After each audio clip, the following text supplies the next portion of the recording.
Thank you.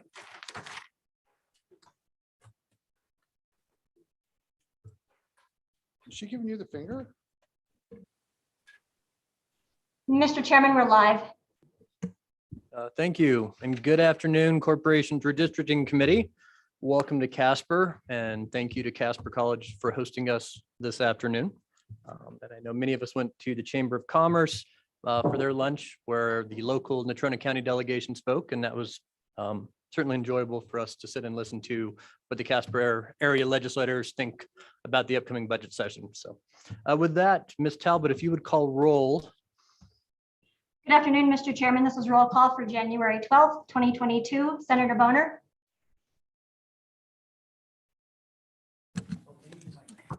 Here. Senator Case. Present. Senator Nethercott. Here. Senator Scott. Here. Representative Blackburn. Here. Representative Clausen. Here. Representative Duncan. Here. Representative Ayer. Here. Representative Greer. Excused. Representative McGuire. Here. Representative Roscoe. Here.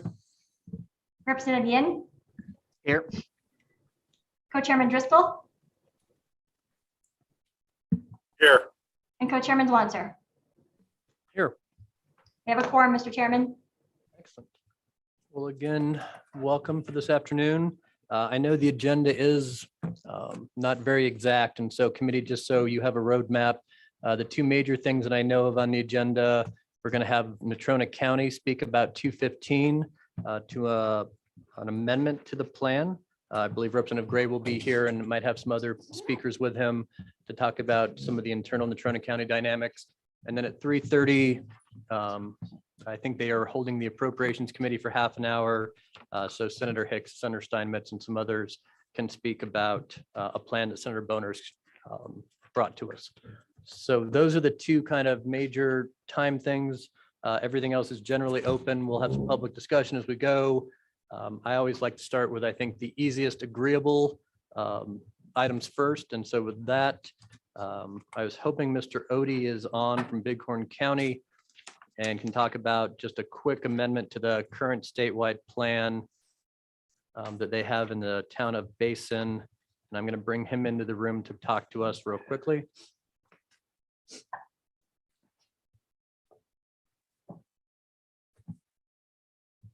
And he should be joining us here shortly.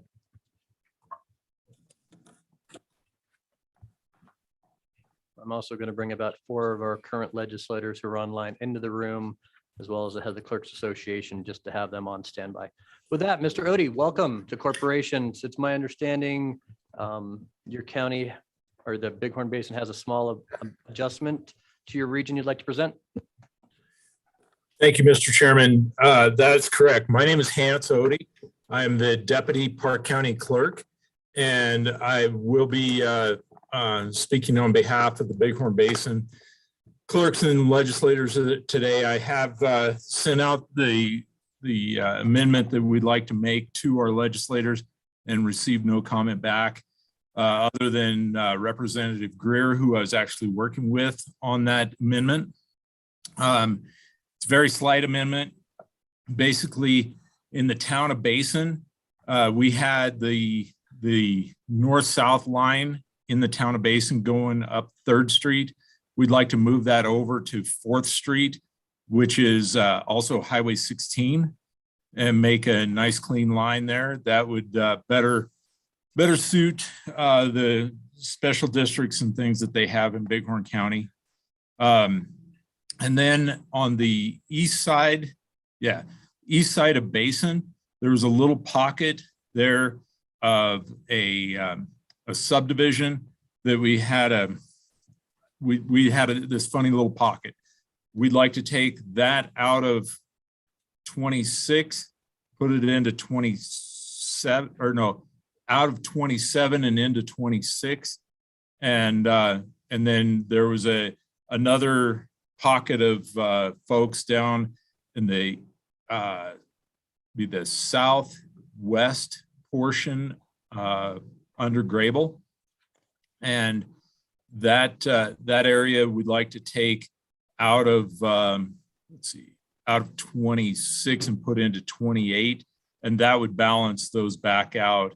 It was a move of about 35 to 40 people in each one of those three little moves that we made there to balance that 26, 27, and 28 area there around Grable and Basin. Okay, and real quick, I don't know, Ms. Talbot or Mr. Swank, if you're on and could put that map up on the screen for the people watching. Committee, it's about pages 4, 5, and 6 of that large packet I handed out to you of colored maps, the green and yellow one. No, that's it. And so committee, at this time, any questions for Deputy Clerk Odie regarding the change in the Bighorn Basin?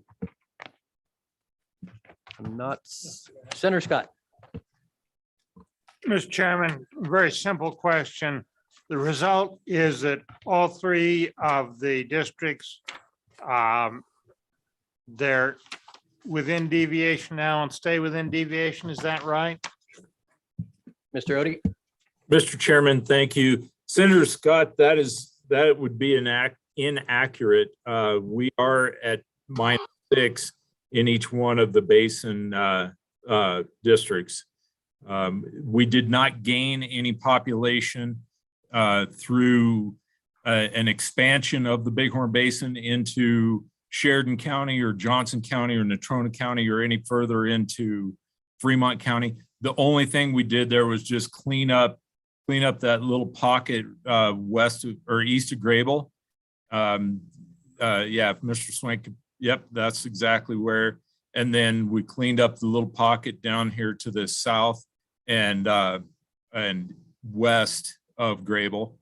And then the other line in Basin there, right there, that's 4th Street that he's pointing at. 3rd Street is where the line is presently on our first submission or our last submission. And then what we'd like to do is move that line that he's pointing at currently over to 4th Street or Highway 16. And then Clerk Odie, did you get any feedback? I'm talking to the mayor of Basin or the city council or anyone from the town that's being split in half, offer comments or thoughts? Mr. Chairman, thank you for the question. I have not personally spoken to any of those folks. I've been working with the Bighorn County clerk, Lori Smallwood, and she's the one that I've been working with on those Bighorn Basin lines. Other questions, committee? Not seeing you from the committee. Any public comment on this change? Check the waiting room real quick as well. Anyone in the waiting room, public comment on this change? Not seeing any. Committee, I guess I need an official motion. Anyone like to move such?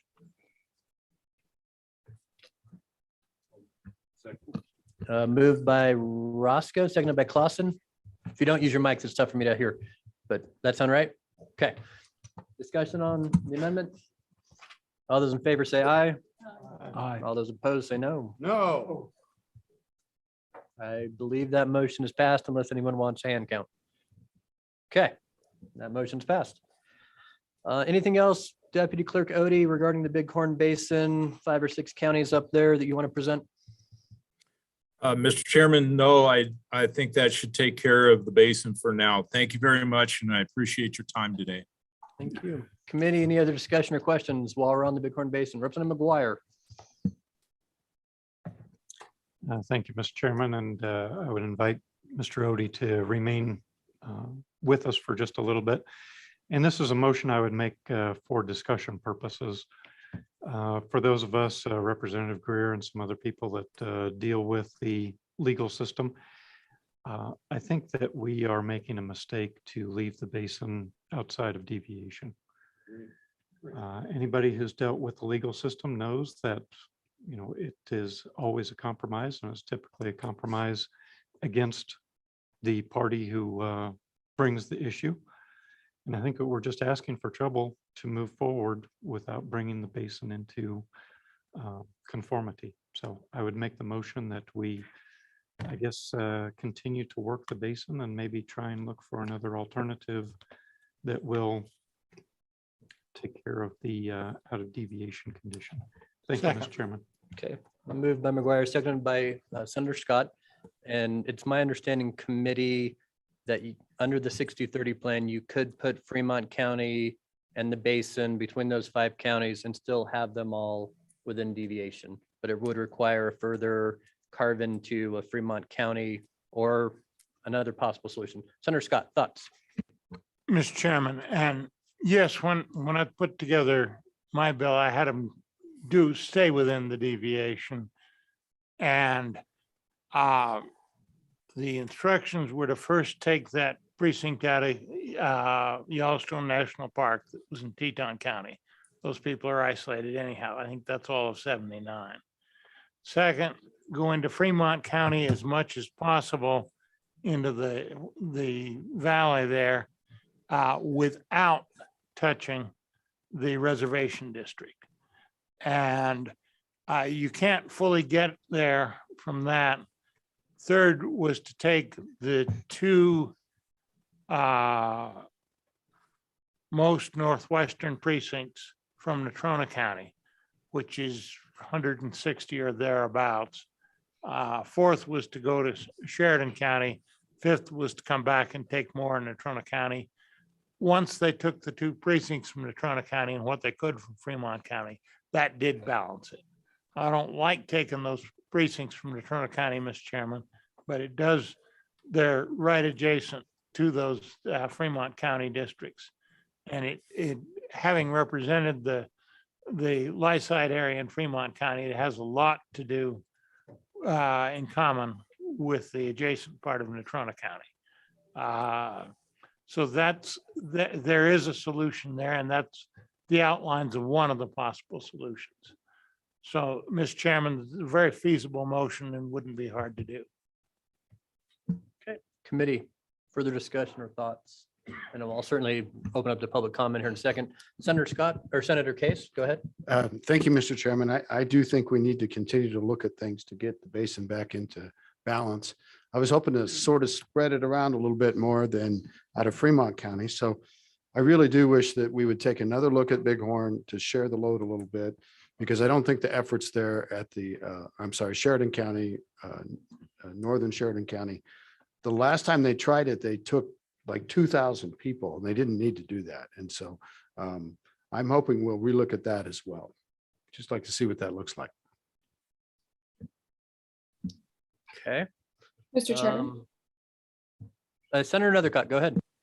Thank you, Mr. Chairman. I support Senator Case's position and the motion to get the Bighorn Basin into compliance. So I think the committee needs to do more work on that. And I do think it needs further exploration into the Sheridan County area, as opposed to going that far into Fremont County. So just wanted to share my thoughts about that and our need to get all of these areas into compliance. Senator Scott, go ahead.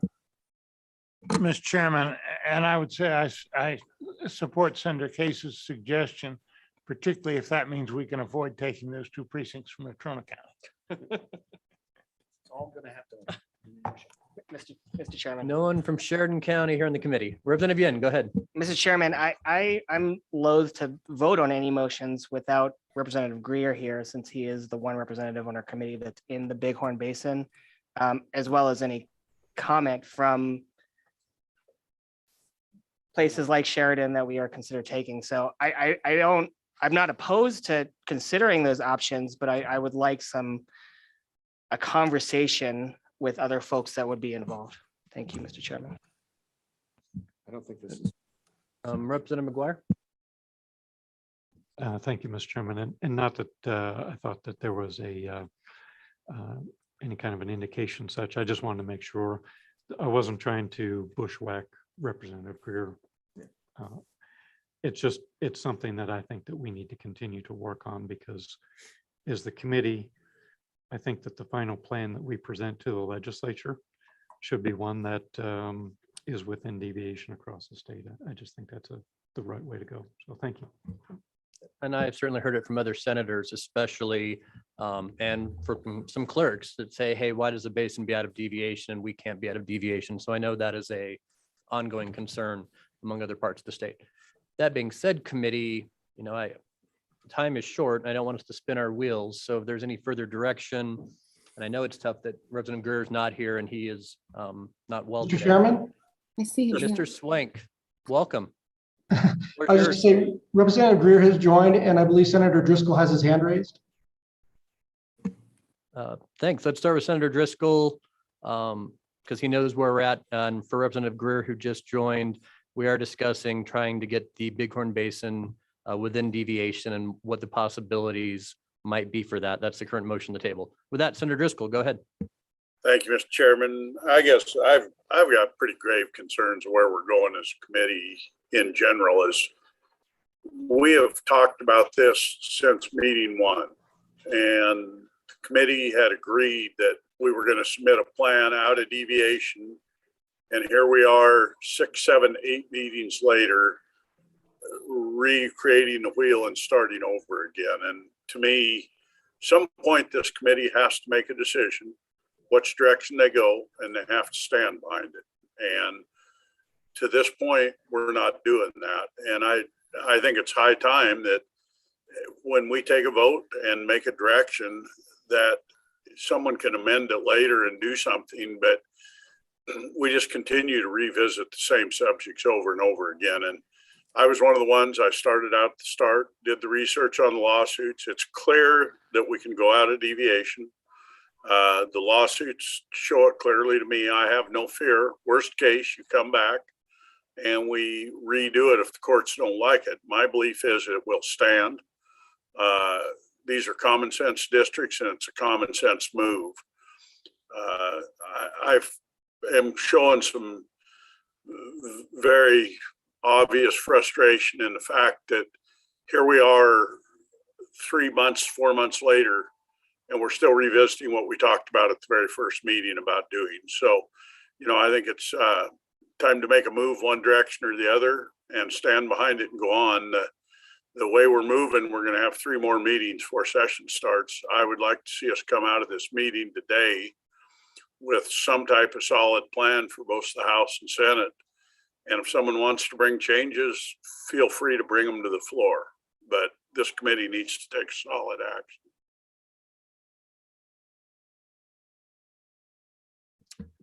With that, I don't know, Representative Greer, do you have any thoughts? I don't want to put you on the spot if you don't. Well, Mr. Chairman, I am not going to turn my camera on if that's okay with you. That's accepted. Yes, go ahead.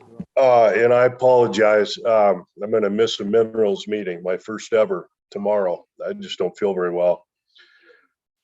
A little bit, as Senator Driscoll said, is we keep going back and spending committee time talking about the basin.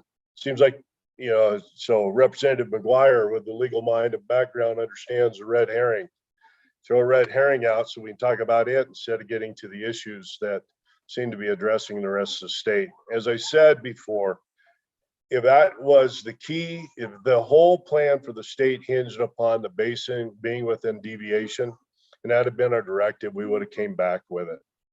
Plain and simple.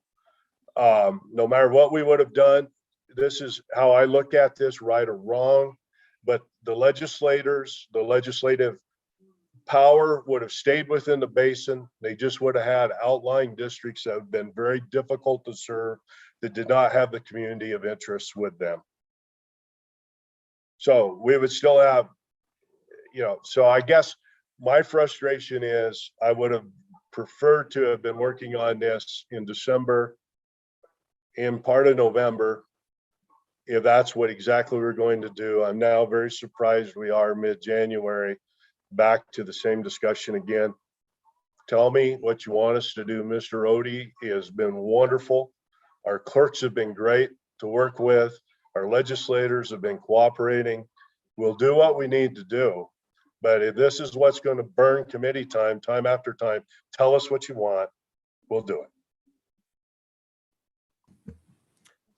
Okay, committee, and I mean, I do agree with both my co-chairman and Representative Greer. if we are going to make a change, I maybe want it to be more specific on where it comes from and not leave it too open.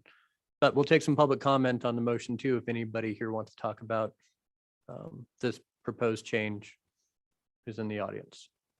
Not seeing anybody. Further comments under Scott? Mr. Chairman, the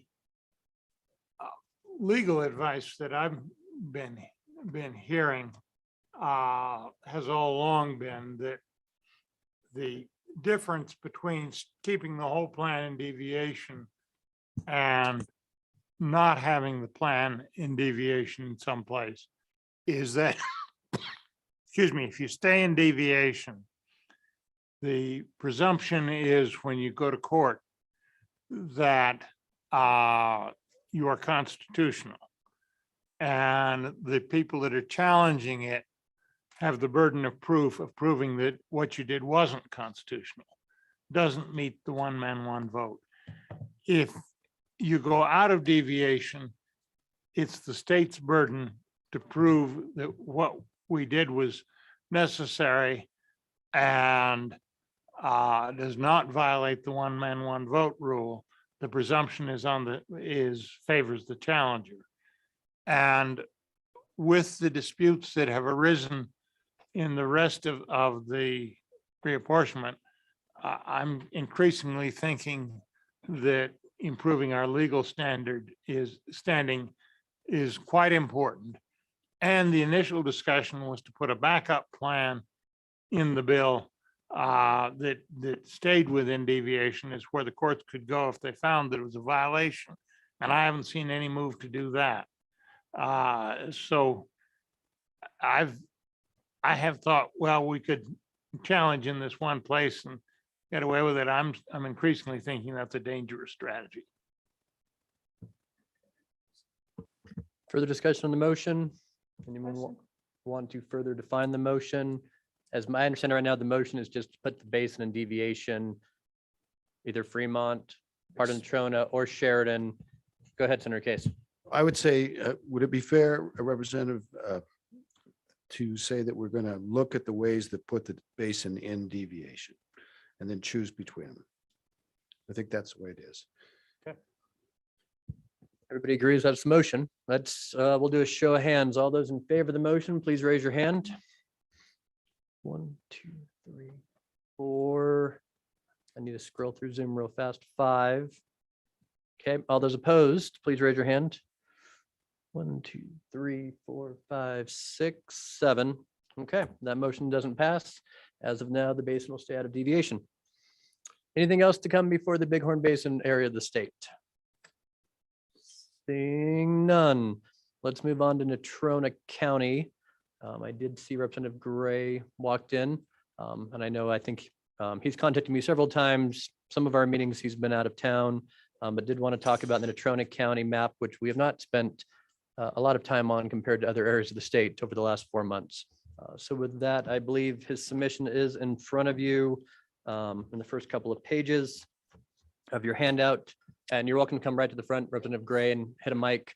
And then I'll have Mr. Swank pull up that map on the screen for people watching as well. Yeah, thanks, Mr. Yep. Chairman.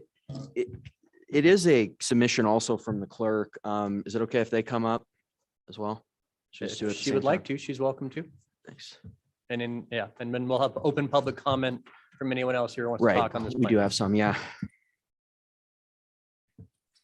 So you guys have the maps. I printed them out okay. Thank you, Mr. Chairman, for this opportunity today. HD 35, this plan, between submission 1 and submission 3, submission 1 is the status quo with the committees currently adopted. Submission 3 is the plan that I submitted with the clerk. It affects about 2,000 people. And what happened was HD 35, which is currently represented by Representative McGuire, it was the highest growing district in the state. It grew about 35% in this last 10 years. And it is in the growth area for Casper. It's probably going to remain that way. And so it was always understood to get 35 in deviation that there was going to be about a 2,500 person transfer mostly to three districts. The one that I currently represent, Representative Obermuller and Representative Washit. And that makes sense. I want to make that clear. Everyone needs to be in deviation. That's what the reapportionment is for, and that makes total sense. But in the initial map that the clerk had come up with, it moved 900 people from House District 57, which dropped 3% and is in deviation, but it did drop to the district that grew 35%.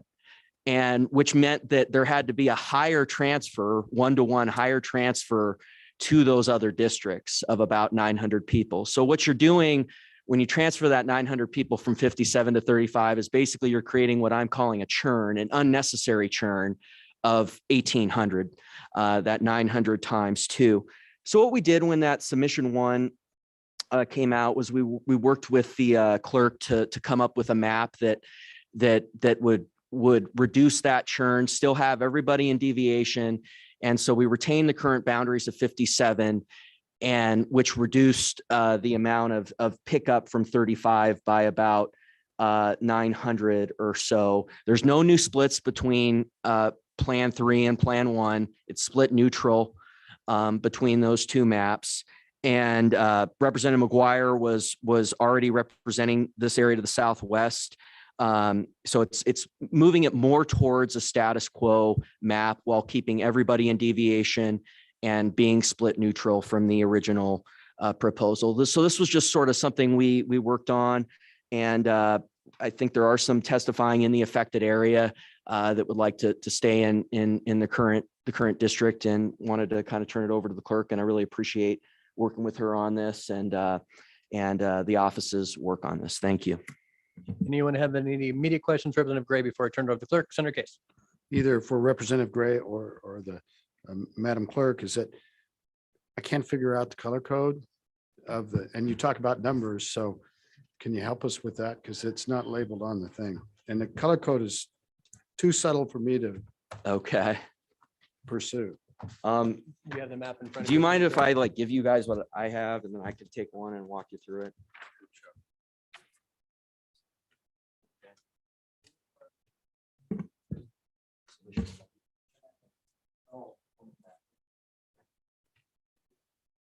So if you could quickly on the map, also online, and what you're handing out, I believe your district is 57, and that's the dark red. Representative Washit's would be the brown color. McGuire's would be the yellow color. And those are the 3 districts really in question here. So this is the packet you guys have, the one that, okay. So I don't think they gave the original. I think that's part of the problem. So if you could take that submission 1 on that, that's the current status quo map. And as you can see there's that little area on the east side of the district. It's about 6 blocks from Hazelwood to Ivy that is color coded pink, which means it's being picked up by House District 35, currently represented by Representative McGuire, and within that black line that's on the eastern bound. And so that was the 900 souls that were moved districts. And when you look at submission 3, we retain that within the current bounds. There is that little other side of what's called Trojan that they wanted that straight line. So that's actually currently in Representative Washit. And in 1, it transfers to Representative McGuire, and 3, it transfers to myself to represent HT 57. So that's a half a block. That is one thing. And then the other difference is there was an apartment complex in submission 3 that is split up currently. And, I kind of brought it to the clerk's attention that I don't think it makes sense to split up an apartment complex between house districts. And they agreed with that. They drew that straight line. That's in the southeast corner. That's like 15 people. So that's the one other difference between 1 and 3. And real quick, Mr. Swank, if you can hear me, the map we're looking at, the black lines, is that the current district from 2012 to 2022, or is that submission 1? that we're looking at where these lines are drawn via the current or via the submission 1 that we're working with for Natrona County? Mr. Chairman, the black lines represent the current enacted districts that are in law, and the shaded areas are the proposal for submission 3. I forgot to add the current submission A to this map. I apologize for that. Any other questions, Representative Gray? Right now, with that, welcome, County Clerk. Good to see you. Well, thank you for letting us come to your home community. We'll get you a mic there. Mr. Chairman, thank you. Committee, thank you. Welcome to Natrona County. Basically, this was a feat in itself, obviously. Both plans A and C have very much the same benefits, if you will. There are a few extra in Plan C or Submittal 3 that I do believe would benefit Natrona County and us as a whole. Like Representative Gray did mention, there is an apartment complex that it does square off the apartment complex as he suggested. And then also the portion east of Kingsbury or Ivy Lane, it does limit the amount of change in that census block that is currently represented by Representative Gray. Both plans do reduce a great amount of splits in our county. We're also having new city ward changes that are proposed. So both of these plans take those into effect, which was kind of a challenge as well. But with that, I do concur that Representative Gray's Plan C has a few extra benefits that Plan A does not.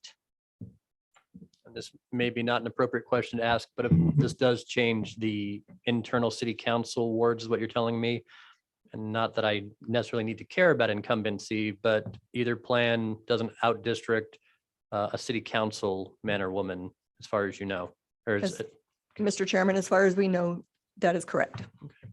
And so, I mean, committee, I think my struggle, because I'm not from Natrona County and not familiar, all I can really look at is shapes on a map and look at neighborhoods and say, does that look like the neighborhood is being divided in half? You know, one side of the street is in one district, one side of the street is in another. Some of that is certainly because of current precinct boundaries. But I guess those are when we continue to ask questions, I think to Representative Gray and the clerk and other people, I just want to make sure splitting neighborhoods is always uncomfortable. Both plans have some neighborhood splits. And maybe we'll address that as we move forward. Senator Scott. Mr. Chairman, what I want to say is basically the excuse me, the Natrona County plan was done by the county clerk and her people. And they did an excellent job, worked pretty hard at it and did an excellent job. I just want to compliment them on the quality of the work they did. It will make a much better plan overall. So thank you very much. And this area has been a problem. It was a problem at the last reapportionment. It's been a problem. And I think we ought to take what the county clerk says very seriously in this, because she has done such a good job on the whole thing and on both the submissions, Mr. Chairman. Questions to the county clerk or Representative Gray? Nuts. You do, Representative Duncan, go ahead. Thank you, Mr. Chairman. So how much different is this? I had a private offline conversation with Representative Gray, and I was looking and trying to see how much different is this versus like status quo. How much off and different is this versus the previous? Obviously, besides the apartment complex, how much shifting is this different than before the lines? Clerk, good if you know. Mr. Chairman, Representative Duncan, as are you asking as currently what it is or as what Plan A was submitted? Current, well, obviously there's quite changes in all the districts, especially in House District 35, because we did have to reduce the census blocks by such a large number. We also took this opportunity, even though as daunting as it was, to clean up, if you will, or make lines use more commonly known areas or streets to as boundaries and so forth. So there are changes within, obviously, the whole county as a whole. We also took into account some annexations in our Mills and our Evansville area, so that helped that issue. So there's changes, but I would say the biggest change would be if we were to go with submittal 1, would be that census block area east of Ivy Lane that Representative Gray has spoke about. Follow up? Thank you, Mr. Chairman. Just in this little tiny section right here, that between 1 and 3, just what's the change between the current line and submittal 3, I guess is my question. Well, let me take a quick peek here, if you don't mind, Mr. Chairman. While you're answering that, so this submission 3 plan only changes lines between 3 districts or 2 districts? Does it change lines between? Mr. Chairman, it'll change lines between 3, the difference between plan submittal 1 and submittal 3. Give you a second to find those numbers. And actually, we have some public comment. So if you need some time to calculate those, we'll certainly give it to you. Mr. Chairman, thank you. Okay. Any other questions right now? We'll certainly have both of them back up. Maybe we'll take some public comment to Representative Gray. Yeah, Chairman Zwanitzer, thank you. I think what was being asked was between Ivy and Trojan. I think that's what you were asking, that section there. It's 804 according to Ms. Moody. I think that's what you were asking.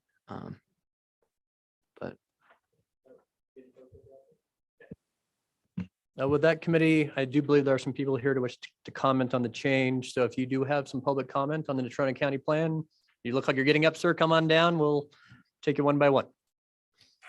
Just remember to state your name and happy to listen to you. My name is Dave North and I'm a county commissioner from Natrona County. And I just want to reiterate what Senator Scott said, that our clerk has put a lot of time into this. I do support proposal C, which is what her proposal is that she's putting forth. And if you look at the numbers, that actually levels the numbers out a little bit closer all the way across the board. So thank you for your time. Thank you. Questions for the commissioner? Seeing none. Thank you for being here today. Sure. He's already standing up and You're next. but you can definitely be next, ma'am.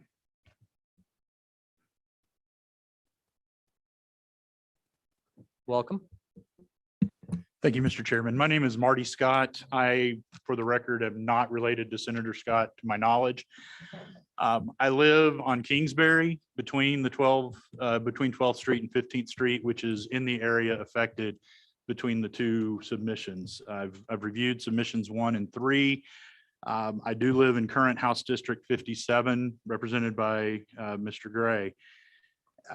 I reviewed the tables with the population numbers as well. And if I read them correctly, it appears House District 35, which I did not know was represented by Representative McGuire until Representative Gray just said it, has approximately 12,000 or a little over 12,900 people in it under the current map. And by my reading of the numbers, that would mean that district needs to be reduced by at least 2,863 people to get within the 5% deviation. My position is that it simply makes no sense to add areas to House District 35, making it necessary to then reduce elsewhere. If you're trying to take people away from 35, it doesn't make sense to add people to 35. Only to have to find another location to take them out. especially since even though House District 57 is within the acceptable deviation, it does make sense to increase the coverage of 57 in this circumstance. My position would be that that area between Ivy and Trojan has far more in common with the area to its west than it has with Centennial Hills, which is a huge chunk of House District 35. So I would ask the committee to support submission 3 or C, whatever we're calling it today. Thank you.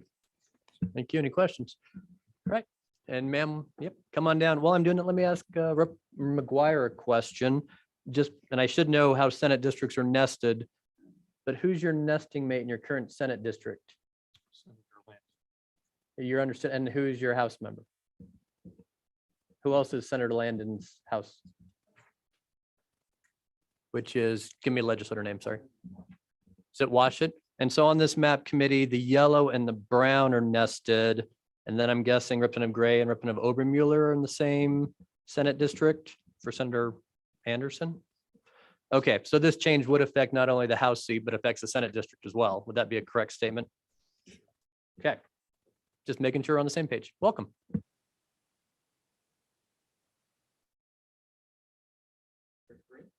Okay, thank you, Mr. Chairman. My name is Brenda Menina Mongold.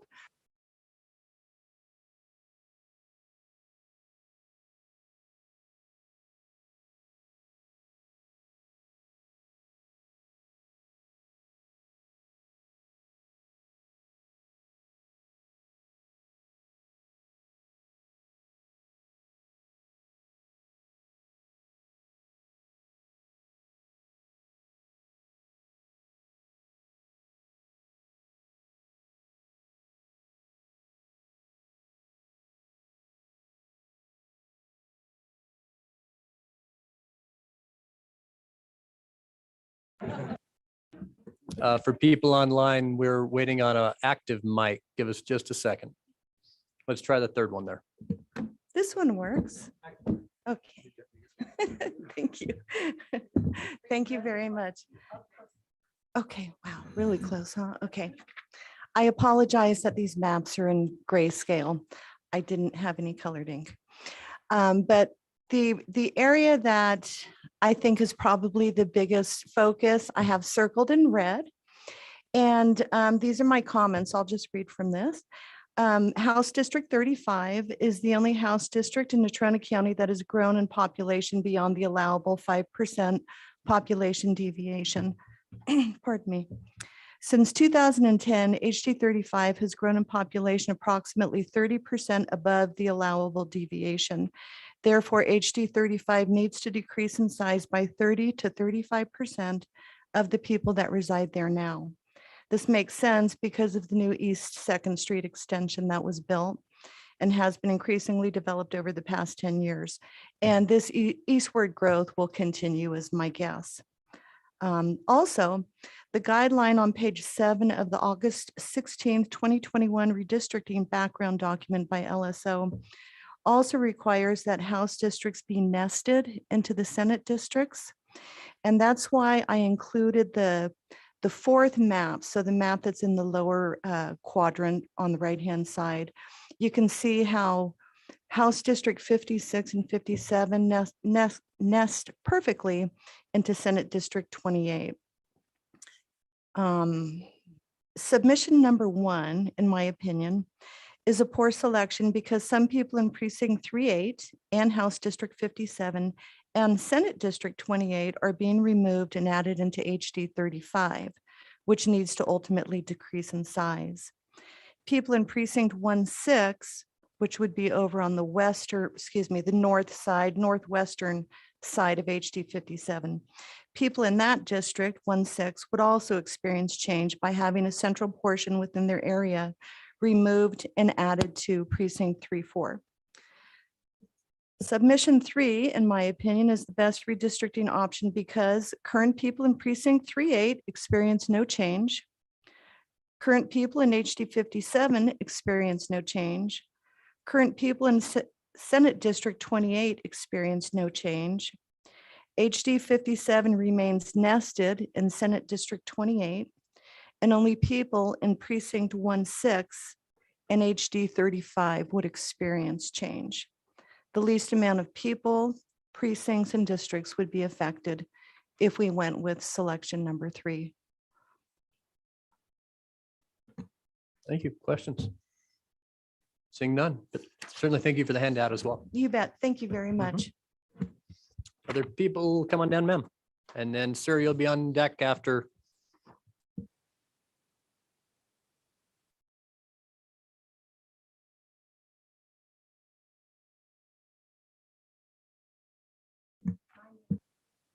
If you just need to hit the button on the mic, please. Middle one. My name's Sandra England. I live on the corner of Eastbrook and Fairdale. And this redistricting won't affect me, but it will affect other people in my District 57. And I want to talk a little bit on a more personal level. It takes years and years for public to build confidence in their representatives and their politicians. Years. And Chuck has been doing a great job with District 57. And if I was one of the people in that district that all of a sudden was redistricting and thrown over here and thrown over there without any say so, I would feel pretty unfranchised. And I would feel pretty disconnected. You know, there's a lot to be said for a sense of community and a sense of neighborhoods. And if we don't need to do this and scatter into all the different winds, why would we? You know, it's just, I think we ought to go with Project 3, and I think we ought to stick with that. So there's the least amount of change and people can stay with someone that they're comfortable with, that they trust. Okay, questions? Seeing none, thank you very much, sir. Yep, come on down.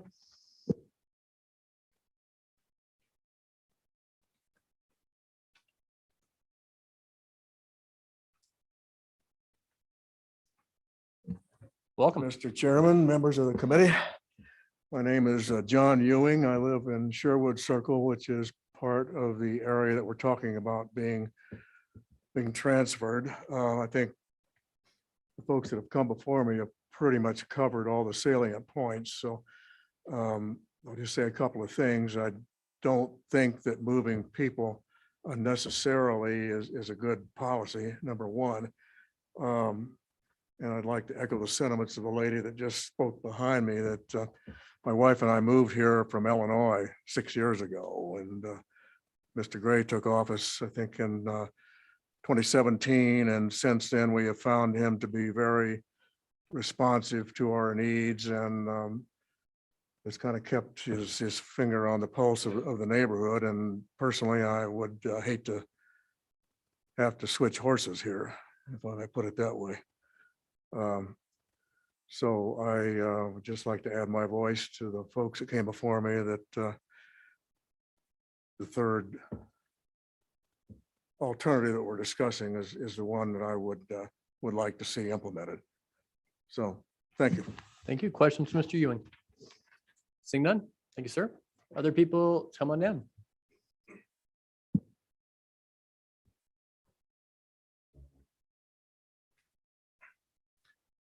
Thank you. My name is Josh Nelson. I'm currently a resident in House District 57 on Nottingham, one of the affected areas. One nice part about going towards the end here is they've covered everything. So I'm just going to basically say that I support Chuck Gray on option 3. The less change, the better. And he's been a great representative for us, and I'd like to keep it that way. So that's my. Thank you, Josh. Questions? Seeing none. Sir, County Commissioner.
Okay.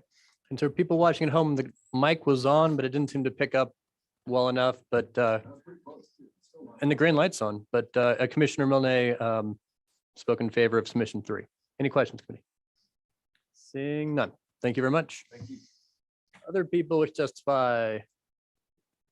Anything from any of the Natrona County legislators? I knew if I asked, I'd get you up, Representative Sweeney.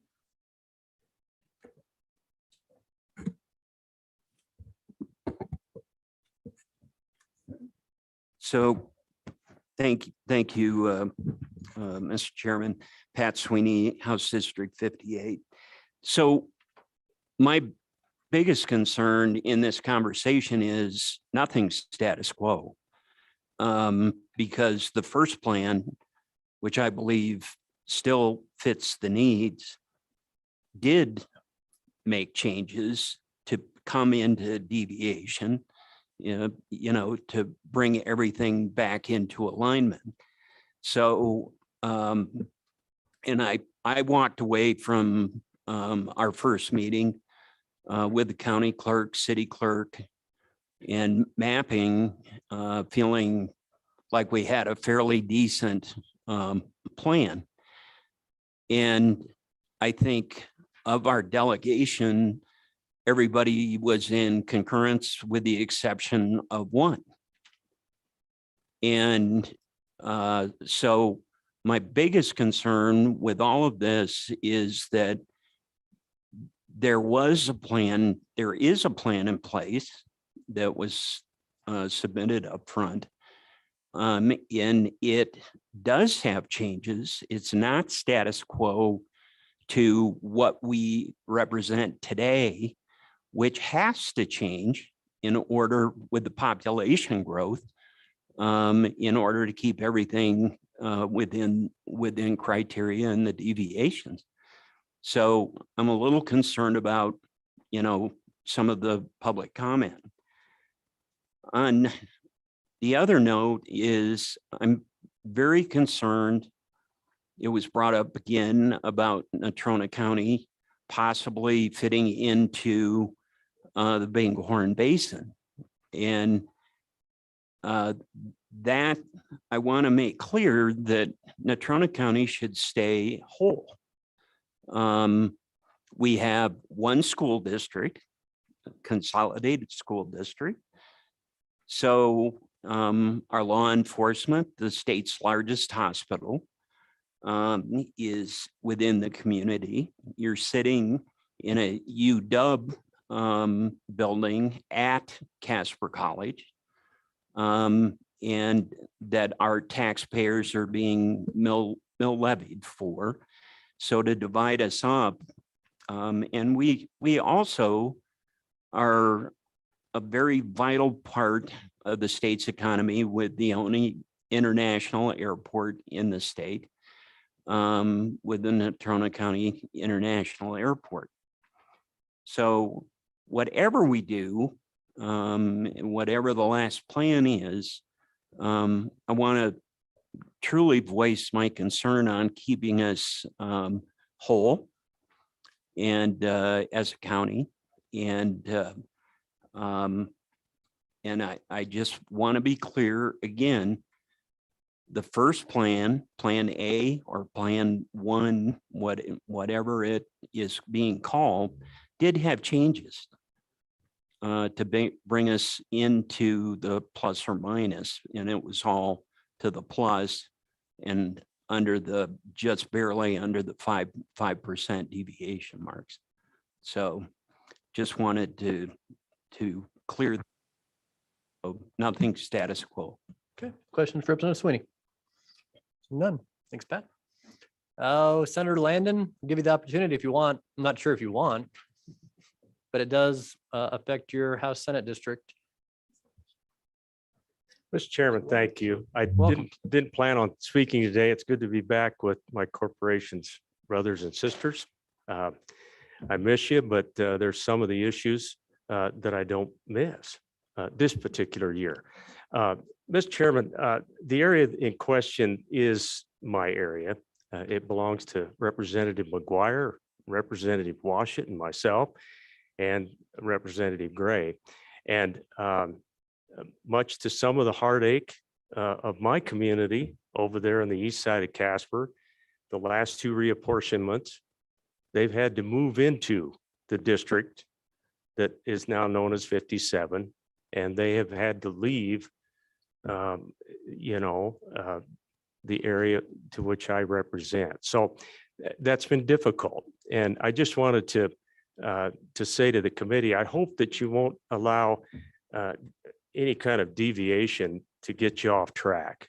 I think that some deviation is always important. For example, over there on the east side, I would beg to differ with one of my good friends who spoke earlier that is a part of the world that goes to Centennial Junior High School. It goes to Kelly Walsh High School. That's where the kids go. That eastern part of Natrona County is a different community than the downtown community. It's very different. And so that little bit of deviation in Representative McGuire's area, I think, is very appropriate. So thank you for all your work that you're doing. I'm not going to reiterate what Representative Sweeney just said, but it is my hope that given the characteristics of this county, we can keep it whole. I think that makes sense. But specific to that area on the east side, reapportionment is just part of the game. And so I'm losing a lot of friends. Some of them are going to Senator Anderson's district. So, but I'll continue to work with them. Thank you very much. It's a nice thing in a big county is, yeah, people will still reach out. And you have some questions, Senator. Come on back. Representative Duncan. Thank you, Mr. Chairman. So, Senator, are you okay with this third map, or do you prefer to go with the first map? Because the clerk seems to be okay with either map. It's a good question, Representative. I was good with the first option. I can live with the third option, and I would, if I were on the committee, I would defer to the clerk. I think they're the rock stars of what we do on corporations. We lean on them pretty heavily, but our staff in the county clerk's office has done a remarkable job here. So I would support the first option. The third option, I think we can live with as well. So, okay, thank you. Thank you. Other questions for Senator Landon? Seeing none. Welcome back. Good to Thank see you, Mr. Chairman. Appreciate it. Other public comment on this plan?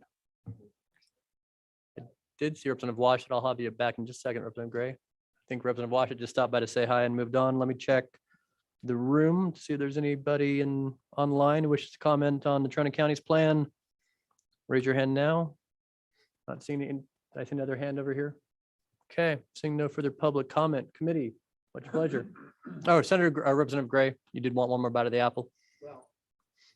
Just one thing I wanted, thank you, Mr. Chairman, just wanted to clarify. Obviously, there are going to be changes to get into deviation but the difference between Plan 3 and Plan 1 is it reduces the amount. So yes, both of them to get into deviation have changes, but I think it's a good policy to not maximize the unnecessary changes. So that's the difference between Plan 3 and Plan 1, and just wanted to clarify that off of some of the previous comments. Thank you. Okay, and Clerk, good. You have a question for Representative Gray? And then Representative Gray, Representative Young wants to ask you a question. Come back. And then I'll throw some questions at the clerk here in a second. Yeah. Thank you, Mr. Chairman. Representative Gray. So there's this space south of East 21st Street. So it's split right now between House District 57 and 36. If I'm not mistaken, I'm trying to keep all the maps in front of me and I'm very bad at it.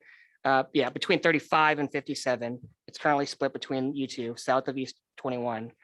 In the first submission, we put them together. They're in House District 57. And then in your submission, it re-splits them apart with the reason being you're trying to reduce churn. Did the folks that live in that area prefer to be in House District 35? Or do you think that it makes more sense for them to be put in House District 57? Representative Gray, thoughts? Thank you, Mr. Chairman. Well, I think as a policy, it's good to minimize the churn. I mean, obviously you got to be in deviation. I agree with that. I think it's to unnecessarily to move from the district that dropped 2%, 900 people to district that grew 35%, it means you have to pick up more. And that's what you're referring to on that 21st. So I would assume I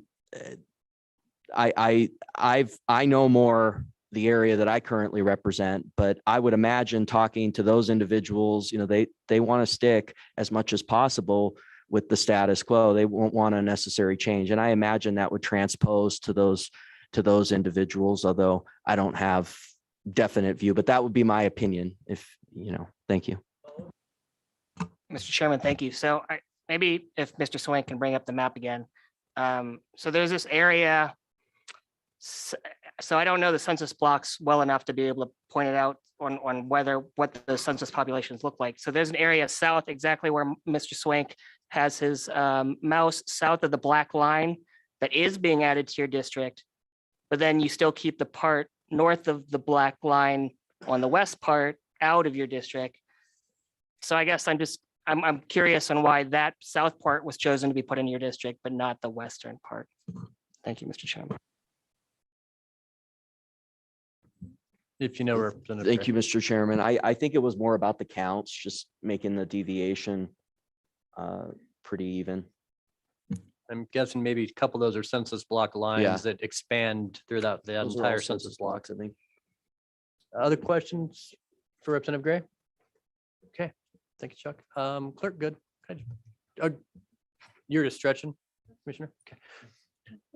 So the county clerks who've been here for a while knew that who survived this 10 years ago that, it's not a place they always want to be in the middle of, especially when you're in a county that has 12 legislators and constituents, right?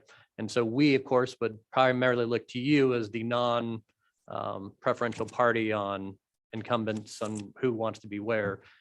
So I guess my ultimate question is, are our choices today between submission 1, which we've approved, and switching it to submission 3, or do you believe that with 12 legislators who are all going to want to talk to you about this afterwards, whichever way we go, is there room for further modification, or is it we're kind of there? Let's those 4 streets and we're moving them, or we're leaving them.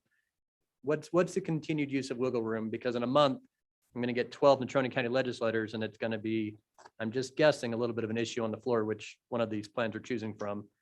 Thoughts?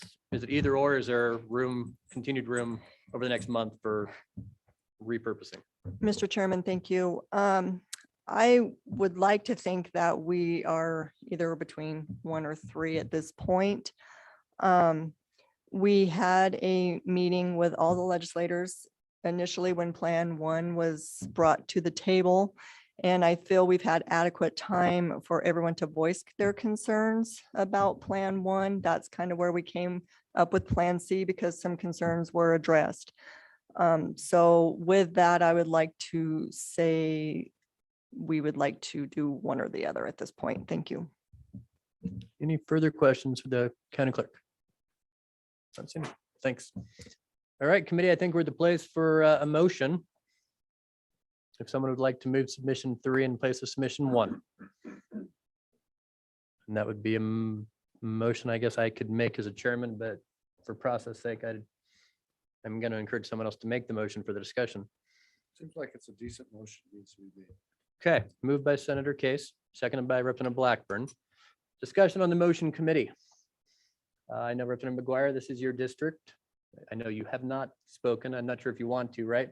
I used to think it was going to be tougher to be in a district that shrank, and I really wanted to be in a district that grew. But as I've gone through this whole process, it's a lot easier to be in a district that shrank because you get to figure out where you want to grow and take, instead of a district like McGuire's, it grew so much, we're cutting people out of it, and it's got to be tough. So anything you wanted to share on either submission, if there's further refinement? Thank you, Mr. Chairman. I'd just like to thank the clerk and all the people that work with her and make sure that everybody understands there was nothing, I don't know the correct word to use, but there was nothing behind the scenes on anything that happened here. Area 35 had to be cut down and moved over to the west, and it affected everybody's boundary. And within doing that, there are also ward boundaries and other election boundaries that the clerks work very hard to remove the number of splits. And for the people who aren't familiar with what a split is, and I know everybody on the committee has heard this a zillion times, but I'll just explain it again. So when two people go in to get their ballot, if you're there as the election judge or whomever, you get that person's name, you find their address, and then you start going through the pile. Because me, where I live, I get one ballot because I'm voting for, maybe I'm in a different sewer district or a different city ward. The person across the street may get a different ballot. And every time that there's a split, it increases the opportunity for an inadvertent, and I'm saying not, these are always inadvertent. It increases the opportunity for an inadvertent error to occur. And it's just like retail. When people are voting, they all come in at the same time. 7:35, here comes the rush because everybody's got to be at work at 8 and they all want to get in, get their vote done. And so you've got this big, huge rush, and then you have a lull, and then you have another rush. And every time people come in, again, you're trying to go through and get the right ballot. So that is why the clerks drew Natrona County the way that they did. And there was nothing, they weren't trying to push anybody this way or that way. What they were trying to do was trying to make it so that our electoral process can be as smooth and as error-free as possible, and they should be commended for that. And I have refrained from commenting about my particular district. Again, it's the one that is being chopped up, and those people are being pushed to the west, and it is what it is. So, thank you. Thank you. Any further discussion, committee? Representative Bear. Thank you, Mr. Chairman. So Representative McGuire, just to make certain I understood what you said, does the number 3 submission create more splits for the clerks to have to deal with? I believe the testimony was, it does not.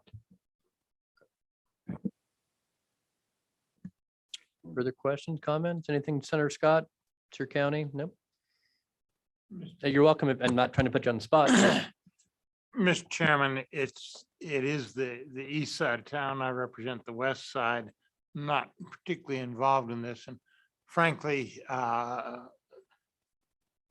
wanted to make sure that it was all right with the county clerk because she did such a good job on the initial work. I'm frankly indifferent as to how we turn out. We need to make a decision one way or the other. And it looks to me like they both work. So. Question on the motion. Representative Young, discussion? Thank you, Mr. Chairman. Yeah, I mean, I guess my only concern is that I don't want to see us have an amendment on the floor that just reverts it back by 10 Natrona County legislators. So I would like to see agreement. Indifference is indifference, I guess, but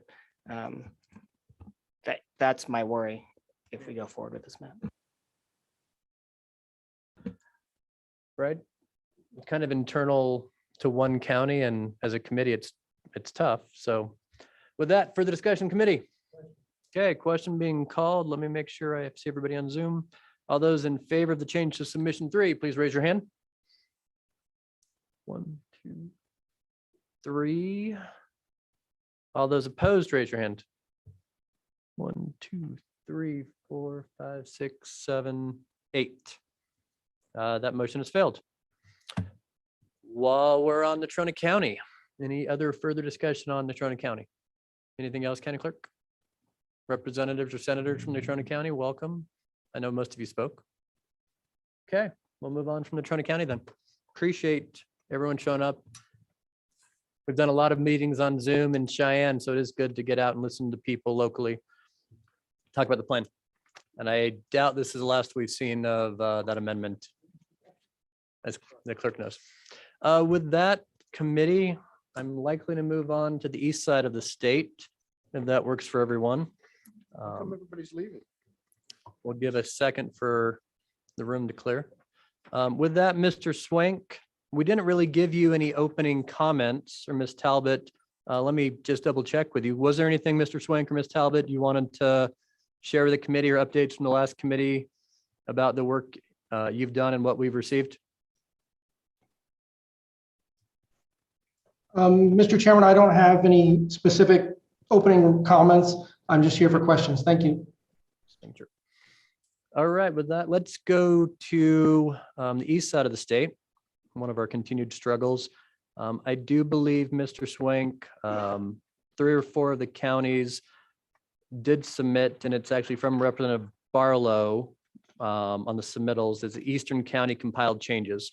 And so committee, you'll remember we had 3 or 4 directives at our last meeting 2 weeks ago to ask the counties to try to formulate a plan that lays everything on top of one another throughout the east side. And then the next directive was certainly on nesting, on how nesting would look. And we'll get into that, I'm sure, in a second as part of this. But with that, I guess maybe let's start with the difficulty in putting this plan together. At the last meeting, I know we left it that Laramie County would go into Goshen County at about 800 people. And we had talked on that committee meeting about what that line was, if that was Hawk Springs or LaGrange or Yoder. And I believe we settled that it was roughly Hawk Springs at 800. In trying to compile a map in line, and anyone correct me if I'm wrong, this is my understanding.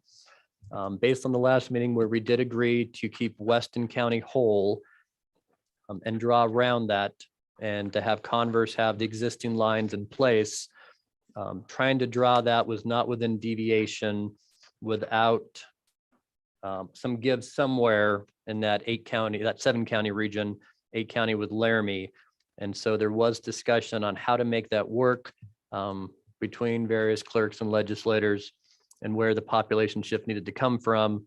One of the options, and just so everyone knows, it continues to be the Laramie County position that we would like to go. We would like to partner with Goshen County.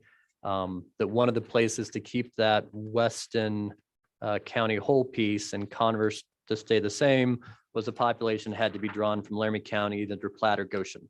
And so Representative Duncan did work with the county clerk in Goshen County. I don't believe either one are excited about this possibility, so I'm trying to be very fair here, because I don't believe Laramie County is trying to steamroll the process. We are just continuing to try to make this work. So the map in front of you is a possibility to, in keeping Weston whole, generally requires Laramie County to go either into Platte and Platte go into Goshen, or just go right into Goshen. And so you'll see on this map, I believe we took roughly 2,000. Representative Clausen? Mr. Chairman, for clarity, are you talking the Region 7, Submission 7? Just so we're on the same map, there's several. In the maps in front of you, I didn't look, it's towards the back. Mr. Swank has it there on the screen. But that is, Mr. Swank, do you remember what it's called in the materials we have? Mr. Chairman, the materials you have, I believe, submission 7 is the Goshen County adjustments piece. It should be within the first couple pages of your large map packet.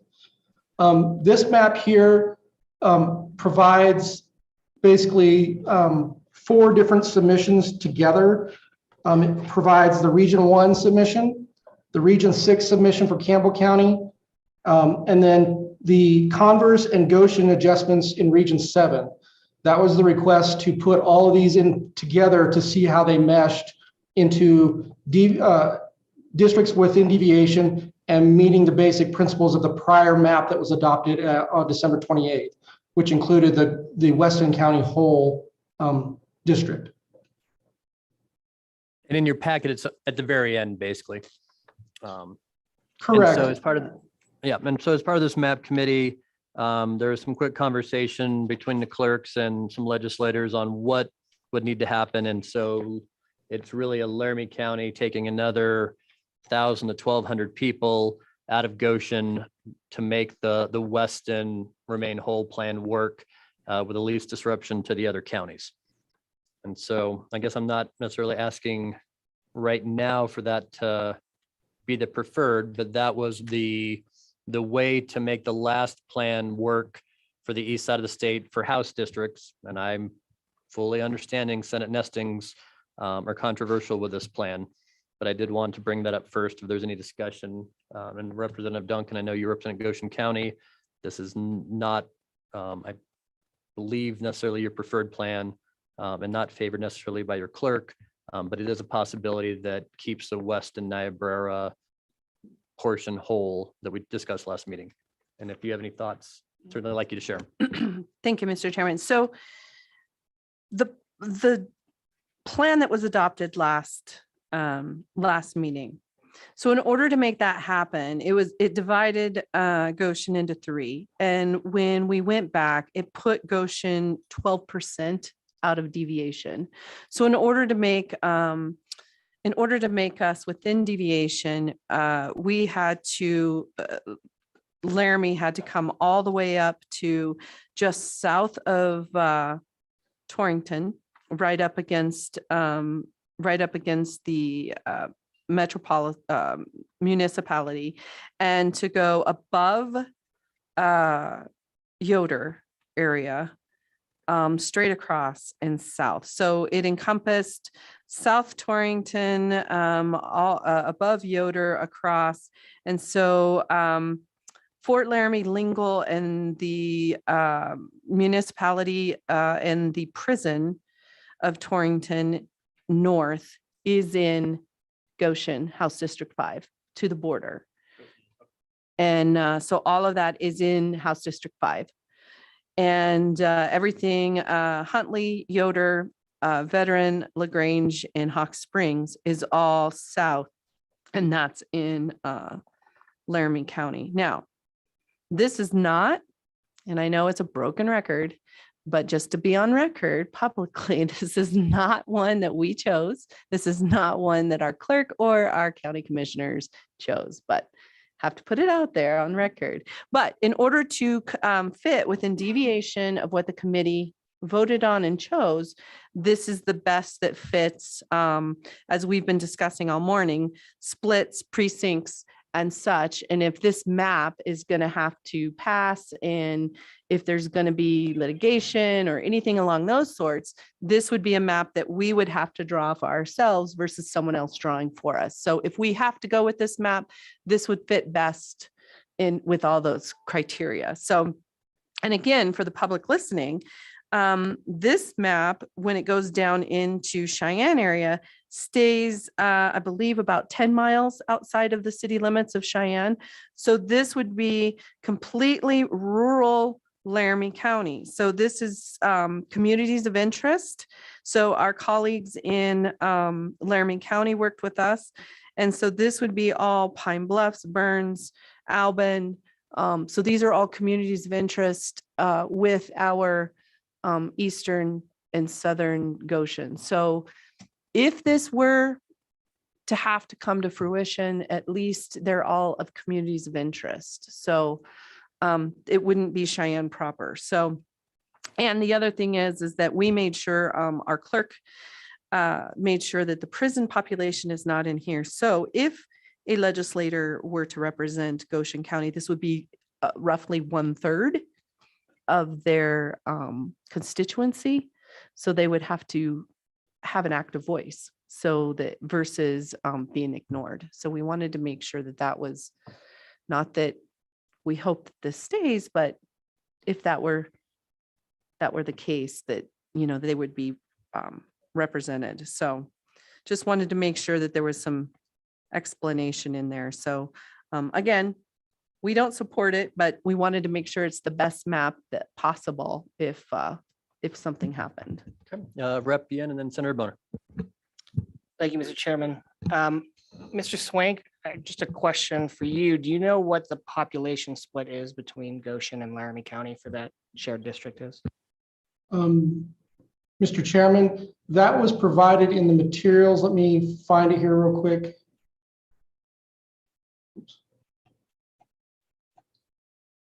So this provides. Mr. Chairman, I think it's close to 2,000. Correct. It's actually more than 2,000. It's about 25 or 2,600. It should be House District 10, I believe. 2627, and 6544. What's your question, Representative Yin? Senator Boner. Thank you, Mr. Chairman. Just to continue, I guess, the update, first of all, from Converse County, very minor changes within the city of Douglas. I think you'll see the differences between the black lines, which I believe represent current lines, and the new ones. We're talking about a couple of blocks within the city of Douglas based off of our clerk's input. So very minor changes within Converse County, just refining based off of what that local input is. And also just want to point out from Campbell County, even though Representative Barlow's name is on it, they're much the same position as Goshen County's in. They are providing the input, but they don't want that to imply that somehow that implies that they're okay with the setup, and that dispute between Campbell County, Weston County is ongoing, just so the committee is absolutely clear on that. But they did provide us input as to what's going to work best for them locally, and that's what you see in the Campbell County portion of the map as well.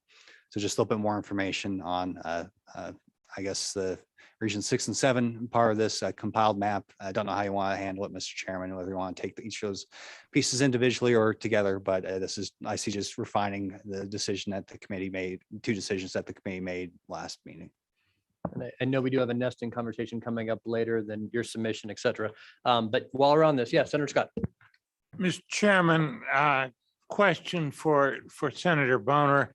Am I right in thinking that early on there was a submission from this region that actually the Platte County clerk provided us that put the whole district within deviation without involving Laramie County at all? Am I right in thinking of that?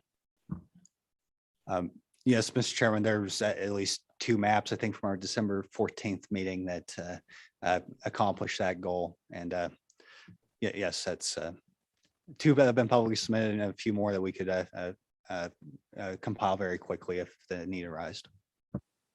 But Senator Scott, I think that the issue, and correct me if I'm wrong, was that it put Campbell, Crook, and Weston out of deviation.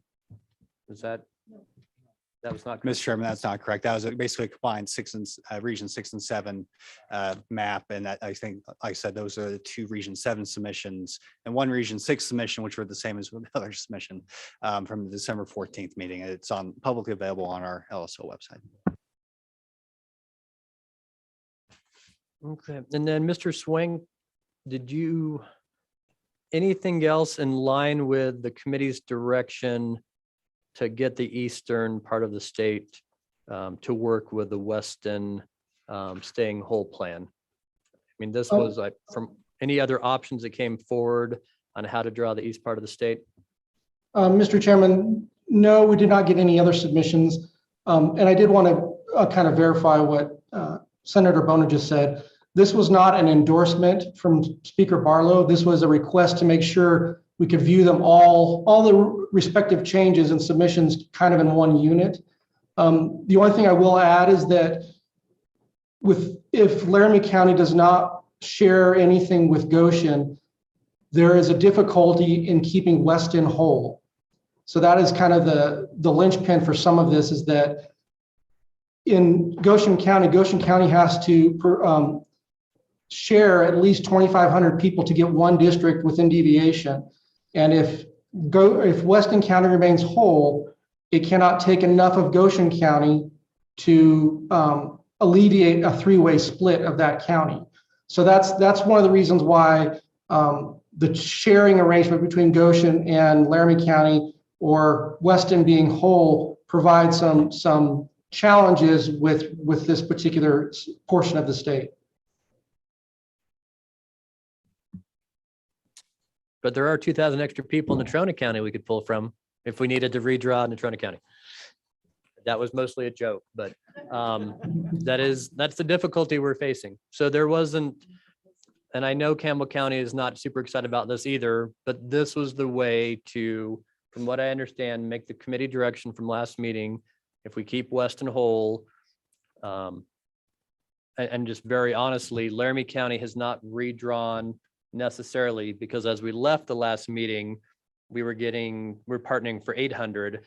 Then I heard to make, the current plan work, it would need to be 2,200. And I think I can speak for my clerk and myself. It is massively difficult to draw. It's tough to draw 8 districts, right? In Natrona County, try to draw 10 or 11 in Laramie County. It takes hours upon hours to redraw this map every time. And so I specifically directed our county clerk just to wait to see where this meeting went, because otherwise it'd be 4 days of redrawing 11 districts in Laramie County.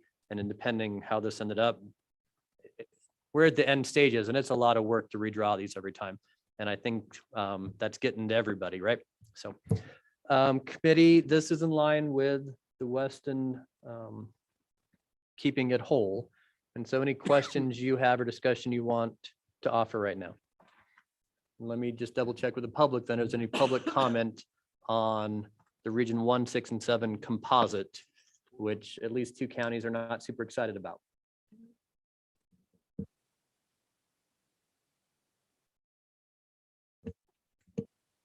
Gus, if you want to make, let's have comments, and then if we need motions, right? And the motion will be the same, and we keep going back and forth between 1 or 2 votes on Weston Hole, Campbell County happy, Goshen County happy.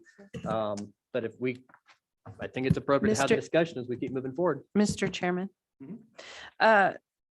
we keep coming back to this same issue over and over and over. And the elephant in the room is Weston can't be whole in order for this to work.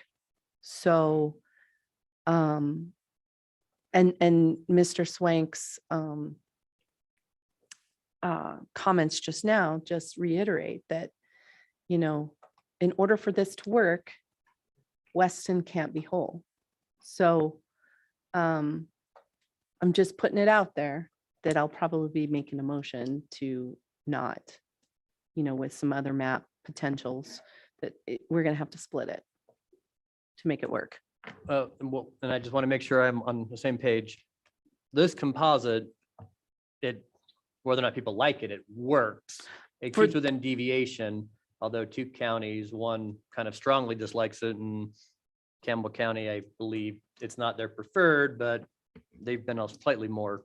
It depends who you talk to, right? How Correct. agreeable any one clerk or any one legislator is.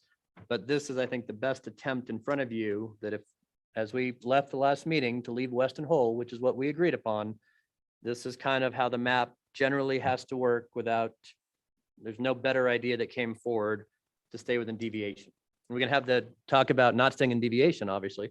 And then we're gonna have a talk about nesting, denesting, and having a different format on how Senate districts might nest.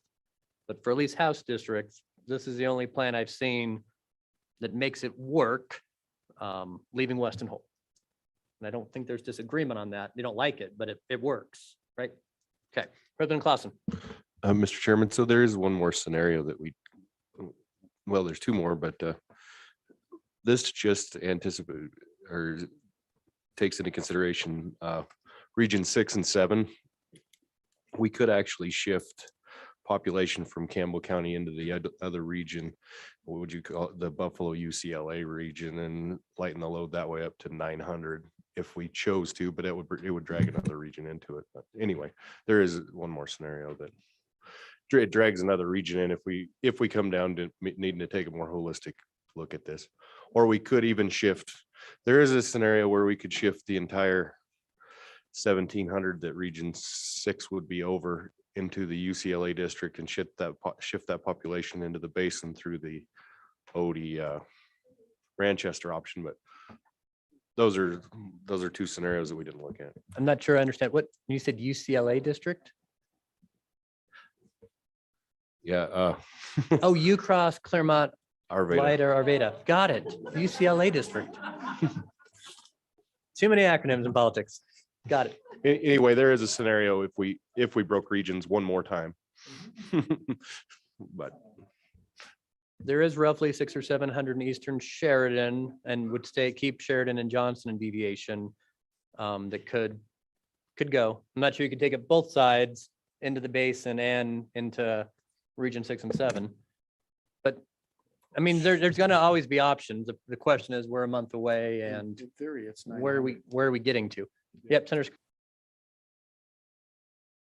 Mr. Chairman, as I understand it, it's an option of putting people from Campbell County into the Sheridan Johnson set of districts.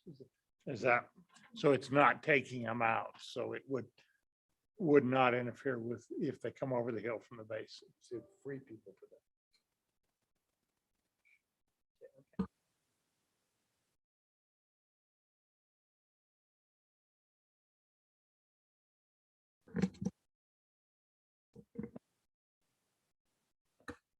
Any public comment on the submission?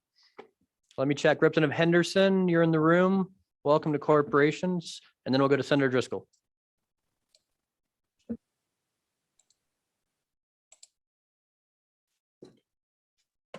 Thank you. Can you hear me okay? Yep. Okay. Haven't used this hand for a while. Thank you, Mr. Chairman, members of the committee. I don't want to add too much to this, take time up here, but I'm getting a little feedback. I want to just share the idea that that was raised earlier by one of the good senators in terms of, we got to fix this someplace, right? But I'd like to go on record as saying that there are people who maybe don't agree with some of the positions that the committee are taking at the moment. And I'm sure those people know how to stay involved and participate as the process goes forward. I've held back submitting additional submissions because I feel it just adds to the noise. It adds to the noise. And I don't think that's what we need right now, given all the other things going on in our lives. But I don't think this is a Hobson's choice. I don't think we only have one way to go here in many areas.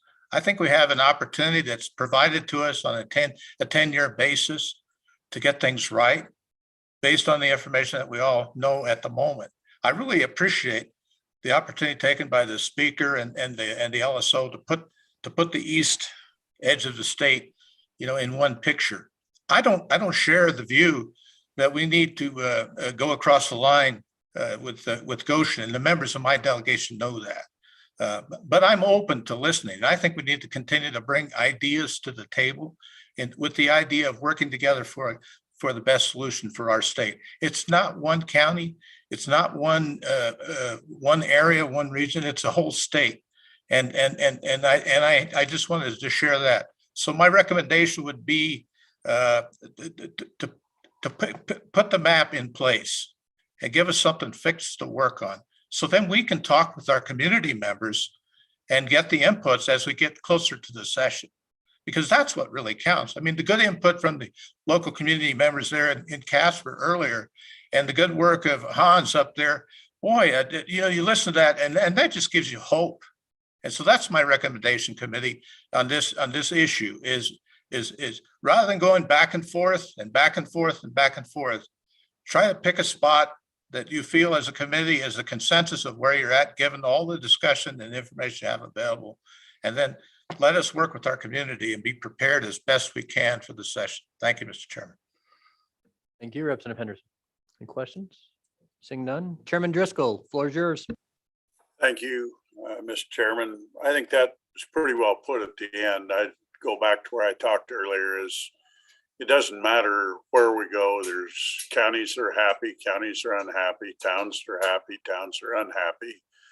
I think it's just imperative that this committee comes out of here today with a plan, and for all the ones that everyone likes or doesn't like, those are amendments on the floor that can be fought out on a broader scale, because the other part is this committee has regional skew that lays within it. And the best thing that we can do is to get a plan out, get it put together, and then we can have the actual debate on the floor on where we really come out, because the needle moves back and forth meeting to meeting, depending on whose ox is getting gored. I understand it fully. Senator Nethercott. Senator Nethercott, go ahead. Yeah, thank you, both chairs. So So Representative Henderson and Chairman Driscoll all make excellent points, which is what I have been feeling for the committee and I think for the public as well. And one unique difference that I see where we are, where I think how other committees might operate and where we need to go is to start acting like a committee. So, if the Joint Appropriations Committee started acting like the Corporations Committee, there would never be a unified budget. What we know when the Joint Appropriations Committee comes and presents the budget to both houses, many of them on individual committee members don't necessarily support particular budget amendments or particular portions of the plan. But they know that they have to stand together as a committee and defend the committee's position. If they don't, then, right, things start devolving pretty quickly and there's no unified plan that's being defended or being supported. What we have here in a weeks before meeting is our own committee members working with members outside of the committee to do plans to completely upend the work of the committee at this point, rather than the committee coming together, reviewing our own work and standing by what we have done for the last few months and moving forward on a unified front as a committee to prepare and defend our work in the upcoming session. So, I just think that we need to reevaluate that. If we were doing this with the Joint Appropriations Committee and one of us was working with one of the members of JAC and saying, hey, I don't think those JAC members are doing a good job. It's pretty confusing. The budget is a mess. Let's go ahead and make our own budget. And we're going to present our own. How would that feel for JAC? How would that feel for the rest of the legislature in coming forward for the next session? So I do think we as a committee need to come together more unified and start making some decisions and then just standing by them and then defending them. Otherwise, the significance of a committee bill is insignificant at this point. All right. And so committee, this is still, the best option that moved forward based on our ask from the last meeting. So any further discussion, any public comment? Mr. Chairman? Representative or Mr. Swank, go ahead. I believe Senator Steinmetz would wish to speak from the Capitol. Sure, Senator Steinmetz, if you're on, I didn't see a hand raised. So floor is yours if you want it.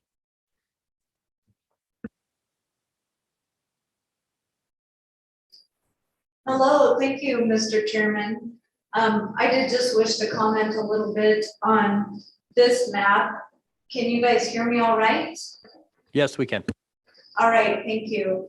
So as the good representative from Goshen County mentioned, there is not a lot of support for this map, and there is a huge difference between rural Goshen County and 5-acre ranchettes around Burns or some of the other areas that have been subdivided around Cheyenne, even if it's outside of the 10-mile radius.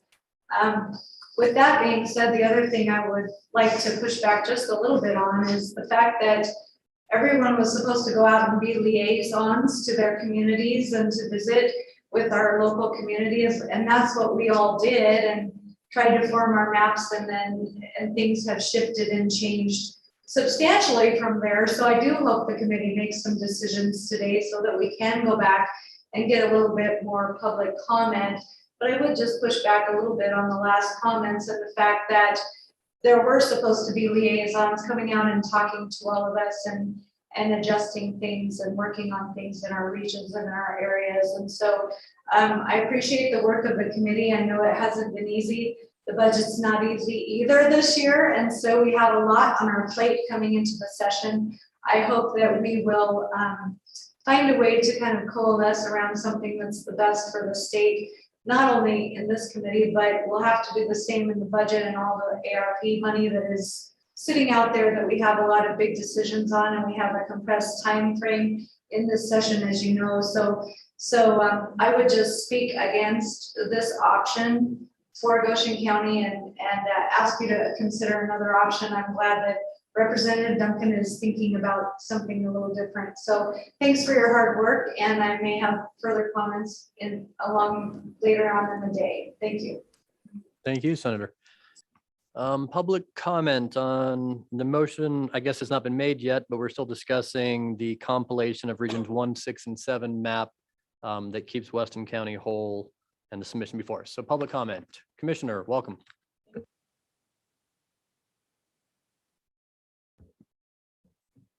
Thank you, Mr. Chairman, and thank you for the committee. My name is Marty Ertman, Commissioner from Weston County. So we extremely appreciate the work that has been put in. We have come every time and we're thankful. And it's been very interesting to listen to this entire debate. We know that there will be a debate on the floor.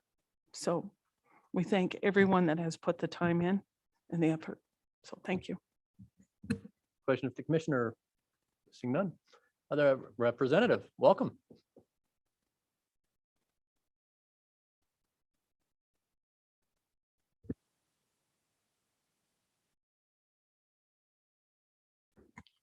Representative Bill Fortner, Campbell County District 52.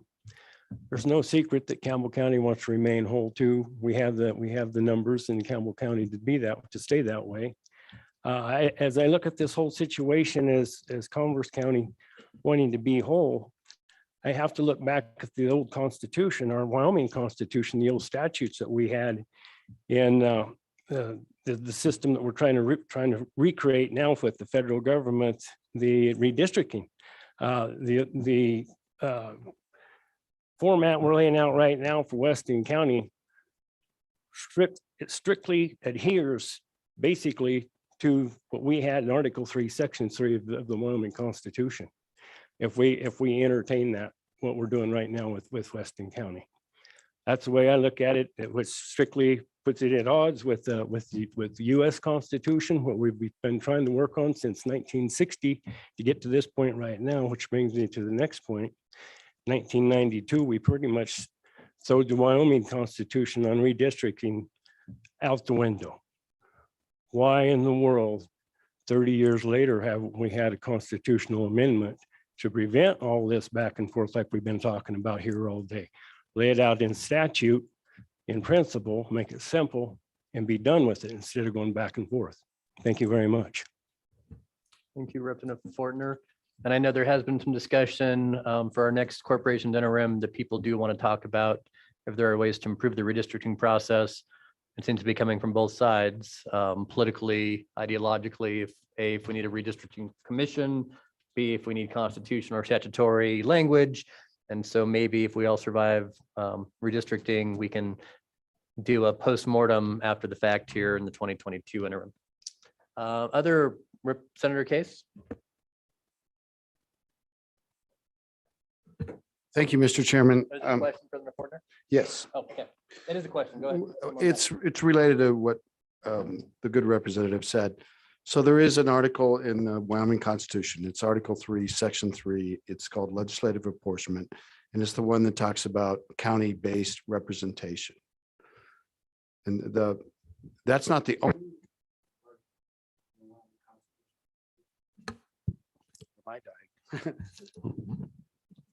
There's another article that deals with the fact that the legislature was, and it's a much more recent article that was passed by the people that says we shall apportion the state based upon the census. And that's to implement the one person, one vote rule. Article 3, Section 3, we were specifically directed to ignore by the court. Now, there's been a lot of talk, and it's come from one of the major parties in the state of Wyoming, that we should put this back to the people. We should take and say, will you reaffirm Article 3, Section 3 about county-based boundaries? Like we could magically do that. So let's just assume that this legislature passed a resolution to do that would say, we want to re-implement Article 3, Section 3. What do you think about that? And supposing the people overwhelmingly approve that, where we get down to, it doesn't become law because it was unconstitutional. That's an unconstitutional act. The people could vote for it. The legislature could vote for it and submit it to the people, but it doesn't make it law. That's the part it is, because it's already in the Constitution. And this is where I get in a little sore sometimes, I think, is it makes no sense to me to torture the people by putting something before them that can't possibly be law. And it attempts to pacify when it can't happen. So we are bound by the parts of the Constitution that the courts have not directed us to ignore. And that's the one about census. And we shall do it every 10 years and we will use that census. And that's where we are, Representative. I guess Weston County has been very persuasive. They have been to every meeting. There are lots of county lines on our redistricting map, but they're not magic. And some of them are entirely whole. And that's a good thing if we can do that. But there's no trade-off between the other counties.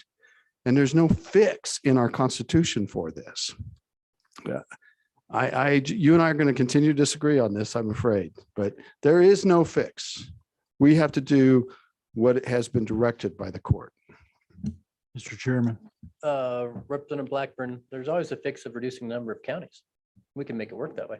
Representative Blackburn. Thank you, Mr. Chairman. Senator Case, I might suggest that if we can show a representative where to find that case law, where the courts told us not to do that, that might be helpful to him and the general public as well. If you might be able to help us out with that, I'd appreciate it. I do believe Mr. Swank is the Gore Carpin case, or at least the memo, available to the public on the LSO website. Do you know? Mr. Chairman, Josh Anderson. Josh. We do have those two memos that are out there.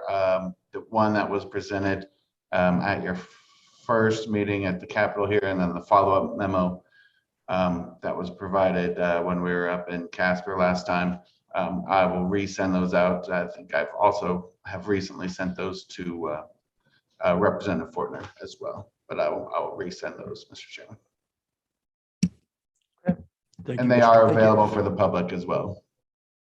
We haven't quite got a question to you yet, Representative Fortner, but Senator Scott, go ahead. Mr. Chairman, and excuse me, the federal cases, it's not only the Gore v. Carpin, but it's also the 1965 case that dealt with the same issue with regard to the Senate. And that, I believe, was a federal appeals court, might have been just a federal district court. So I guess there wasn't necessarily another question to you, Representative Fortner, but thanks for sticking. I got a question, Mr. Chairman. So we've allowed the federal government to come into Wyoming and tell us that we cannot add something to our Wyoming Constitution. Is that what we've done? Have we let that happen? The Representative Yen, go ahead. Mr. Chairman, so it's not the federal government. It's the Supreme Court of the United States deciding what is or isn't constitutional based on their power to decide interpretations of the US Constitution. So that segment of our state constitution is not constitutional under the US Constitution, which is the supreme law of the land. Thank you, Mr. Chairman. Question. Sure, go ahead. We take questions. If we've allowed that to happen with one part of our Constitution, what's to prevent them from doing it with the rest of it? It's a crying shame that we stood back and let that happen. Senator Scott. Mr. Chairman, and we in Wyoming did not have anything to do with the key relevant provision of the federal Constitution that was put there by the Constitutional Convention in 1789, 88. And it's been there ever since the United States came under the federal Constitution. It is the supreme law of the land. We had a civil war over the issue. It's a settled issue. All right, moving on. Yep, go ahead, Representative Fortner. The 10th Amendment gave us the right to rule the state of Wyoming without federal overreach that didn't have any bearing on the Constitution. That means federal courts and Supreme Court really don't adhere to what's in our Constitution. I mean, we're looking at the Constitution itself, not rulings or interpretations of the Constitution. That's where I'm at on it anyways, you know. And I believe personally, the founding fathers of the US Constitution gave us the right to tell the federal government to go pack sand if we wanted to. That's what I believe. Thank you guys very much. Is it a question necessarily? Well, Mr. Chairman, It's Go ahead, important. Representative. This is in front of the people of Wyoming. This is why we're doing things. And it's important that it be aired. And we hear a lot about the 10th Amendment, the 10th Amendment that gives states rights to things not otherwise enumerated. And it's an important amendment. It's really important.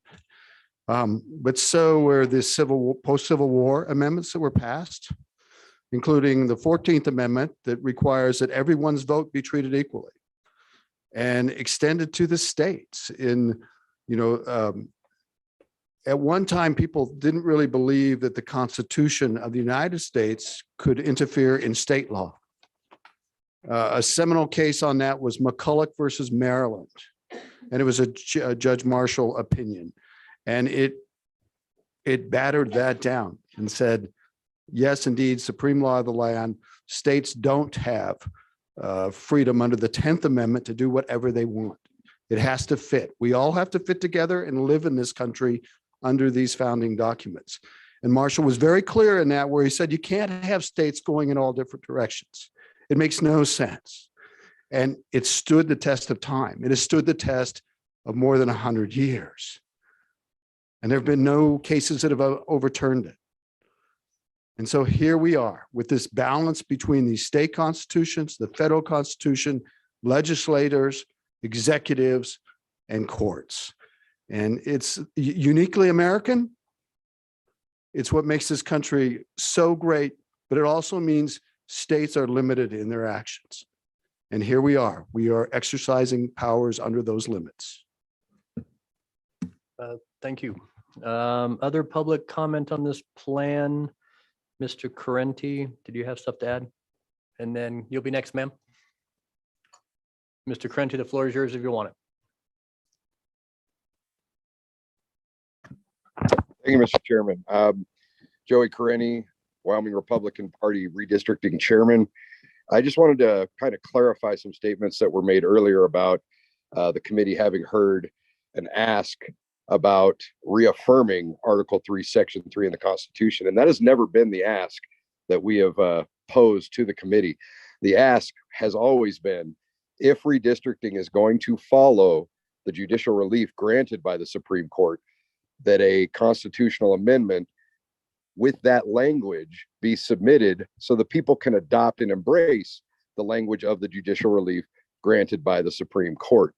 And that is based on the Wyoming Republican Party platform plank that judicial relief and judicial opinion do not fundamentally alter founding and governing documents. So it will always be the Republican Party's ask that if the legislature is going to be operating under some kind of judicial relief, that eventually the trigger be pulled to change the statute or the constitutional provision that is being ignored or relieved by the courts. And with that, I stand for any questions.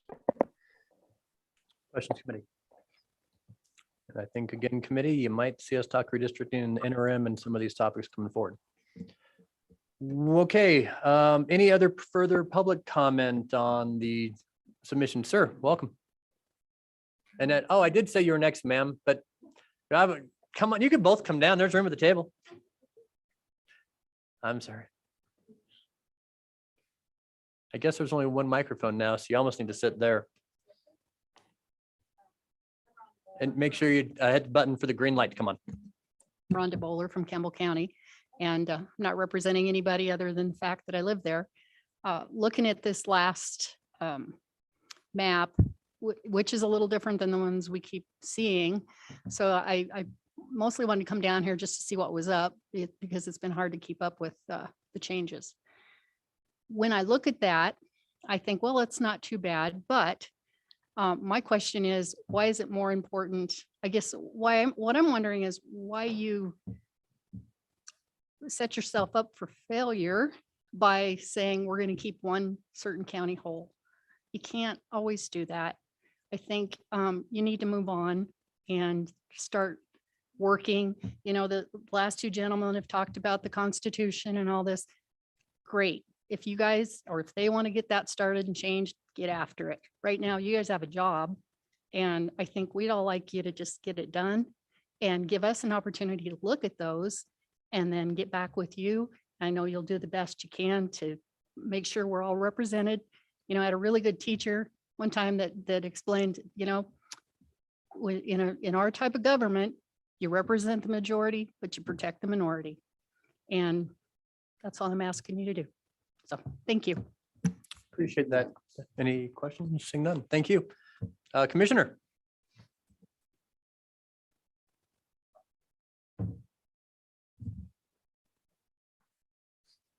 Thank you, Mr. Chairman. I'm Pat Wade, Chairman of Niobrara County Commissioners. And I just want to reiterate, Niobrara County cannot support this as it is because we feel like this is a highly unfair situation for Niobrara County. And to help explain that, I want to explain discussions I've had more than once with our former House District 2 representative. And he explained to me about when he ran his first time. He's 23 years old. Many of you know him, and very young, still in college, which should have been a really, you know, that's a hurdle to get over for a young candidate. Lived in Weston County, resident of Weston County. He ran against two other persons, both well-qualified, one very highly qualified person from Goshen County that rode up with me today. And one from the small piece of Converse County. And at the end of the election, the person from Goshen County out of those districts had received all but 2 votes in that district. The Converse County candidate carried Converse County very strongly. The Weston County candidate carried Weston County. And I suppose Niobrara County probably split amongst 3. But I hope that helps you understand why I am so concerned about this. I'll point out again that as this plan is laid out that you're currently looking at, it gives Weston County 68% of the vote and very little for especially Goshen County. And it just puts us at a big disadvantage. So it's not something that we can support. So thank you. I stand for questions. So Commissioner Wade, your preferred plan is some kind of multi-county configuration where Niobrara can swing one way or another and help kind of be a player in the game, right? With 2,400 constituents, 300 in the prison, but 2,100 people. And you're right, it's not fair. And so some type of multi-county collaboration would give Niobrara kind of an elevated position. Is that, I mean, that's Niobrara County position, is to have 3 or 4 counties in your legislative district where it's kind of equally split. Yes, as close as possible. We know, you know, I'm sure trying to understand this from this committee's perspective, it's going to be hard to balance. It's going to be impossible to balance. We understand that. We know that, you know, we're very likely going to be at a disadvantage no matter how it's done. We would like to be held as equally as we could. And I will go back to what I have said the first time that I testified. In Region 7, our clerks worked hard, and we worked with Representative Duncan and Representative Clausen, and at that time with Representative Hunt. And our people had come together, and we had what we thought was a very good plan. And I think in our part of the world, we're getting pushed from the north and we're getting pushed from the south. And so, you know, that is we're just trying to keep on as even a field as we can be. We know we're going to be the underdog. We're used to being the little guy in the fight, but we would appreciate this committee's consideration to keep us in it as much as possible.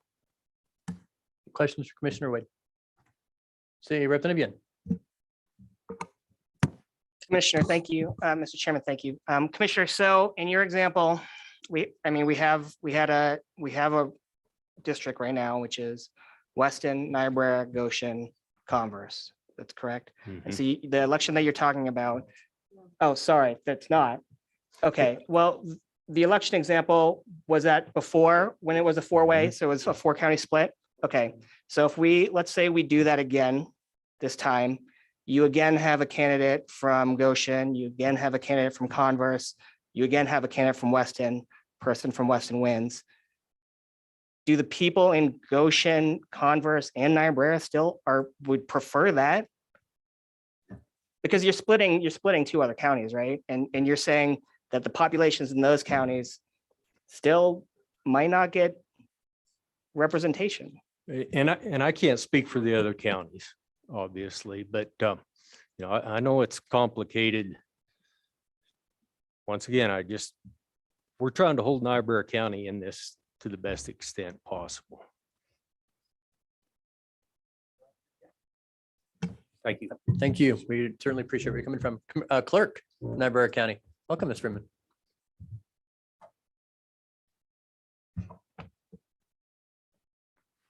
Good afternoon, Mr. Chairman, members of the committee. I'm Becky Freeman. I'm the Niobrara County Clerk.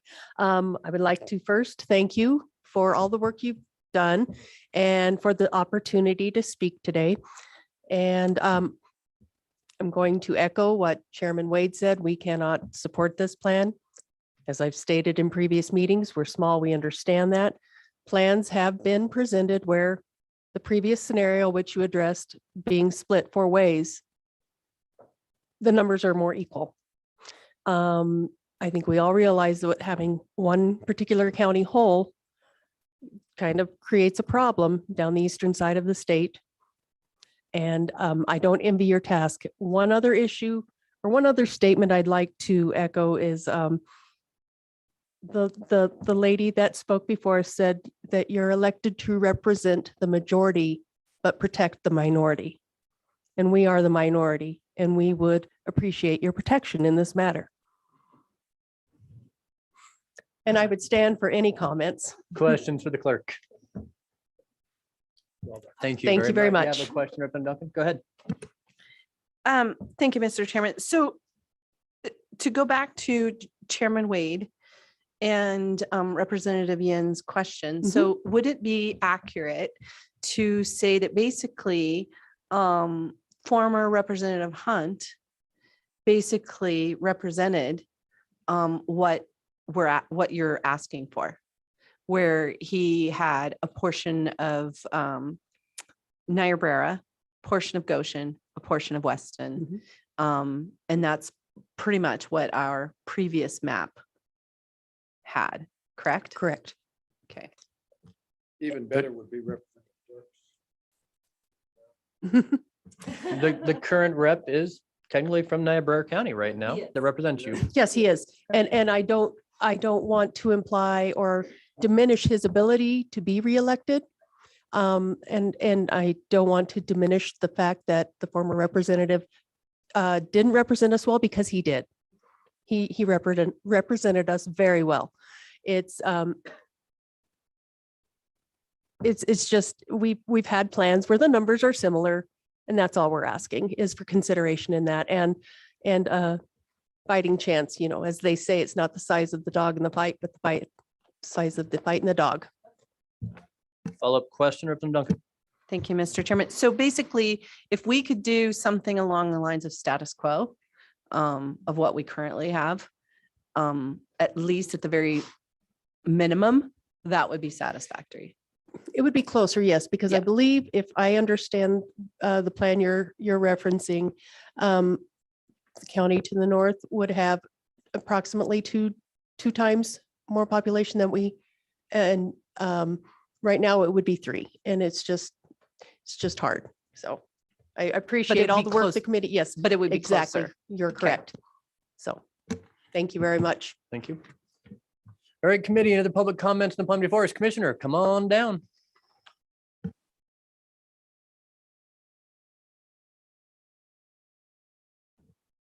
Thank you, Mr. Chairman. My name's John Ellis. I'm the chairman of the Goshen County Commission. And I would just like to tell the committee and appreciate the committee what a job you have, because I can see it's not fun. But we can't, I speak for the Goshen County Commissioners, and we can't support the plan that you have. We can, like Representative Duncan was just talking, we could support something like that, but the plan that's there now, we just can't support those people south Torrington to go into Laramie County. That you just can't imagine what I hear. So that's, thank you. What? They don't like Laramie County? You don't need to say. Any questions for Commissioner? No. I've been around too long to comment on that. Any other public comment? All right, committee. The question is on the compilation plan before you. You're right. I need a Mr. motion. Chairman. Senator Boner. Mr. Chairman, it's okay. I think it might be best to dispose of the two, I guess, more technical submissions from Campbell and Converse County first, perhaps separately. So I'll go ahead and make that motion to the committee adopt the changes submitted by the Commerce County Clerk, submittal 6 from Region 7, as well as the Campbell County adjustments from the Campbell County Clerk. I think that's hopefully those are less controversial. We can just dispose of those right now. So that's the motion. Yes, Campbell and Converse. And in committee, it's the two maps that it's basically Douglas and the city of Gillette to draw in lines with the plan we asked for. Is there a second on that motion? Seconded by Duncan. I don't think they're controversial. Anybody have any comments on those? Now my mic came back on. Yeah, but All right. Any comment, discussion on that motion? Seeing none, all those in, let me get my online screen pulled up here. Any comments on those two small changes? Okay, seeing none, all those in favor of that motion, please raise your hand. That looks, if not unanimous. All right, that motion's passed. Now we're back on the motion of the compilation of the eastern side. Senator Scott, go ahead. Chairman, frankly, I think this motion is premature. The problem we've got is that the committee's been working on a house plan that switched a representative to the Laramie County from the southwest corner. A good part of my fear of that all along has been that it isn't going to work for the Senate when we try to nest it. And I think we want to preserve the nesting. I think we need to see the Senate plan so that we have a complete thing. And then we can come back and see what makes sense here. So I do think we need to see a Senate plan on the version we've been working on before we can make sense out of this thing. Let me ask a question to Mr. Swank, if you're on. The current statewide compilation plan that we're working on, it's out of deviation on the east side of the state right now. Would that be correct? Mr. Chairman, that is correct for Region 1 for Laramie County. But otherwise, Region 6 and 7 on the compilation plan are within deviation. Mr. Chairman, I actually forgot, I apologize. Because the region plan adopted last meeting did not take care of all of House District 5 in Goshen County, that is also out of deviation. But it's basically House District 5 southward. So the current plan we're working from is out of deviation. And this is, as far as I understand, the only plan before us that would put us in deviation on the east side of the state. Would that be correct? In its entirety, yes. And so, Senator Scott, I certainly understand. The question is status quo where we are outside of deviation, or this plan that at least puts us in deviation and still doesn't solve the Senate nesting problem. I don't think the Senate nesting problem is solved at status quo or adoption of this plan. Go ahead, Senator Scott.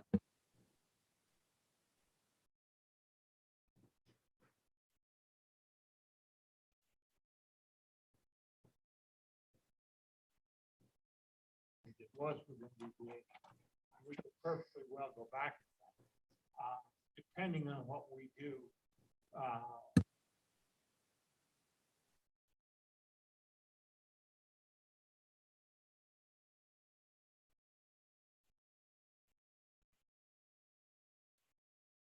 We can't hear.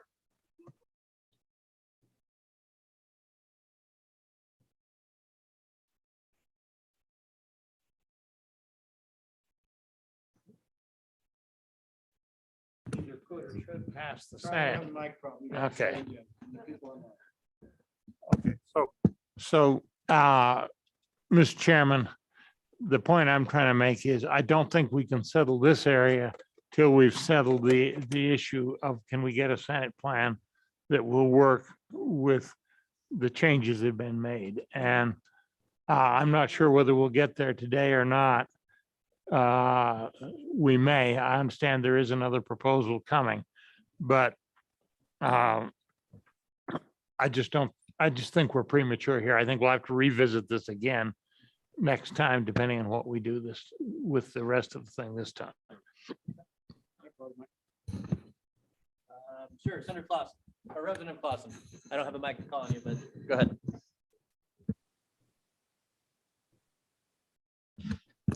Let's start with Senator Case and we'll get Representative Clausen a mic. Would it be appropriate, Mr. Chairman, to just take this plan, hold it, and talk about the rest of the agenda today? Come back to this. I think that would maybe satisfy my good colleague. And then I think we could be time for a break as soon as Representative Clausen calls, and then maybe we can get some of these charged up. I like it. Representative Clausen. Mr. Chairman, Senator Case's suggestion was what I was going to suggest, that we were premature in moving this without looking at the entirety of our maps, because there's one more compilation that would affect this. Okay. Well, with that committee, unless anybody wants to push a motion right now, I don't see anyone online or here that wants to do so. So let's take a 5-minute break and we'll come back at 4 o'clock, which really means 4:05. And we will look at other plans that were submitted and talk about Senate nesting proposals.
Hey, everybody coming back. As soon as I get a rep and a senator to sit, we will continue.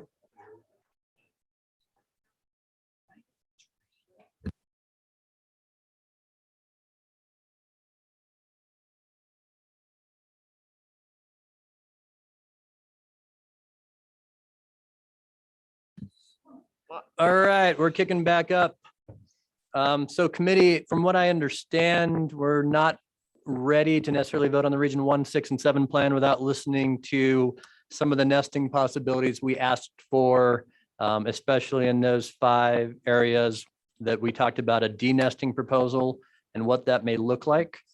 So with that, I'm not sure I actually saw any official denesting proposals besides Senator Boner's for his region. And so while we're still in this area, Senator Boner, if you want to talk about your denesting plan, what it might look like, the floor is yours.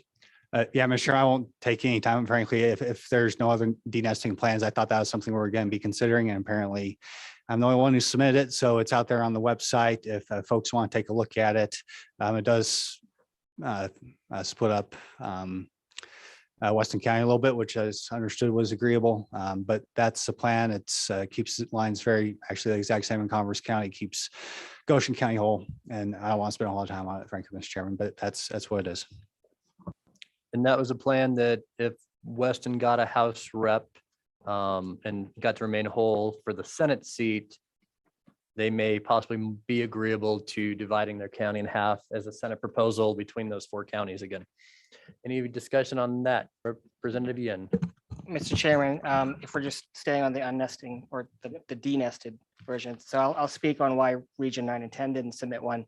I did communicate to every legislator and every clerk on Region 9 and 10 with a denested possibility, and that was pretty either met with apathy or in another case unhappiness is what I would say. And so because our region wasn't super interested in pursuing it, I did present an easy option for them, which was just Senator Scott's version of our Region 9 and 10 nested together, which of course is in deviation. And the thought generally was that they weren't interested, so we didn't submit a plan. Thank you, Mr. Chairman. And I would say on behalf of Laramie County, as I guess I keep saying, it's really difficult to draw multiple Senate districts. I know we've all had that problem, and with a short time frame, both Senator Nethercott and I were out of town, as was our county clerk, and so we did not draw an independent Laramie County 5-district nesting plan. We briefly discussed the possibility about running at large of those 5 Senate seats in Laramie County. Certainly some conversation back and forth, depending on who you are, whether that was an agreeable idea or not. And so that remains to be seen. But there was no plan submitted from Laramie County as well on those 5 nested seats at this time. As we continue from kind of the conversations we heard around the state, the denesting idea might not be as popular as this committee thought it was. We certainly heard that feedback as well. That being said, Region 2, Albany County. I see Representative Connolly and Senator Rothfuss are here. Well, I see Representative Connolly is here, and Senator Rothfuss had a phone call briefly. And I know we did get an email from the clerk of Carbon County, Ms. Bartlett. And she submitted a letter to, apparently it just went to the chairs. So let me forward that to the entire committee. But it's on behalf of the Carbon County Board and says, well, do the right thing, signed by all the Carbon County commissioners about how they're going to divide it up. So I will forward that to the committee right now. And we have found Senator Rothfuss and Representative Connolly. Please talk to us about Albany County. Thank you, Mr. Chairman, members of the committee. Last time, one of the tasks that was put before us is to come to you and talk about what the nestings would be in Region 2. And so we're here to tell you that we've agreed that they should remain as they are now. So it would mean that House District 13 and House District 45 will be nested with Senate District 9, and that House District 14 and House District 46 would be nested with Senate District 10. So those are our nestings. And We spent hours on that, Mr. Chairman. and so We explored every possibility. That's where So we ended up. Representative Connolly and Senator Rothfuss, as I'm sure you've watched these proceedings, the committee did take the route of the last meeting for a nesting plan that went through Albany County in not the way that you are suggesting. And taking that into mind, talking with your constituents, county clerk, you're continuing to hold to the current submitted proposal from several months ago about how you want your nestings to work. I hate to say you're not being compliant with our wishes, but if you want to discuss a little bit more on your thought process. Well, Mr. Chairman, there was nobody certainly that we talked to that was interested in that type of a split because it does dramatically skew what we currently have in place. It significantly changes districts, changes representation. And so across the board, there was a desire to avoid that. We have not really been directly engaged with any plan or any proposal that would do otherwise at this point, even though it keeps coming up. Nobody has come to Albany County and said, hey, work with us. Let's try to develop what that plan might look like. And it comes down to what are the conditions that we are trying to deal with to figure out what that nesting would look like. I can't come up with, and our clerk can't come up with, and nobody can come up with random hypotheticals. We have to be meeting with a proposal and then try to make that proposal beneficial, equitable, and representational for the people of Albany County. The only thing that we really have seen on the table is carving out Rock River's 240. I think you heard loudly, hopefully at the last meeting, that that was not acceptable to the people of Rock River. They want to be part of a unified district. We are certainly happy to work with proposals, no question about it, and do our best. If the committee comes forward and says, this is what we want to do, this is how we want to do it, work with us, Albany County, we'll do that. It doesn't mean we'll support it, but we'll work with it. We'll work within whatever parameters you give us and optimize for it, and then perhaps vote against it when we have an opportunity to do it. That hasn't come to us. I know there have been plans that have been explored since the last meeting. I only recently saw any of those plans, and certainly we weren't engaged. Albany County was not engaged in preparing any of those plans. So yes, we were sent off with a figure out how you want your Senate district nesting to be, and we did, based on the fact that all we have seen so far as a proposal is what is currently referred to as Region 2, which is Albany County, and that is our preferred solution. Questions for the Albany County legislators? Senator Boner.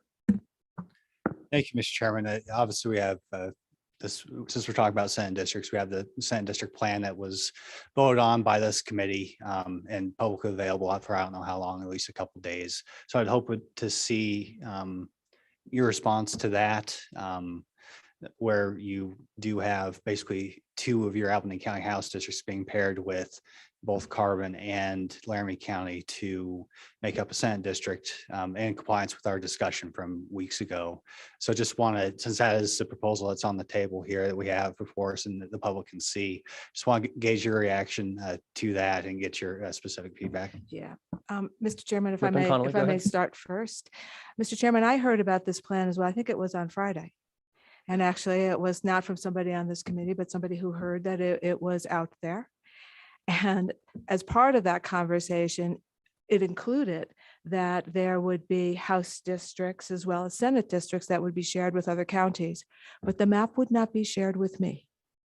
That was on Friday for a meeting that's happening on Wednesday. I called my county clerk. I said, have you heard of anything? The answer was no. I said, so the plan that is out there, that is euphemistically being referred to as the I-80 compromise, which please don't use because a compromise implies that we were at the table. We were not at that table. There was no discussion with us. And so Representative Connell, I believe, and correct me if I'm wrong, Senator Boner, there's another plan. It's called Statewide Compilation, Plan 5, Senate Nesting Joint Corporations Committee. Because at the last meeting, we did direct LSO to nest Senate districts as close to current. And that plan did come out with a split in your county along the current statewide compilation plan. It looks like it's only been viewed by 100 people. So, and it was submitted in the meeting materials Monday. So yes, Mr. Chairman, if you. Senator Boner, correct me if I'm Yeah, wrong. so I was just trying to limit the discussion to the Senate plan, which is why, the plan that you alluded to is being brought forth as well. Yeah, it just, it gets down to this process. It's unfortunate that we're trying to do things on such a tight schedule. All I can say is that the way I understood this process is the committee votes on something, then we have to go back and figure out the details, which is what we just did with Converse and Campbell counties.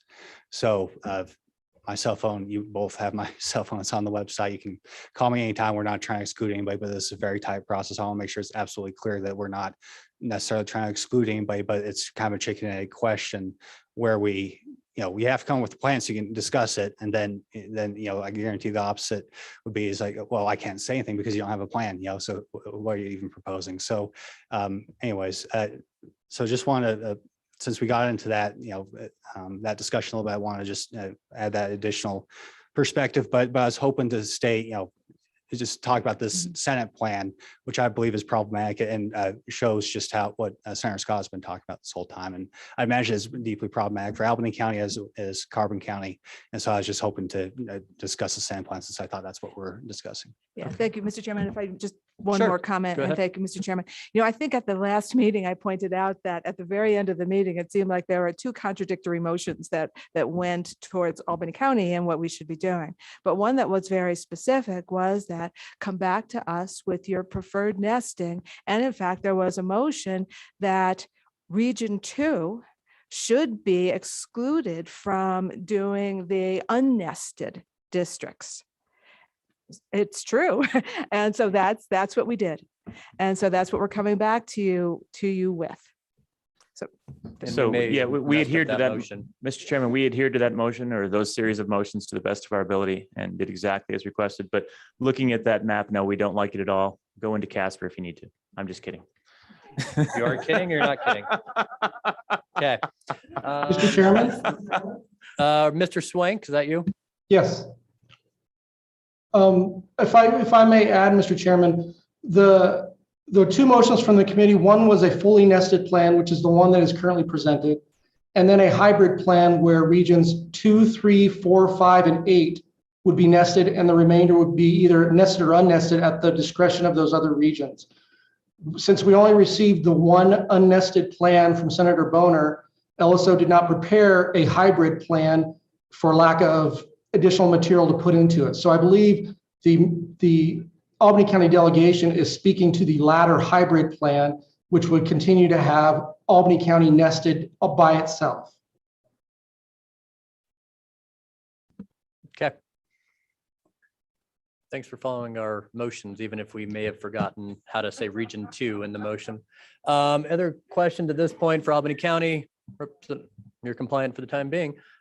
Seeing none, let's talk Sweetwater County Clerk. I didn't see, but I know, Miss Leslie, I do have, hi, Sweetwater County Clerk, is that you? Hey, come on down. Want to talk? You don't want to talk? Okay. Let's bring in CJ.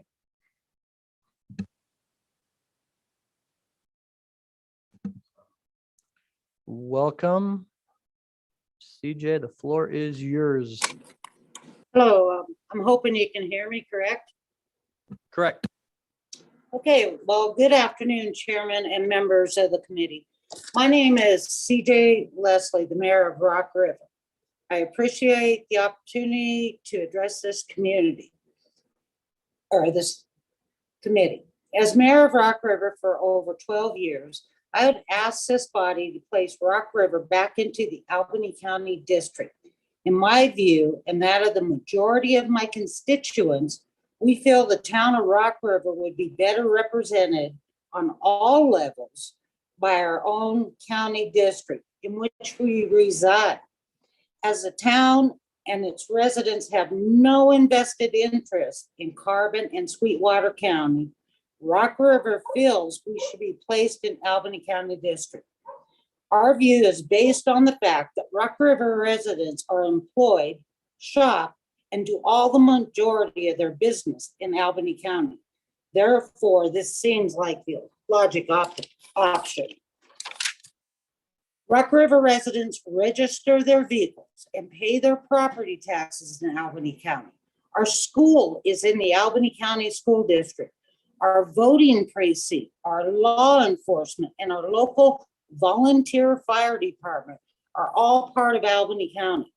The residents here do not shop in Rawlins. They do not send their children to school in Hannah, and they do not vote in Medicine Bow. We receive nor pay any taxes to Carbon or Sweetwater counties, which in the collective view of both residents and the town itself leaves us without proper representation. I have represented the town and its residents for over 14 years as either a council member or the mayor. In this period, I have, along with my office, worked with the majority of Albany County agencies on numerous issues and found that they have always been invested in our town's issues. Because of the strong relationship with Albany County, I believe it is in the best interest for Rock River to be represented by the district in which we reside and conduct all our business in. Only then will we have a stronger voice in the state issues that may affect our small town and community. So in closing, if Rock River is truly not just 240 numbers on a map and true representation for all is the goal of this committee, the only logical and reasonable conclusion should be to place Rock River back in Albany County District 14 to ensure the best representation for Rock River and its residents. I thank you again for allowing me to speak on behalf of Rock River and its residents. Thank you, Ms. Leslie. Any questions from the committee? Seeing none. Appreciate you being here. So Sweetwater, and let me go to Carbon County then. I know I sent you that email committee from their county clerk, but not seeing any other plans. I know Senator Hicks has worked with Senator Boner to have an I-80 plan that has a nesting configuration. And so I'm not sure, Senator Boner, if you want to present it, or Senator Hicks is here if he wants to present it. I'm looking towards Senator Boner, or Representative Ayer wants to talk about it. Go ahead, Representative Ayer. Well, I don't necessarily want to, but I will. Actually, I do want to. First of all, I want to say that we've had some really good work done by a lot of people on our committee, in our county clerk's offices, and among the other legislators here. And when I started this process, I had no idea it would get so difficult as it has been. But we've had some people who have worked, just done a lot of work. I applaud Senator Boner, I applaud Representative Summers, who's not even on our committee, but he's done as much work as anyone I know on this. Michael Swank has been wonderful and done a wonderful job of trying to wrangle a herd of cats and make this sense out of this.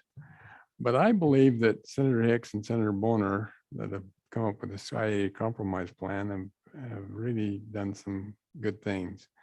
If you could put up the spreadsheet that shows the deviation for both the nested Senate districts and the House districts.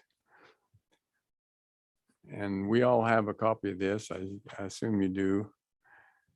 There was an ID compromise House plan and then an ID compromise Senate plan. It's kind of hard to see from that. I don't know if members of the committee, do you have access to this? You do on your, yeah.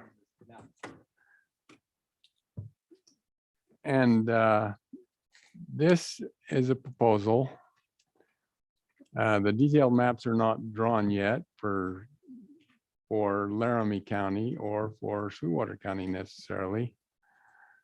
And I think we can leave that up to those counties to sort out how they can use those.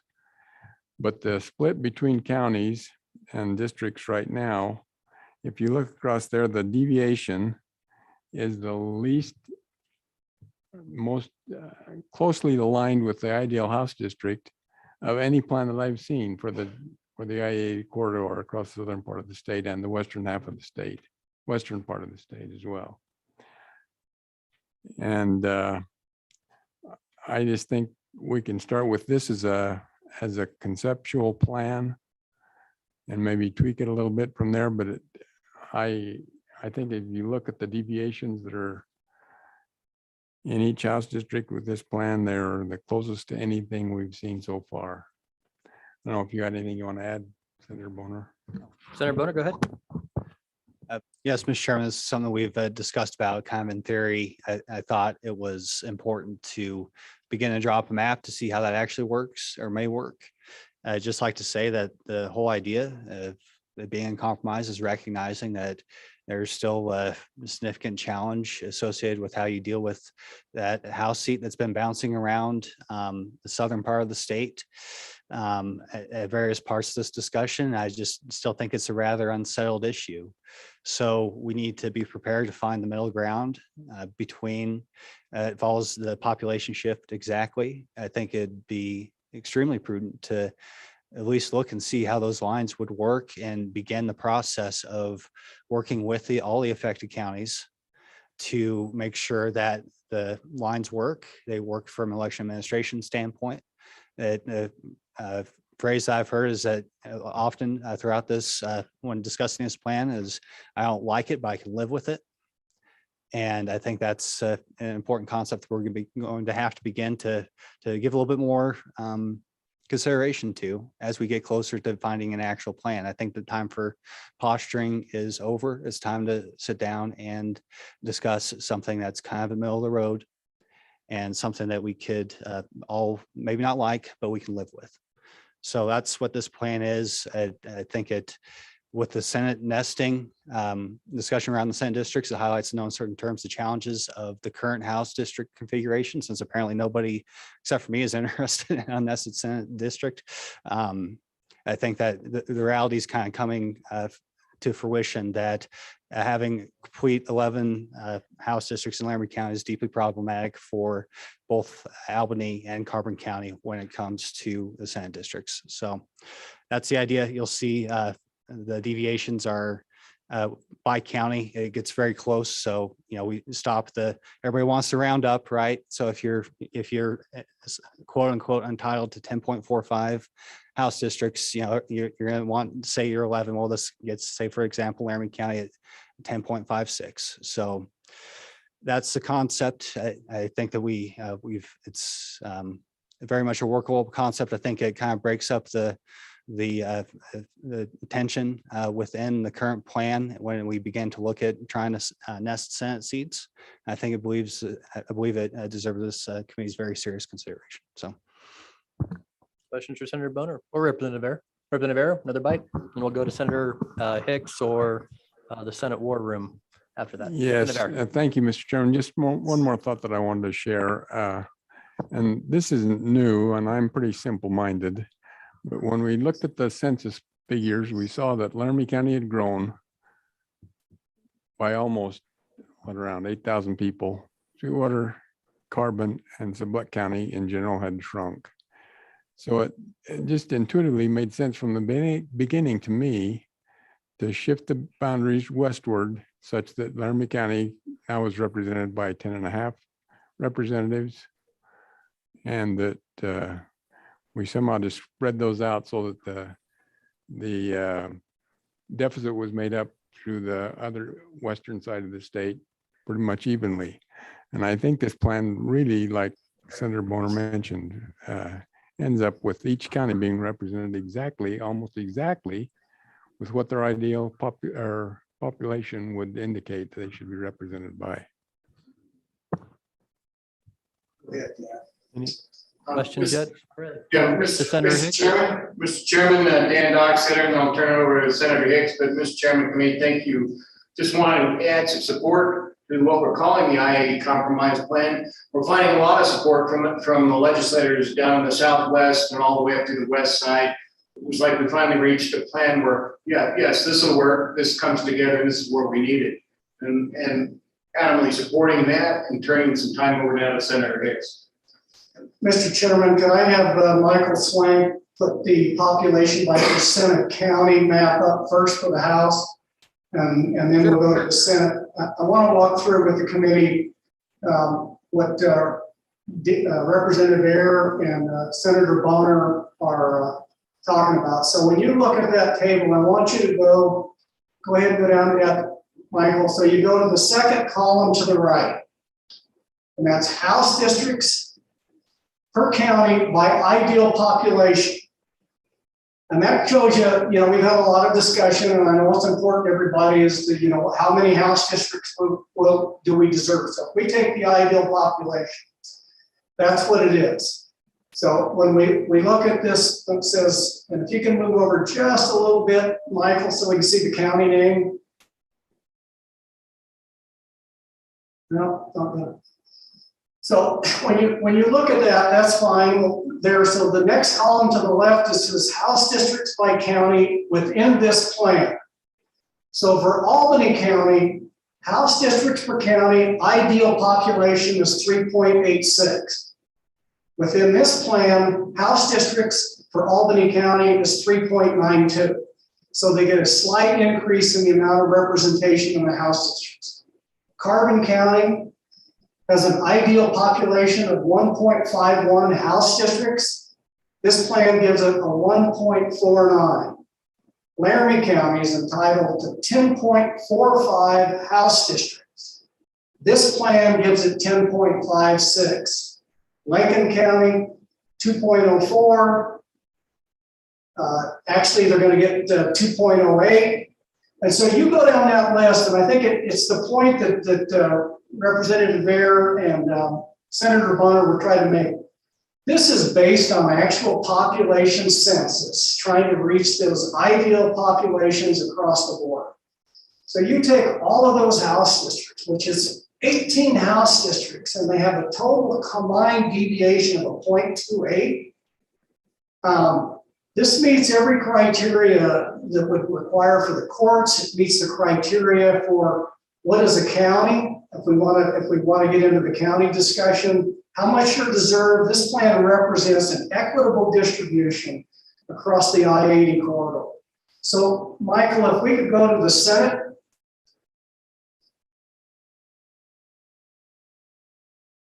So this is the Senate, same scenario here. So same column, Senate districts per county under ideal. Albany County representation would be 1.93 senators. This plan provides 1.96.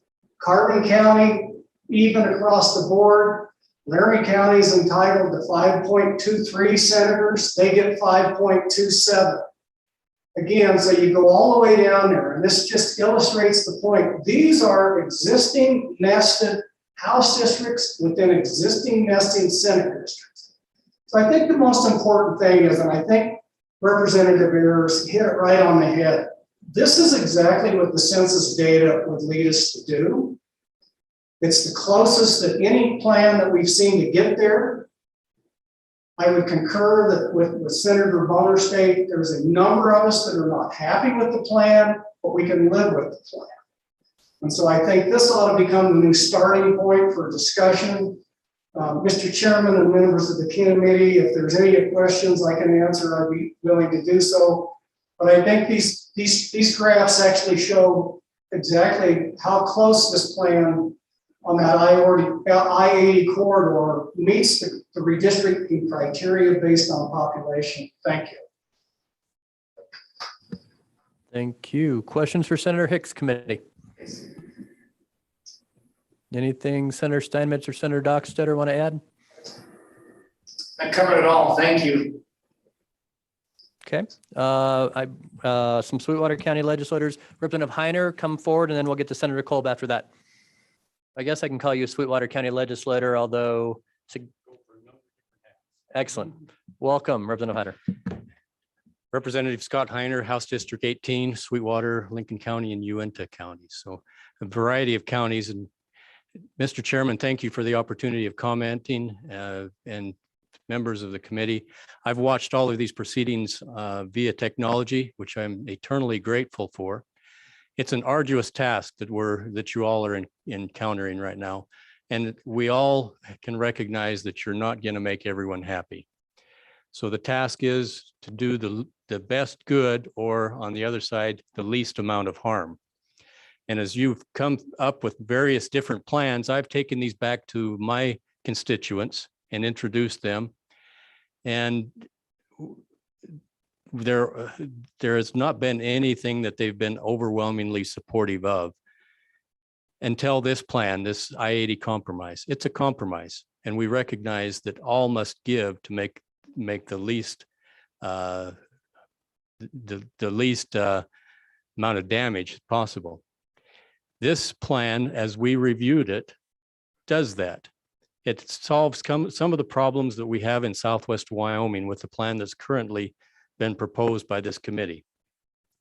It preserves community of interest in Uinta County, keeping that county essentially whole. What it does is kicks me basically out of the county, which for the better good, I see that. I see that is best to do that. It puts LaBarge with Big Piney and Marbleton, which I have to give up LaBarge, which I have some dear friends in LaBarge. But I see the greater good of keeping a school district whole, and LaBarge, which is only a few miles away from Big Piney and Marbleton, being whole with that community of interest. It does not slice up Star Valley, pulling out a mere 92 people from the southern end of Star Valley to put with Rock Springs, which makes no sense at all. It keeps Star Valley whole. And I heard the concern from the mayor of Rock River. What this plan does is actually puts Rock River with the rural area of Albany County, and actually improves their representation with the other rural aspects of Albany County and the rural communities within Carbon County. So I see it as a big win for Rock River as well. They're not tied into some suburban area that they won't get proper representation.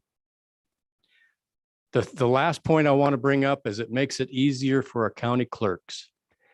They have a difficult task every election cycle to have a number of different ballots following precinct lines. This makes that easier. Back in 2016, the ballots were inadvertently mixed up in northern Rock Springs. And so that's the first time I tried to run for office. And my name was inadvertently left off of the ballots that were handed out in this area. So they had to have a special election a week later. Horrible turnout, as you can imagine. Subsequently, I lost by 26 votes. So what you decide here makes a difference for the next decade. It makes a big difference. What we want to do, and I admonish you to do the least harm. And I think this plan that has been prepared, that is a compromise, and that key word is compromise, does the least harm.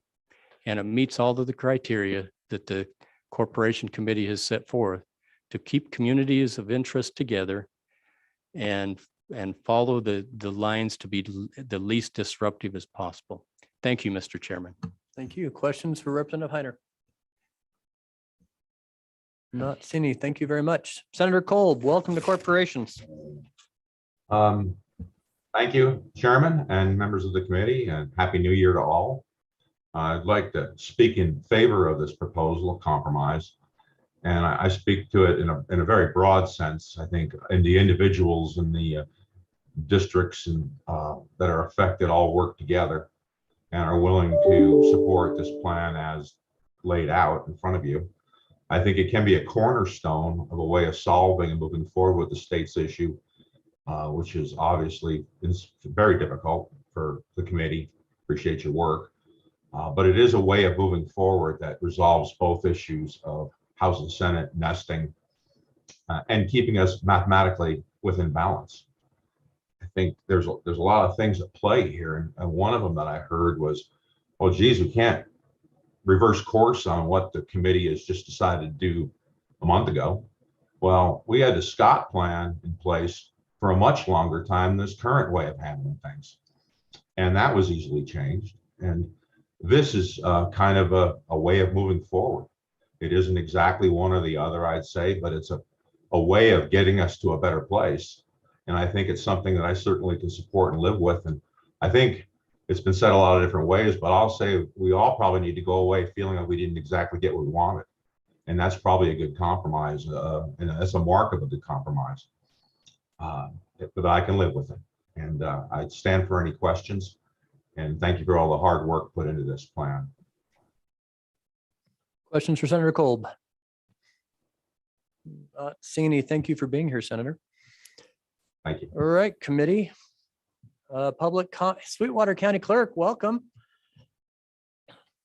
And we are really super excited to see you because, as I'm sure you're well aware in your county, a lot of these plans have not always been having Sweetwater County at the forefront of our minds, right? And because of your geography and the population centers and the needs, or the wants, I should say, about a lot of other legislative districts, we certainly had a lot of plans that carved you in a lot of interesting ways. So thoughts on this plan? Thank you, Mr. Chairman. Yes, I have been speaking with Senator Kolb and Representative Stith. And as the clerk, it is the best option, keeps us in the deviation. It causes me a little grief because I have 3 to 4 new splits in my election precincts. I have 3 precincts that were whole and now will be split, including my own personal one. So I don't want to be the negative person. That's not why I was like, I don't have anything, it's a great plan overall. It just is going to create a lot of headache for my voters that I'm in charge of running the election process. But other than that, I will do what I can to make it as easy of a transition as possible. I'd like to hear that, Spirit. Hey, so Mr. Swank, can you pull up Green River on that map? I do have some questions. Okay. Because when I look at the map, Green River looks a little weird to me. And so committee, as you know, we had an issue in Fremont County, which we solved. We can zoom a little bit on the upper northeast part of Green River. I guess my concern is it looks a little bit like an island. Is that the tunnel as well, that we're drawing a legislative district through a tunnel and we're carving out an interesting piece of northern Green River? Are there splits in that area, or any comment on, I'm not super familiar with your districts. I believe my splits are in Rock Springs. This area is what I believe they call Old Green River. I live in Rock Springs. I don't have a lot of idea about Green River on that end of it, but where they're pulling that out, it's more rural and would fit better in with the Uintah County and such. Lower population there, but my new splits would be created in Rock Springs. I just thought that was an interesting way to draw a district on that one. Other questions? Senator Scott. Mr. Chairman, looking at this map, I see looks like a large area in Sweetwater County, Bear Oil and down into the Red Desert to the west of Bags. It looks like a large area, but what's the population in that area? Is it of any size? It's very small. I don't have the numbers off the top of my head on the population. We have less than 100 voters in that area there with Bear Oil and down further. So it's a large area of no communities and things like that. So would it, Mr. Chairman, would it be fair to describe it as, even though it looks very large, it just doesn't affect that many people? Exactly. Thank you. Other questions? Representative Mayor. Thank you, Mr. Chairman. I'm sorry, I missed your name. Cindy Lane. Cindy Lane. Clerk Lane, most of the legislative districts are contained 100% in Sweetwater County. We have Senator Heiner's district that is split between You went to and- Lincoln and Lincoln, Ewing, Sweetwater. and Sweetwater. Mhm. Would it be possible for you to redraw these maps? And I mean, we're within deviation by a pretty comfortable margin. Could you change them to eliminate some of those splits?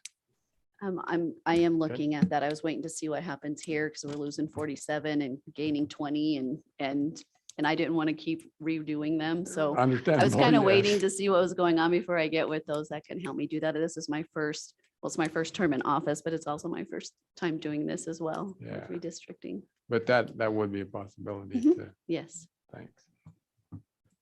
Other questions, committee, for the Sweetwater County Clerk? Not seeing any, but thank you for coming up today and welcome, sir. Thoughts? Thank you, Jeff Smith, Chairman of the Sweetwater County Board of County Commissioners. Thanks for having us today. We appreciate being here. I wanted to kind of elaborate on what Representative Yin had brought up previously, where earlier today we had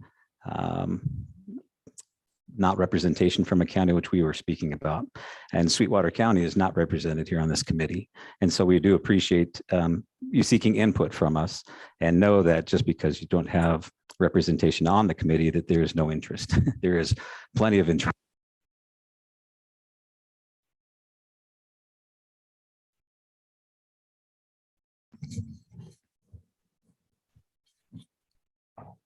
There's plenty of interest, and it is being watched.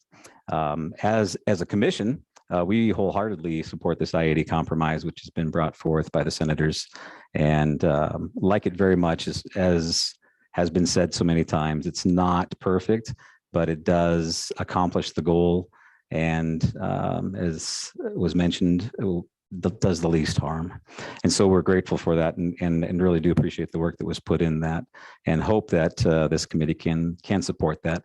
And I also appreciate the willingness to allow our clerk to maybe do some redrawing to help make her job a little bit easier, and to eliminate some of the incidents that happened, which she didn't mention. That was not on her watch with Representative Heiner. That was previous to her. So that was not her.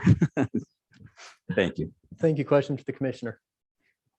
Seeing none, thank you also for being here you. today and participating. Hopefully it's a shorter drive than Cheyenne. Don't go too far. Senate conference room. I know there's Yes, three of you. The floor is yours. I closed it out before we heard from the good Senator Steinmetz. Oh, welcome, Chair. Thank you, Mr. Chairman. Sherry Steinmetz, Senate District 3, representing Goshen, Niobrara, and Weston. I stand in support of this plan as well. It keeps Goshen and Niobrara and Weston working with together still in regions 6 and 7, which we were instructed to do, rather than taking us completely out of the region with half of our county of Goshen going south. And so we too support that plan, would like to remain working with the regional approach of 6 and 7 up in our area. We feel that's more of a community of interest for us.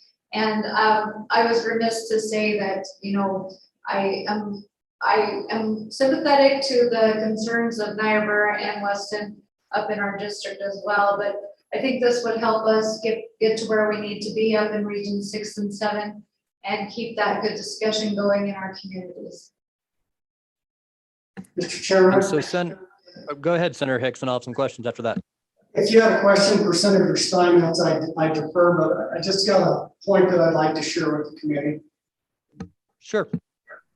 So I don't envy you guys and the decisions you've had to make and the hard work that you put into this to this state. But to give you give you an idea of that I think the gravity of the situation that we're dealing with, we were supposed to be meeting the members of the Joint Appropriations Committee this afternoon. And we've actually suspended that meeting so that some of us could actually attend the Joint Corporations Committee. And as you know, that we're dealing with a significant budget, and a lot of federal dollars and a lot of interest in that budget. So I would tell you at this point in time, this corporations committee and the decisions you guys have to make, and I don't envy you of those decisions, are now front and center in the legislature on equal or greater footing than where we are right now with the Joint Appropriations Committee, because we've had to suspend discussions amongst the JAC so that some of us could sit here today. So I just wanted to share you with that, with the gravity of the decisions you have to make. And I wish you luck in your best decisions.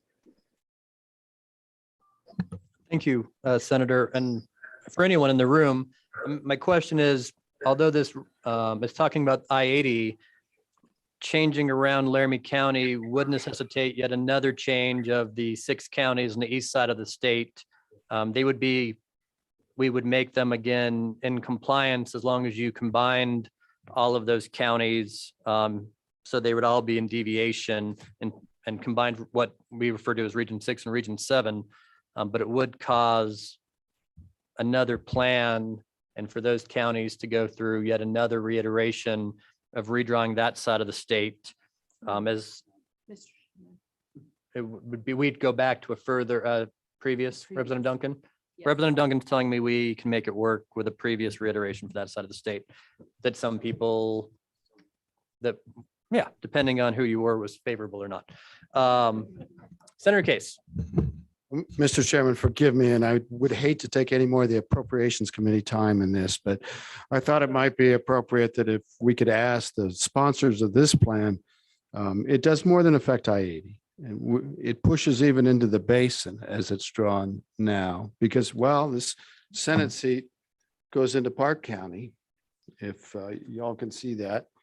And we'd already decided that we were kind of combining Yellowstone and to ease the basin problem. Now, maybe it's not necessary, but it does it in this map. So I hope the basin people are listening. It actually would aggravate the problems of the basin and seeking people from outside. So you just, you know, it does more than just that. And I apologize to the good people on the Appropriations Committee for wasting their precious time. And I did try to let them know we'd be getting to their plan about 3:30 and tried to be beneficial. Senator Scott, discussion or question?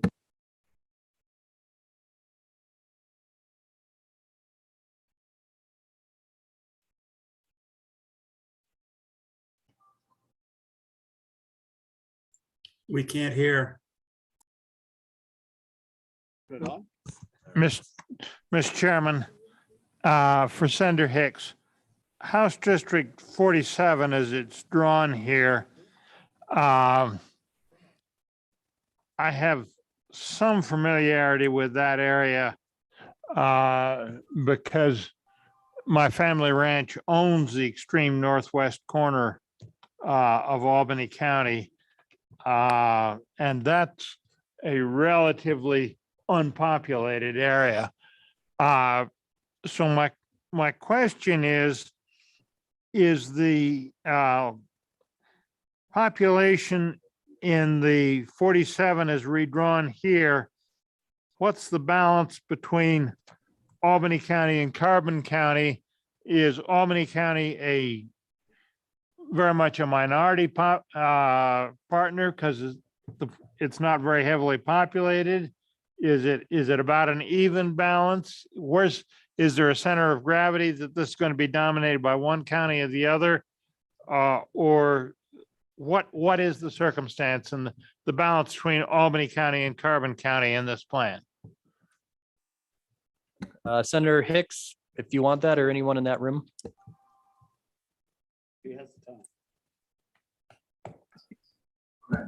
Yeah, Mr. Chairman, Senator Scott, as it's currently configured, it is to maintain the existing rural nature of House District 47. So under the current configuration that you're looking at, Albany County would have 48.16% of the representation in that, and Carbon County would have 51.8% of the representation in House District 47. But it maintains those rural areas of Carbon County nested with the most rural areas of Albany County. And Mr. Chairman, if I may, back to the question that Senator Case, this does not go into Park County.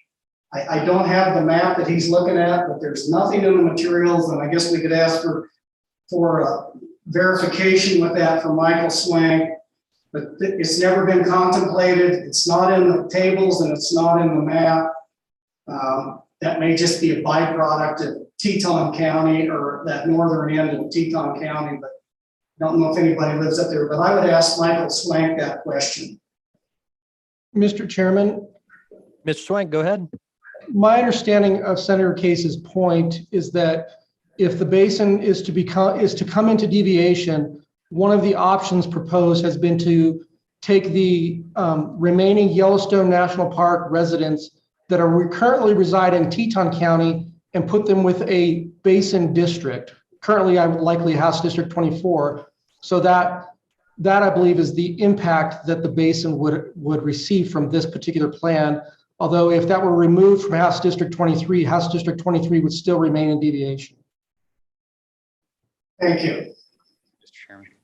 And Senator Boner, Rip, and Avera both want to talk. Senator Boner. Okay, yeah. That's the point of this plan is that these are not the absolute final lines. We've said this several times, and it gives you that sort of flexibility to go back and make those adjustments. And that goes for Teton County, goes for Laramie County. That's the feature, not a flaw of the plan. So don't want to represent that somehow this is the last iteration. It certainly isn't, but that gives us flexibility to deal with other thorny issues in addition to the positive feedback you've heard from the folks directly affected by it. Representative Air, anything? Really just, what I was going to say had already been said, but I think one of the beauties of this plan is that it is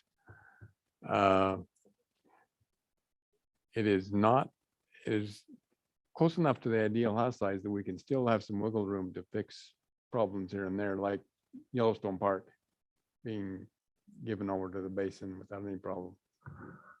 All right, Representative Yen, I'm going to get to you in a second, Ms. Simmons. Oh, sure, comment, go ahead. So, Mr. Chairman, on this plan, I was made aware of the map of it when Representative Ayer sent it to our region. And we did have members of our region, as some of had given testimony both online and in person, that were in favor of it. And so, you know, as one of the representatives within our region, I wanted to give it a good faith effort and have the conversation about it. My concern ultimately was the plan was made without consulting Albany County and Laramie County. And so we keep calling it a compromise without consulting the parties that we are quote unquote compromising with. So what I wanted to do is, so I tried to make the good faith effort.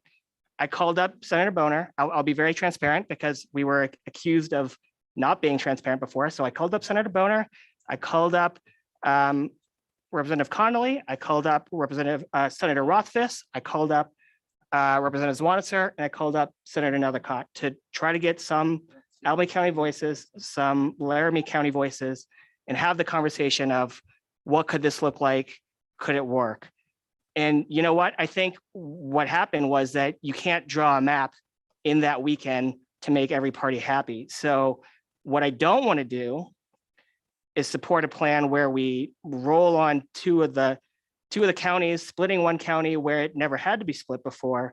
For example, we could do this in a different way, right? We could take one of the districts in Natrona County, split half of it, give 4,500 to Carbon County. You make that district, you give the other 4,500 to the basin, you make the basin within deviation. That could be an alternative plan.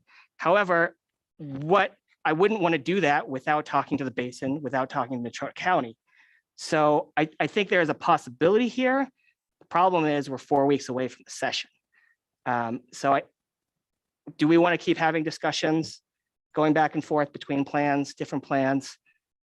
We could have that fight on the floor, or do we have 5 more meetings on what essentially we're doing is we're having 5 meetings over one bill, going back and forth over and over, which is what Senator Driscoll mentioned, what Senator Nethercott mentioned.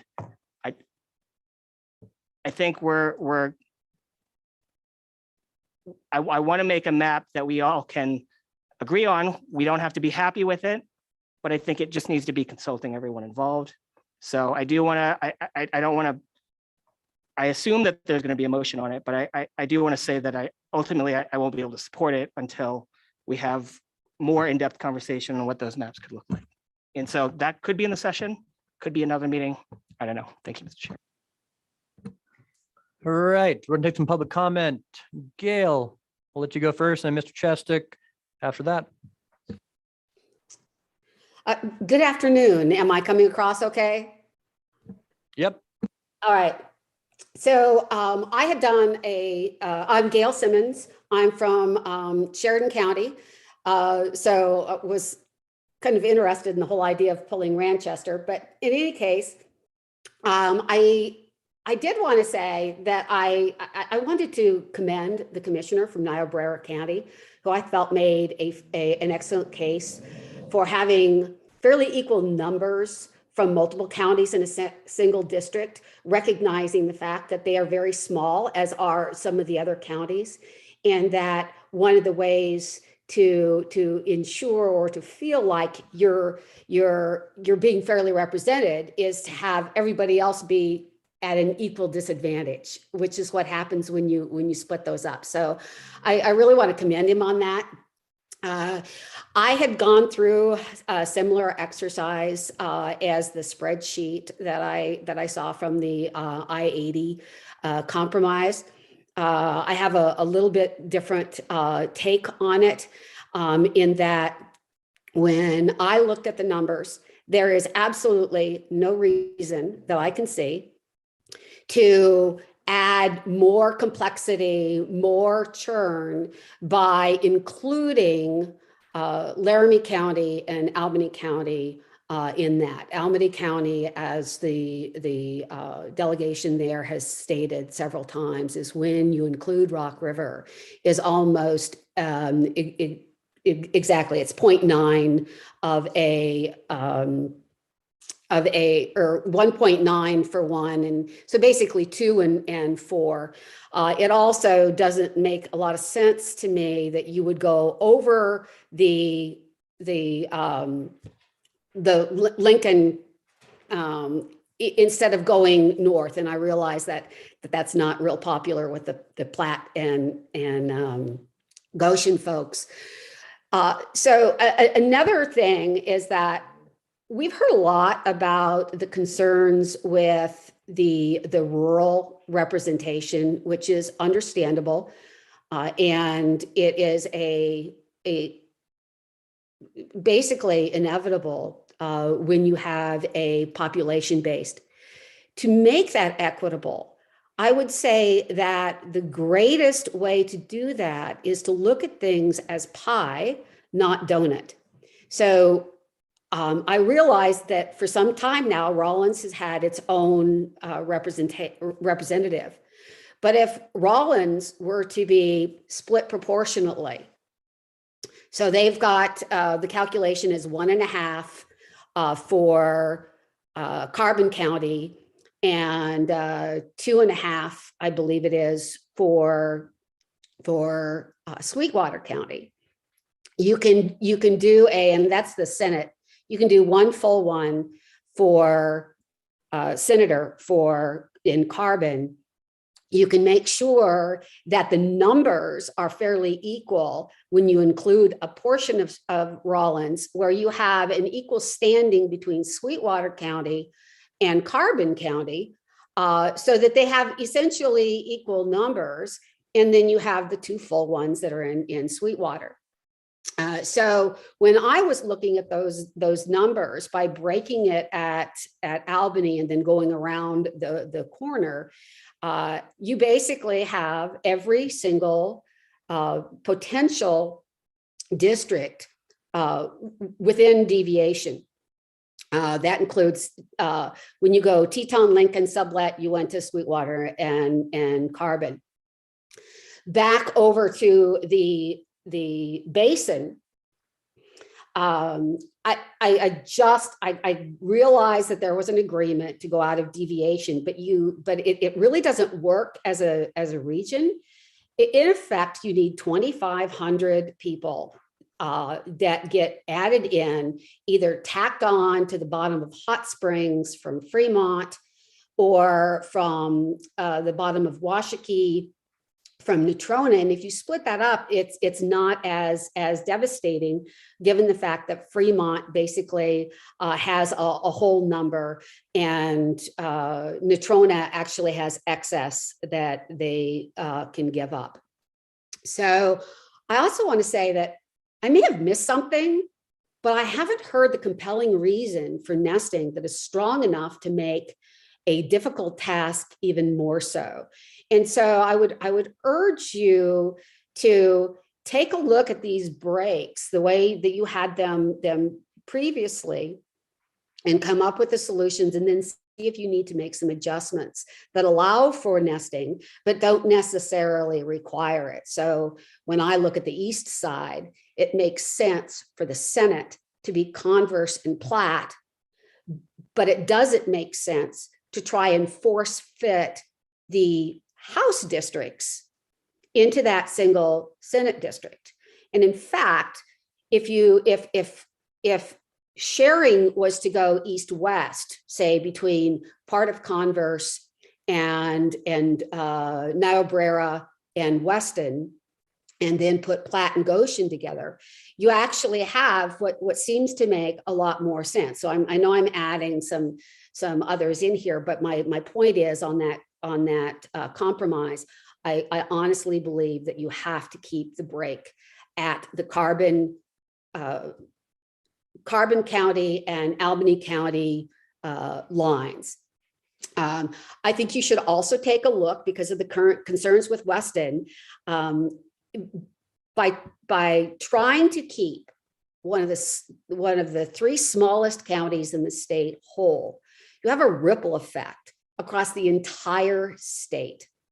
And so while I empathize with the folks from Weston, to the point made by the commissioner from Niobrara, if you have a fairly broken or even split between Niobrara, Converse, and Weston, you have an equal opportunity. You also, by having Weston go in with Crook, your county actually has two people with a compelling reason to ensure your best interests are taken care of, because you're not going to get elected if you ignore that county. So you could also do a multi-member district for Crook, Western, Niobrara, and that part of Converse. So Simon, you're getting pretty far off the okay. the So current plan before us. basically, my point is that my biggest point here is there's no reason for districts to be out of deviation. The compromise that is being looked at should stop at the Albany Carbon County lines, and that there are still other ways that you can take a look at these. That's it. Thanks. Questions from Ms. Simmons? Not seeing any. Thank you much, Gail. Mr. Chestick, welcome to Corporations. Thank you, Mr. Chairman. And can you all hear me? Yes. Okay, good. So I'm here on my own behalf today, not representing anybody but myself, to speak on the Albany County carve up that this plan represents. First of all, I want to thank the committee for doing good work. This is a very difficult task. You've been working very long and very hard on it. You're doing it the right way. You start off by adopting some principles and guidelines for how to do it. I've been attending these meetings and watching, and I've heard a lot of conversations, a lot of debates, a lot of arguments, and sometimes they're contentious. I understand that, but you've always, the debate has almost always centered on the guidelines and the principles and how to implement those principles. Two of those principles that I think are critical are a desire to, whenever possible, respect county lines, and also to respect communities of interest, and to create contiguous districts. And so Albany County presented its plan a long time ago that was a beautiful plan that met all of those obligations, all those principles. We had the math worked out just about right, so we would have four House districts and 2 Senate districts almost perfectly. Each would be a little bit short, but all within deviations. And so we presented a plan that had contiguous districts that were represented communities of interest very well and was all within the county. It was a beautiful plan, and it was the one that was adopted in the initial statewide plan that was adopted by this committee. This plan comes along and basically blows that up. And it has nothing to do with county lines at all. The county lines are violated on both sides very dramatically. It destroys the communities of interest that were created in our plan.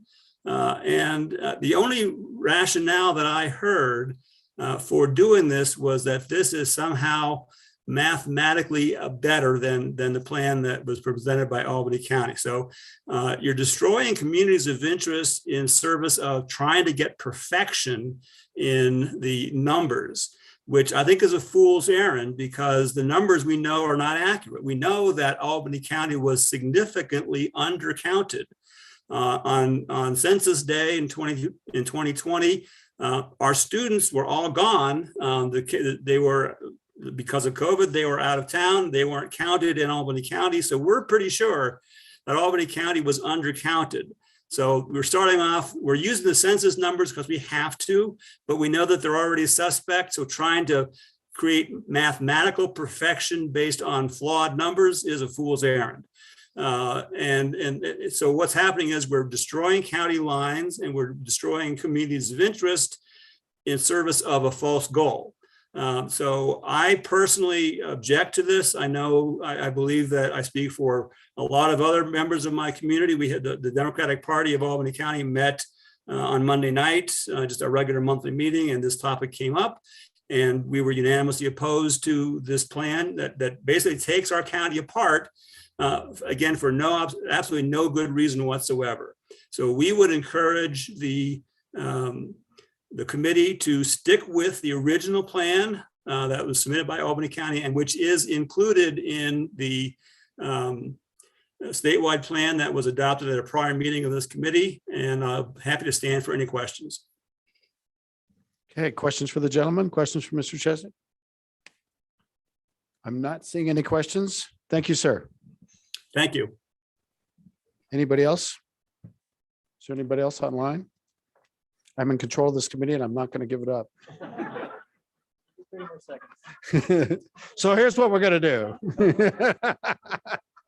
Representative Barlow. Representative Barlow, floor is yours. Thank you, Mr. Chairman. I appreciate the complexity of the discussions that have gone on all afternoon. Certainly appreciate that our Appropriations Committee and our good Senate President have believed this is that important that they would suspend their activities, and et cetera. What I would like to know is, what are the domino effects of this potential starting point to Campbell County, to Northeast Wyoming, to the motion that was already taken on regions, at least on the submittals from Campbell County and Converse County. So if the proponents of this plan would put that forward, because I don't think it does, I believe, at least based on the I-80 compromise, it has Highway 25 potentially consequences, and it has Highway 59, Interstate 25 and Highway 59 consequences. And I don't think we were part of that discussion. So I would appreciate any discussion on that. Thank you. Thank you, Speaker Barlow. It's my understanding if this was adopted and you cut Laramie out of Goshen, you would go back to the former plan, which cuts Weston County and still cuts Campbell County as well. So you wouldn't get your 5 representatives that many of your colleagues have spoken in favor of. Weston would not be able to remain whole. That being said, I'm sure Goshen County likes the plan a lot better because it was their preferred plan they put forward, right? Everything has ripple effects, but that is my understanding of what the further ripple effect would be up the east side. No. That being said, the nestings. Mr. Chairman. Is that not correct? That's Senator not Boner? correct at all. Oh. That's not accurate. Go ahead. This gives us flexibility just the same as it does in Teton County. It gives us flexibility on the east side of the state to go with whatever the committee comes up with. We've settled on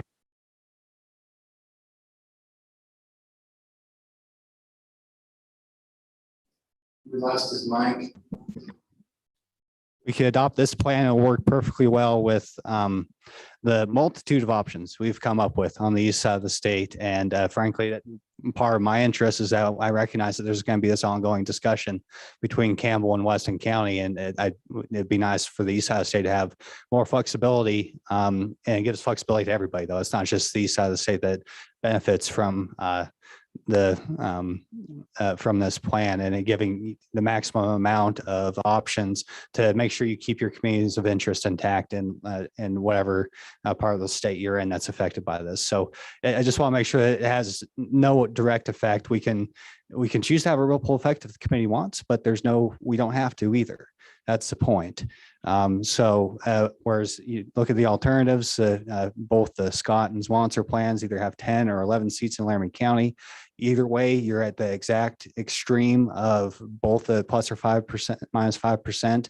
That makes it tough for anybody else who's dealing with other issues to either you're only limited to one option. Either you have to give 2,000 people, or you have to take 2,000 people, which you can't do both. So just want to make sure that's abundantly clear. There's no ripple effect unless the committee wants there to be a ripple effect, but that'd be up to the committee.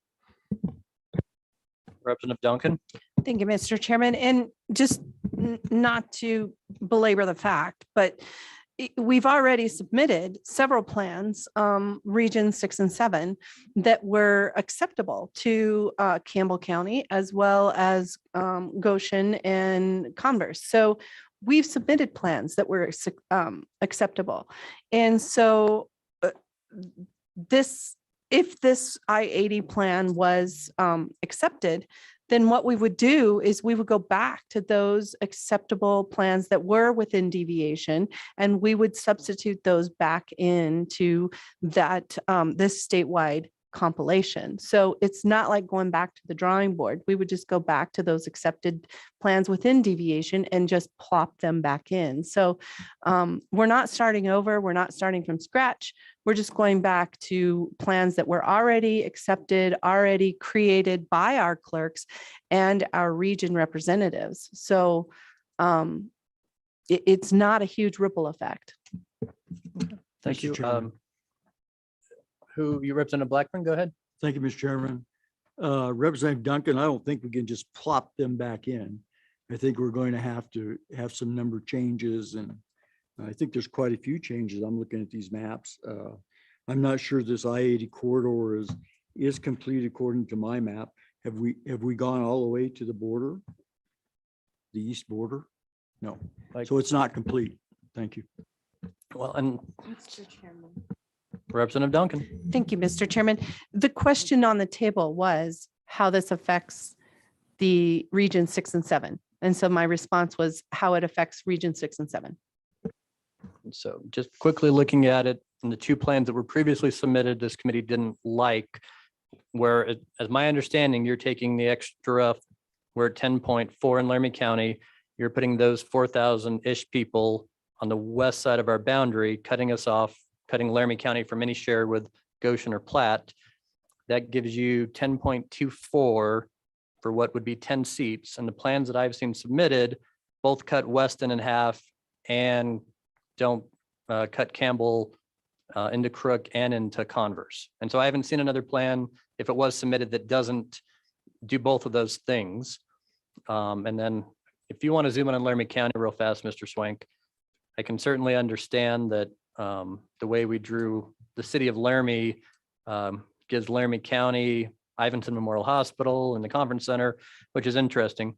But if you're looking just at the city of Cheyenne, and this is probably why we wouldn't support this kind of idea on this plan.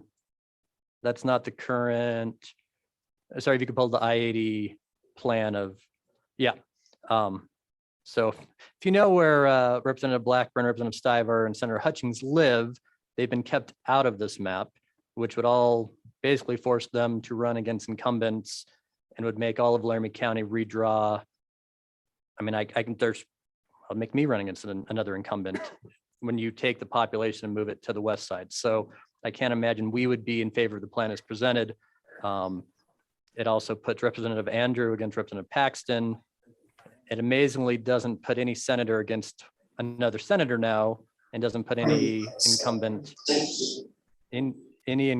on the west side of the state against any other incumbent, but does force Laramie County's incumbents to likely run against each other. But that would be my concern with this plan. I think as Ms. Simmons said, if we cut it at the Albany line and tried to work on a compromise, or let Albany and Laramie County draw a district that they thought might be able to work in the plan. But I do wonder how Albany County sees this idea, and if Representative Andrew has seen it and he's agreeable to sharing with that district. I'm kind of asking Albany County while you're here, come on back, and then we'll get back to Representative Barlow. Is that you? One mic, that's appropriate. Yeah. And Mr. Chairman. Representative Connolly. Yeah, thank you, Mr. Chairman. When we presented originally to you months ago, we were able to say with confidence, and actually all 6 of us had gotten together, the 2 senators and the 4 representatives. We also had 2 public meetings that were organized by our county clerk with dozens of people attending. Okay. We were able to come to you and with confidence say that the plan that we presented was supported by all of them, right? There was some kind of disagreement along the line, but the plan that we presented was supported by all of them. I can say with pretty much confidence right now that that would not be the case, right? With the plan that is before you right now, which again, I refuse to call that compromise plan. But I can pretty much assure you with preliminary conversations, like I said, I had on Friday with our county clerk's office, the discussion about splits was enormous about what would happen. Current Representative Andrew, as well as Senator Furphy, could be very much implicated by this plan. And they are not part of this committee, nor are they your regional representative. So again, remember, you have no Region 2 representative on the committee, right? We're your 2, right, that are kind of tasked with bringing this to our community. And we've done, honestly, the best that we've could with the information that we've been given officially. But I can pretty much assure you again, that you would not have the unanimous support from Region 2 that with this plan that you have had with what we've presented in the past. Senator? Yeah, I think that's fair. Yep. Senator Rothfuss. Thank you, Mr. Chairman. The only additional comment I would say is whether or not they had seen it. I believe Representative Andrew may have seen it within the last day, and I was trying to get him on the phone, and we've been playing phone tag, honestly, for the last week. So I failed on that one, but I've only seen this for the last few days myself. I have not had an opportunity to speak with Senator Furphy about it, and those are the 2, as Minority Leader Connolly mentioned, that would be the most aggrieved, I guess, by this plan. So I wanted to try and get feedback ahead of today, and I didn't have the opportunity, I'm afraid, because, as I said, I just saw it a few days ago. Mr. Chairman, the one other thing I would just add is that, we have asked, and if asked to go to the table, we'd like to draw our own lines within Albany County. And that hasn't happened either with the plan that's before us. Back to the Senate conference room. Hands up. Yeah, Mr. Chairman, I guess there have been numerous statements said about who's getting moved and who's not. And so what I would ask for Michael Swank, who actually put the maps together, and when we put the work with that, we specifically, unlike the current plan that's been adopted, we specifically asked to make sure that the individuals weren't district out as a consideration, unlike the current plan. But if we could have Michael answer the question on whether Senator Hutchings, Senator Furphy, or Representative Blackburn, or Representative Stivar are district out with the IIE plan. So I would ask that we get LSO to answer that question versus just throw out statements like that. Mr. Chairman? Mr. Swank, go ahead. Mr. Chairman, my understanding, based off of the resident information that LSO has in hand, that Senator Furphy, Representative Stivar, Senator Hutchings, and Representative Blackburn would not be within the districts, well, pardon me, the Laramie County legislators would not be within that shared district with Albany County. Senator Furphy would not be districted out of his Senate district, but the Senate district boundaries would significantly change. And I believe about 50% of the residents of his current Senate district would be changed to another Senate district. Mr. Swank, is it fair to say you didn't draw the map through all of Laramie County? And so by keeping 2 incumbents out of the 5,000 people that are sharing with Albany, I mean, I can just ask up in Blackburn, there are 5,000 of his constituents. If he doesn't represent them, knowing where he lives, he has to move into inner city Cheyenne. And there's 2 incumbents that live fairly close to where he'd need those people. So is it fair to say you didn't complete the map into Laramie County to figure out how to stop incumbents from being running against incumbents? Mr. Chairman, I did not complete the map into Laramie County because the request was to review the map through one shared district with Albany County. And one more question. So, Mr. Chairman. Real quick, it does put Representative Andrew and Representative Paxton in the same district. Mr. Chairman, that is correct. If they choose to run again. Mr. Swank, if you know, and then we'll go Sorry, back to yes, Senator Hicks. Mr. Chairman, that is correct. Senator Hicks, go ahead. Yeah, so Mr. Chairman, Michael, is Senator Hutchings still staying in her existing Senate district under this plan? Mr. Chairman, Senator Hutchings, from what I understand from her residence information, would not be districted out of her Senate seat in particular, but without completing a full map within the 10 House seats remaining in Laramie County, it's unclear who or if she would be competitive, have a race competitive with another incumbent.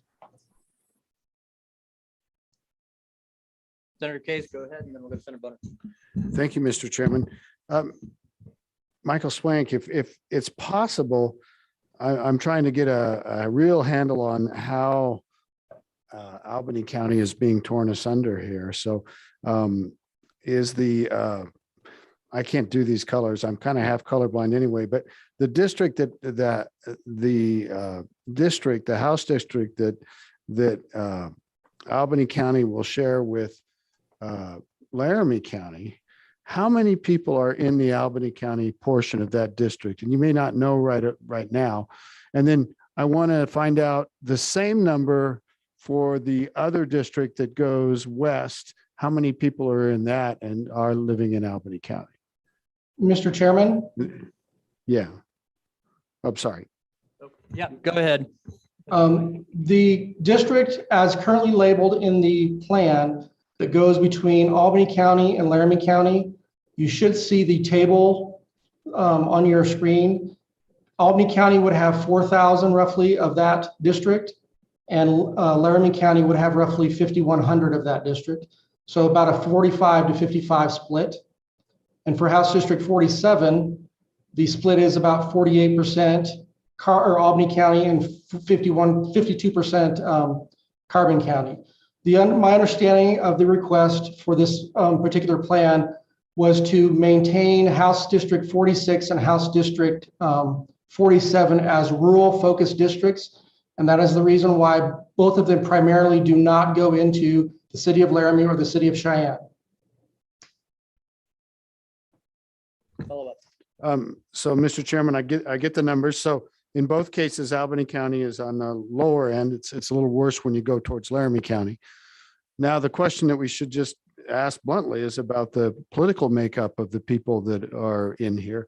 We talk about them being rural or not, but you have to ask the political question.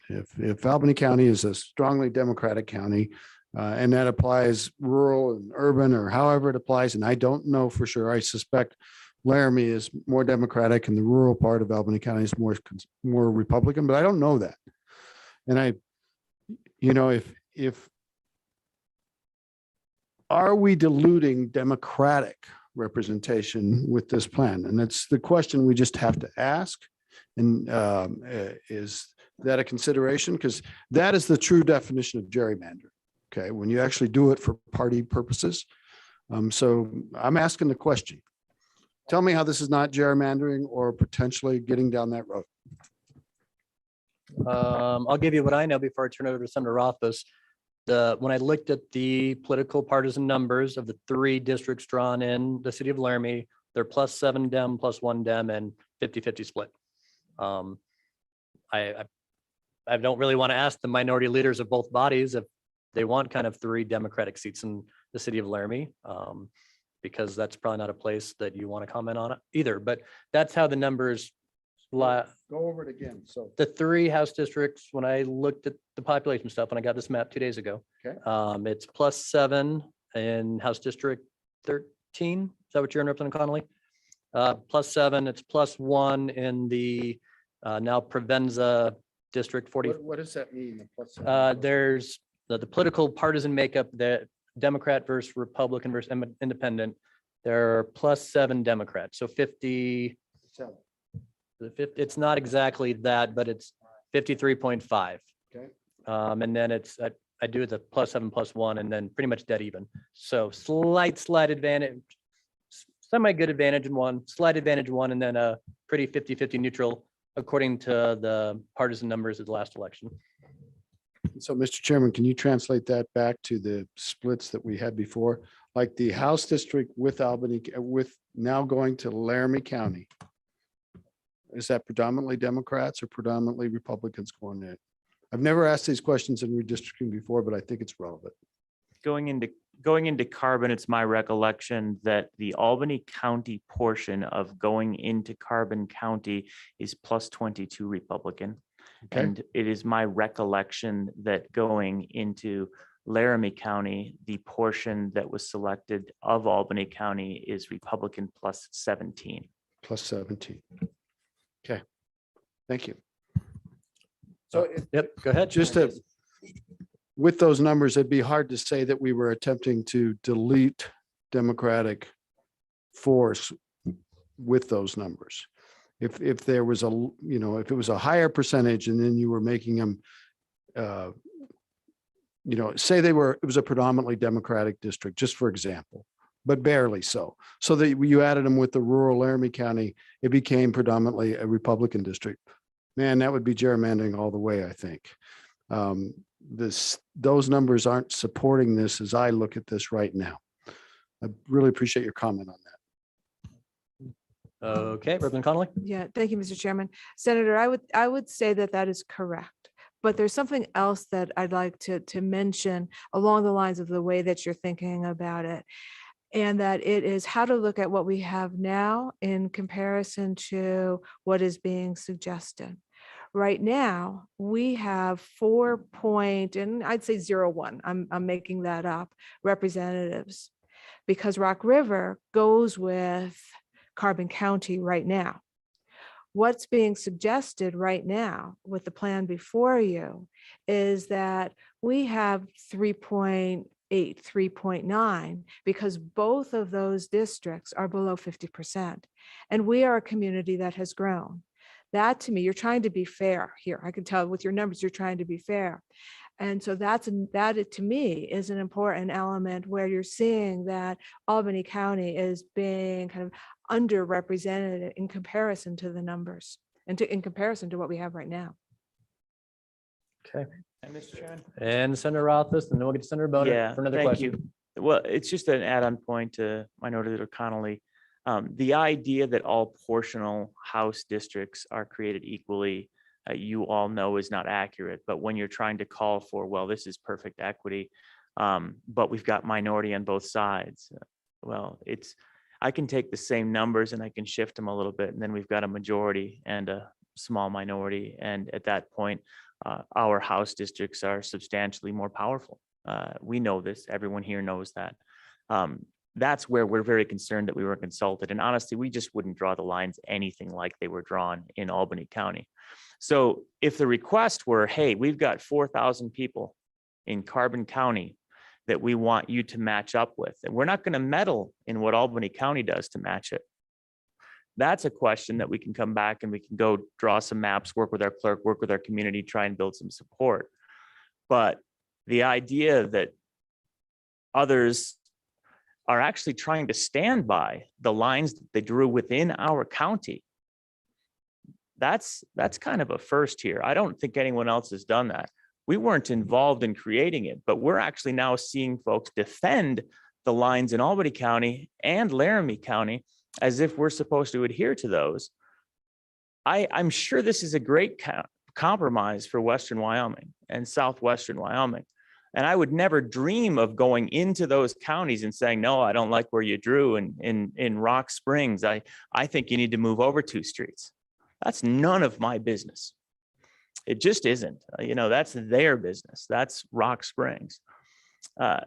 So again, whatever the committee decides, I hope you'll at least give us the flexibility to make decisions within our borders at the end of this game, regardless of what we have to work with as the pieces that we're playing with.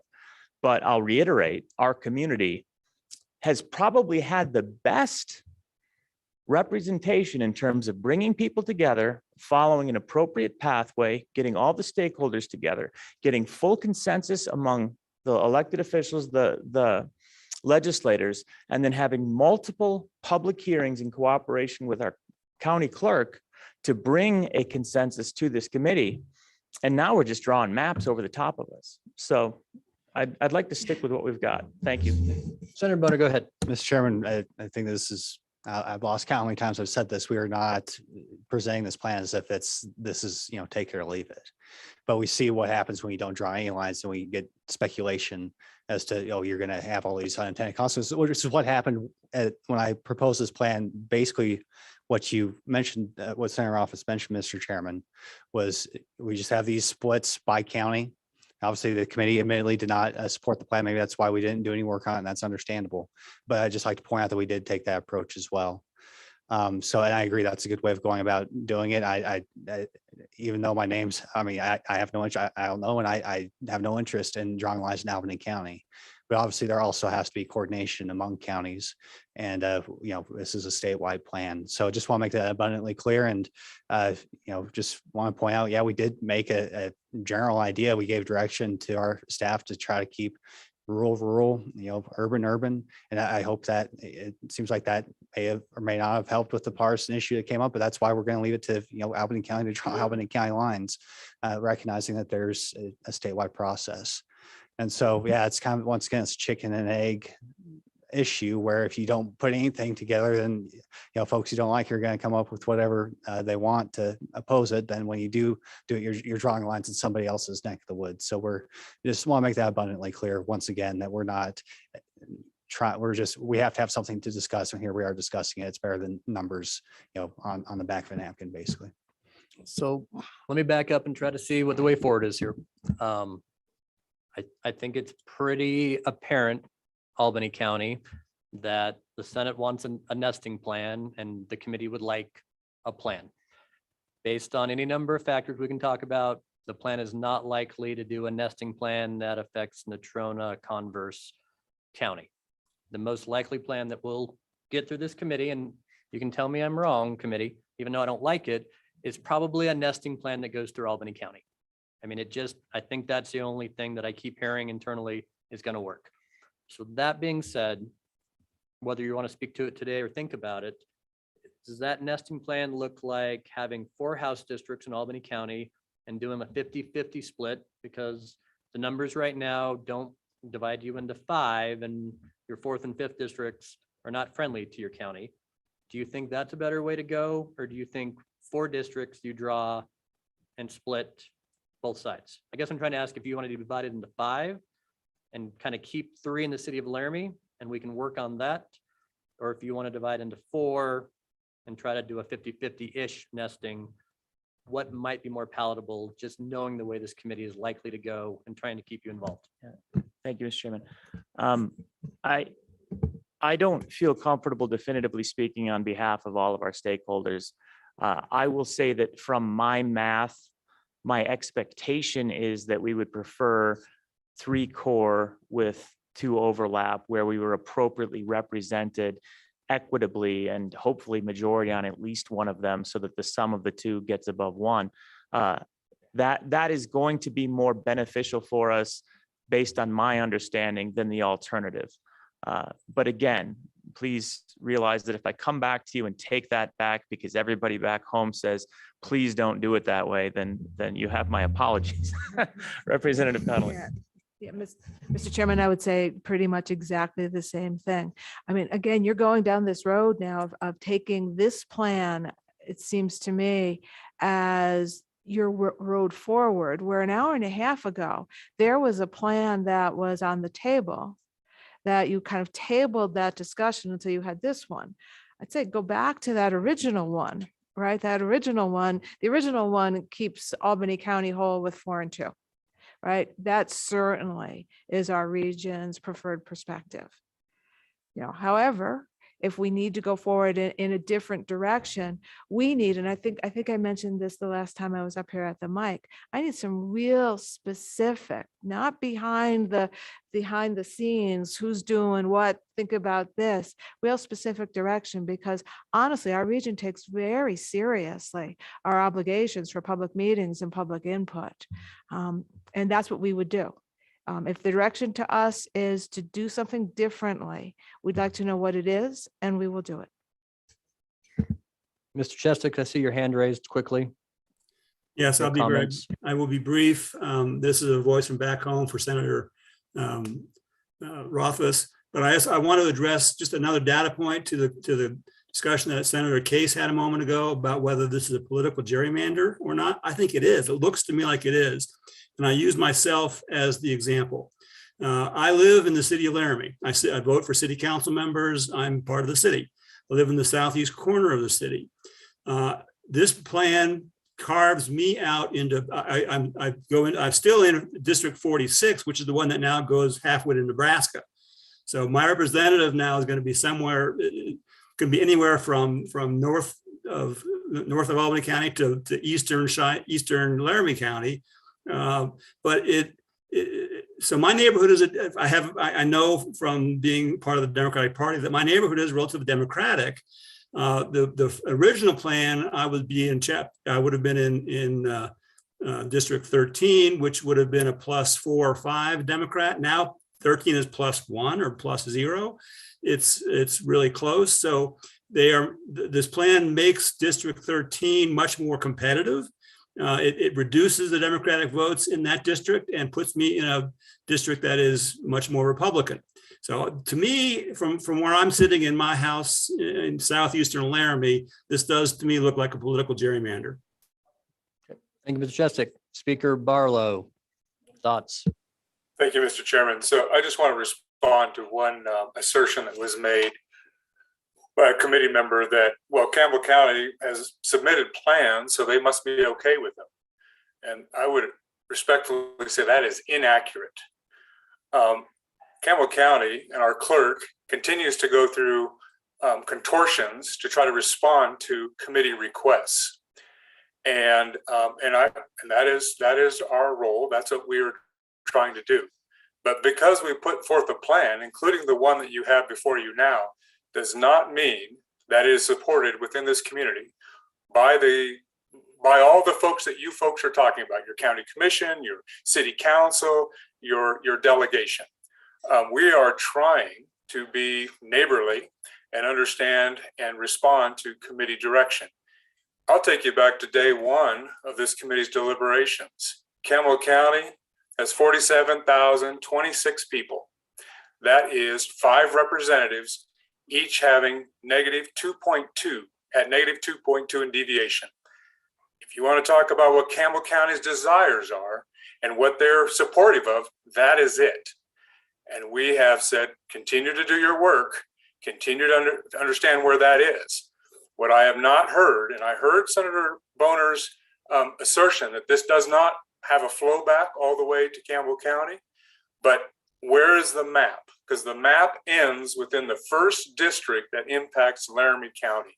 And so for all of Laramie County, currently 10 representatives, and for the 10 representatives that represent to the north of Laramie County, What are the implications? What does this mean if this I-80 compromise were a roadmap forward for the committee? So while it may look really good down in Uintah County, what does it mean in Campbell County? And that is, I think, not been addressed by the proponents.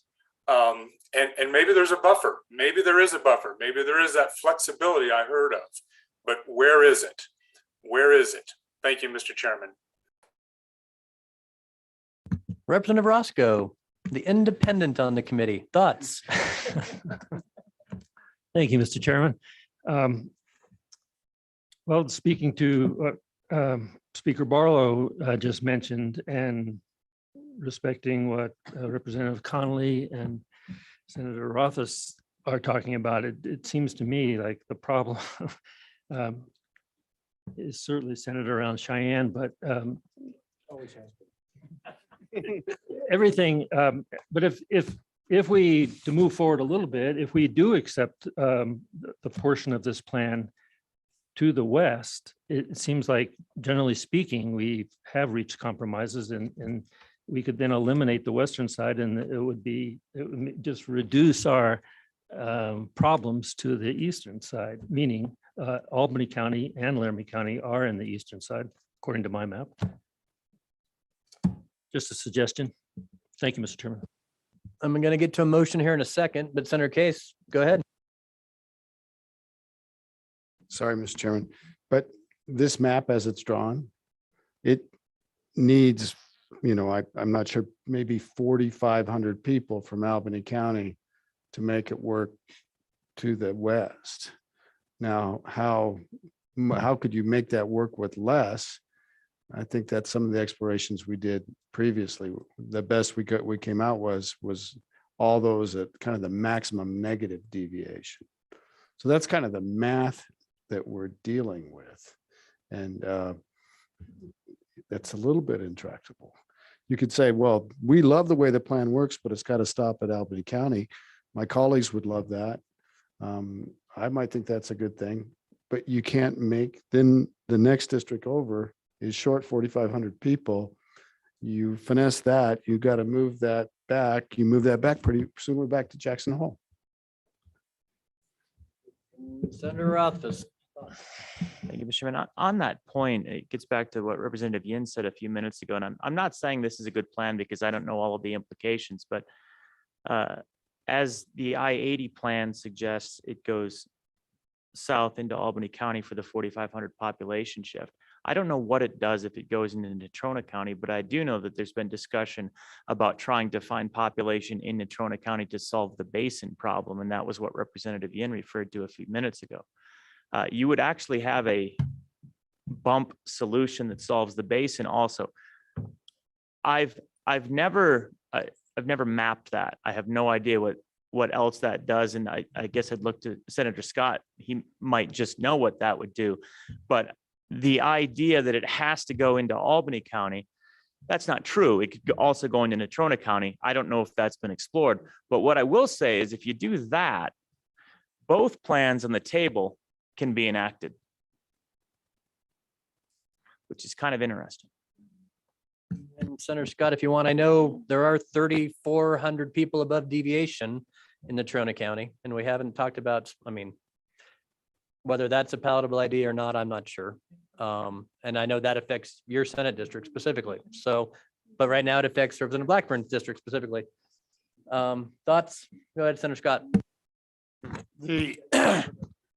The proposal on the basin was,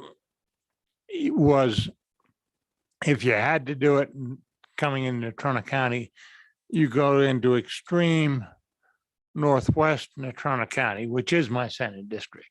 I'd rather you didn't, but if you have to, it does make some sense because they're close to the basin. They share, frankly, they and the Lysite community in Fremont County that is already with the basin are essentially part of the same community. You go beyond that, and then you start to have major difficulties because you have a ripple effect right through the whole of Natrona County. you would get a district that you'd have a great deal of difficulty. It would be two very separate halves, although geographically contiguous, not particularly with the road. If you came into eastern Natrona County, where our surplus population really was, and that would have you'd have a district be very hard to represent, and a great distance between them. So frankly, I think that's a non-starter. All right, committee. There's no motion on this plan, Senate conference room. Let's go back and then we'll take some public comment after that. For those of you just joining our first meeting in person, this is what it's like every time. Senate conference room, go ahead. Thank you, Clark Stiff, House District 48. Just want to make a couple of comments in support of Senator Boner's I-80 compromise plan. What I think that achieves is to keep the southwest part of the state regions 9 and 10 intact in a way that preserves sort of their historic representation, and certainly on the House side. And it also allows for more easier nesting of the two House districts for each Senate district. So I just wanted to think that from my point of view, and I think most of my constituents' point of view, that I thought it was very creative what Senator Boner did there, and wanted to express support for that. Questions for Representative Stiff? Seeing none. Thank you, Clerk. Good to see you. We can generally close public comment. I don't see anybody else's hand up. Anybody need one more shot of the mic?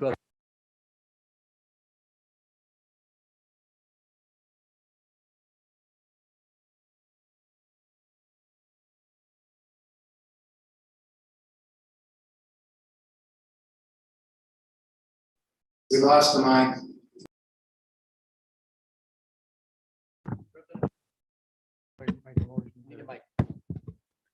I'd make a motion to support the Bonner and Hicks I compromise amendment.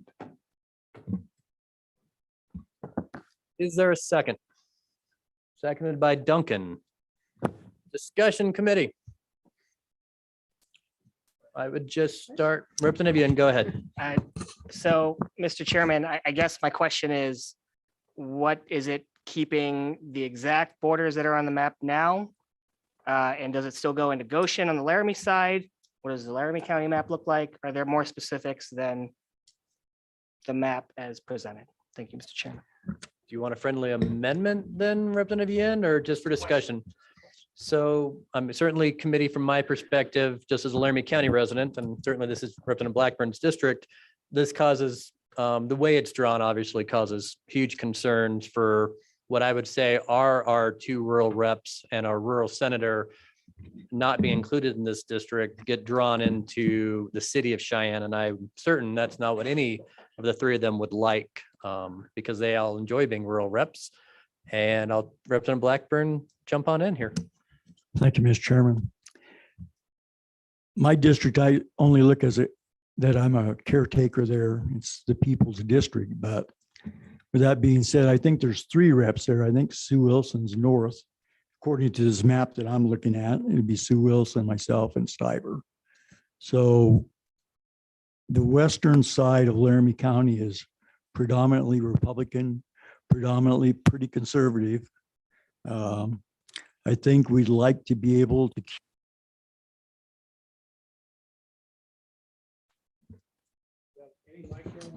switching mics. Go ahead.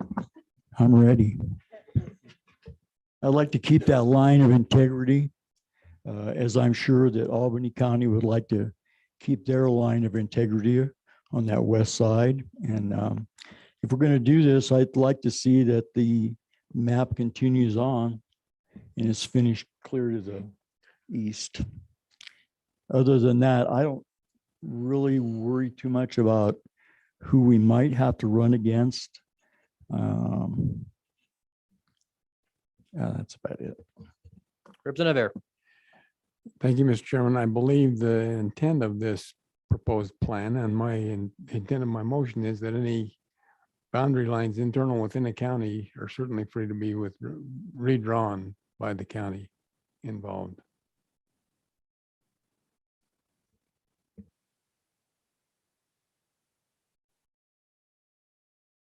Representative Blackburn, is that mic just still on? Other discussion committee, I think the motion right now is just to accept the plan as adopted, which concerns me. Senator Case? Well, Mr. Chairman, I'm definitely troubled a bit. I think that we're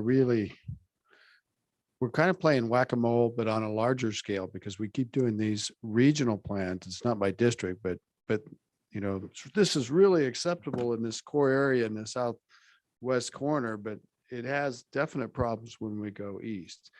And then so it's like, well, now you've just shifted this major problem to the east, and it's we just keep seeing it over and over again. And it's like, I don't really want to look at any more regional plans. I just want to look at statewide plans and see how they all fit together. And I feel like maybe we learn a lot in these exercises, but this is not acceptable on the southeast corner to work on the southwest corner. It's just whack-a-mole again. Senator Scott, go ahead. Mr. Chairman, I was not a tremendous fan of this, but it is one that seems to me is going to work.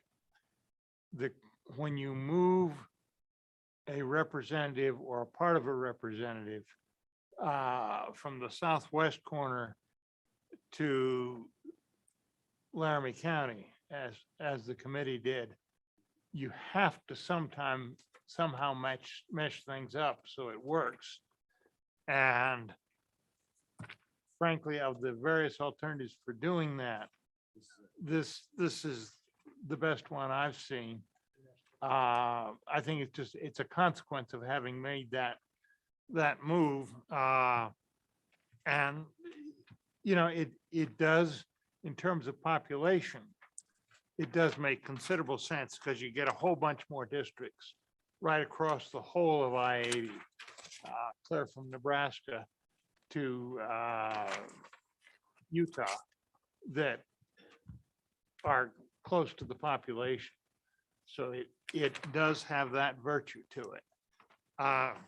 So, Mr. Chairman, if we're going to maintain the movement of that representative from the southwest corner to the southeast corner, you got to do something like this.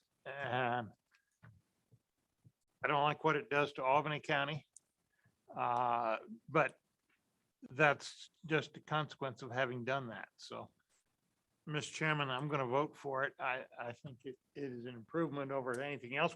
And we haven't seen a Senate plan that went with the initial move. So this is the first one we've fully seen, and it's not as bad as I feared it would, the plan would have to be. Representative Duncan. Thank you, Mr. Chairman. And as a consequence of this adoption of this map, what will happen is that I will move subsequently that we will bring forward Region 6 and 7's previous maps that were within deviation back in to the statewide plan that'll fit. So we'll work within our regions to put those back in. So that's my plan later.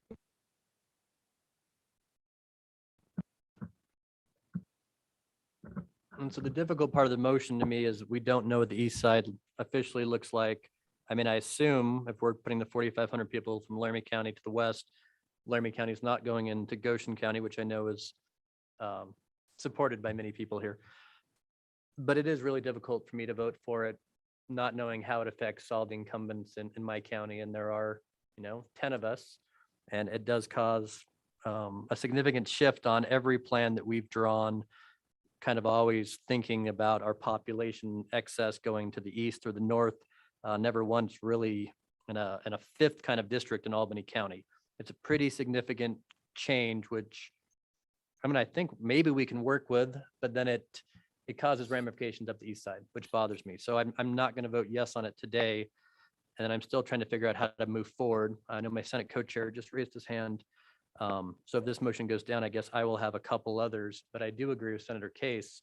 We have to have a statewide map. Anything being proposed at this point for the committee, there's just too many unanswered questions in my mind. Great. With that, Senator Driscoll, go ahead. Thoughts? Mr. Chairman, I have a question for Representative Duncan. Is this going to be Weston split? Because the only plans I've seen prior to this has been Weston split. And that has been what I've talked about on my vote from the start. So I need an assurance that Weston stays whole under this plan.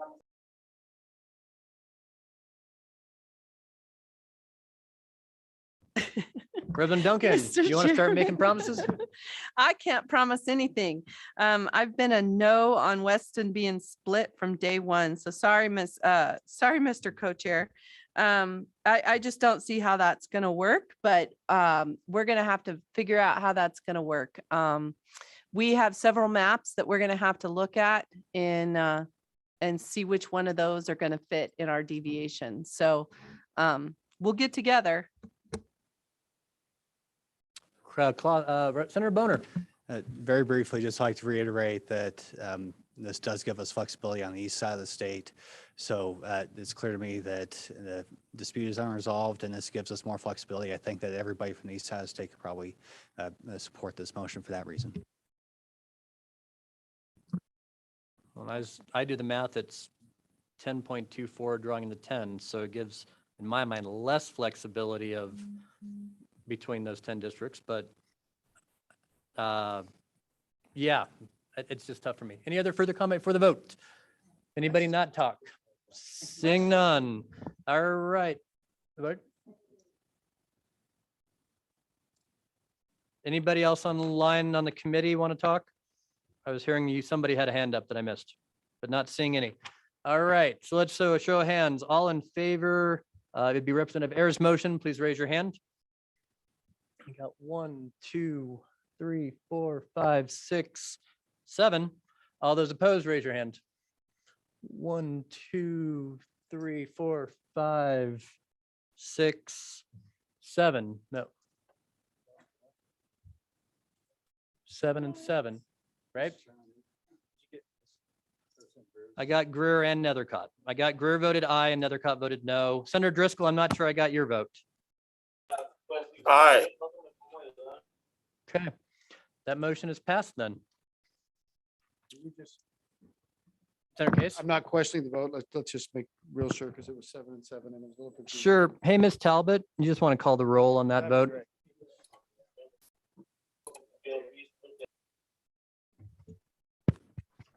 Yes, Mr. Chairman. Senator Boner, Aye. Senator Case, No. Senator Nethercott, No. Senator Scott, Aye. Representative Blackburn, No. Representative Clausen, Aye. Representative Duncan, Aye. Representative Ayer, Aye. Representative Greer, Aye. Representative McGuire, Aye. Representative McGuire, Aye. Representative Roscoe, No. Representative Yin, No. Co-Chairman Driscoll, Aye. Co-Chairman Zwonitzer. No. 6.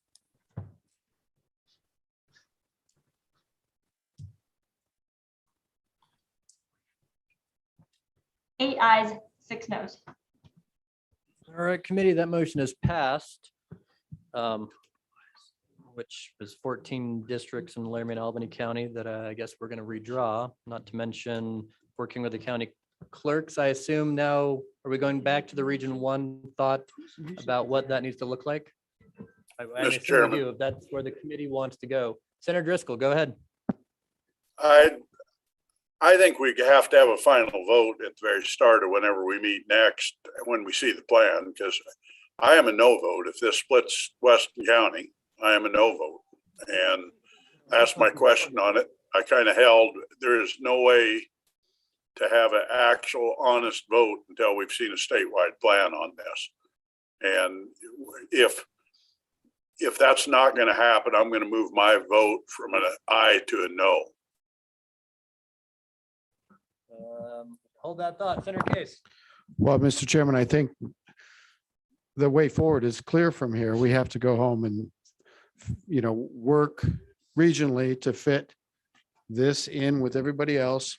We're going to have another meeting next week. I'm pretty sure it's going to happen. And we're going to have to bring those together at that time. So with that, there's an understanding here that we're going to see the east part of the state flushed out. We're going to see Laramie County flushed out. I'm expecting this might cause some more splits. I'm really expecting that. I think that the motion, although it wasn't totally specific, the spirit of the motion was that the Yellowstone Park people that we were putting towards the basin to try to help with that situation continues. It's not a lot of people. So I guess we go do some homework and we get back together next week. Mr. Chairman. Representative Greer, let's start with you. Then we'll go to Representative Clausen. Yeah, Go ahead, sorry, Representative my voice will hold out. Mr. Odie and I will also, we'll continue to work on trying to do what we can with the basin. A little bit of what I've got to ask is, no one wants us. So some of you have to be willing to share with us. So I'll continue. We'll do our best. I'll have conversations with Senator Case and with Senator Scott. Really going into Sheridan County is not very attractive at all. But we'll continue to work on that. And as Senator Case said, that does add a complicating factor with Yellowstone, because every vote's going to count. So just my comments. Thank you, Mr. Chairman. Thank you, Representative Clausen. Thoughts? Mr. Chairman, so just my thought with this whole statewide plan idea is the rest of the state that's not, would you say, very far out, or we've already decided on? It would be very easy to assume that that part of the state was the statewide plan, whatever we've agreed to. And we're basically down to a 6-7, which we have several plans that were agreeable. So I think the statewide complication, the small adjustments could still be made with that, just assuming the rest of the state stayed similar. And if you have a ripple effect, you draw out those ripple effects.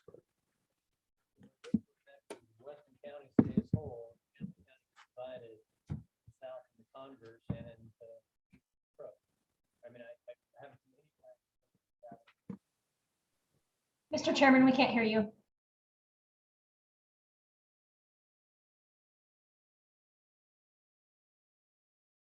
Somebody call on Speaker Barlow, would you? Speaker Barlow.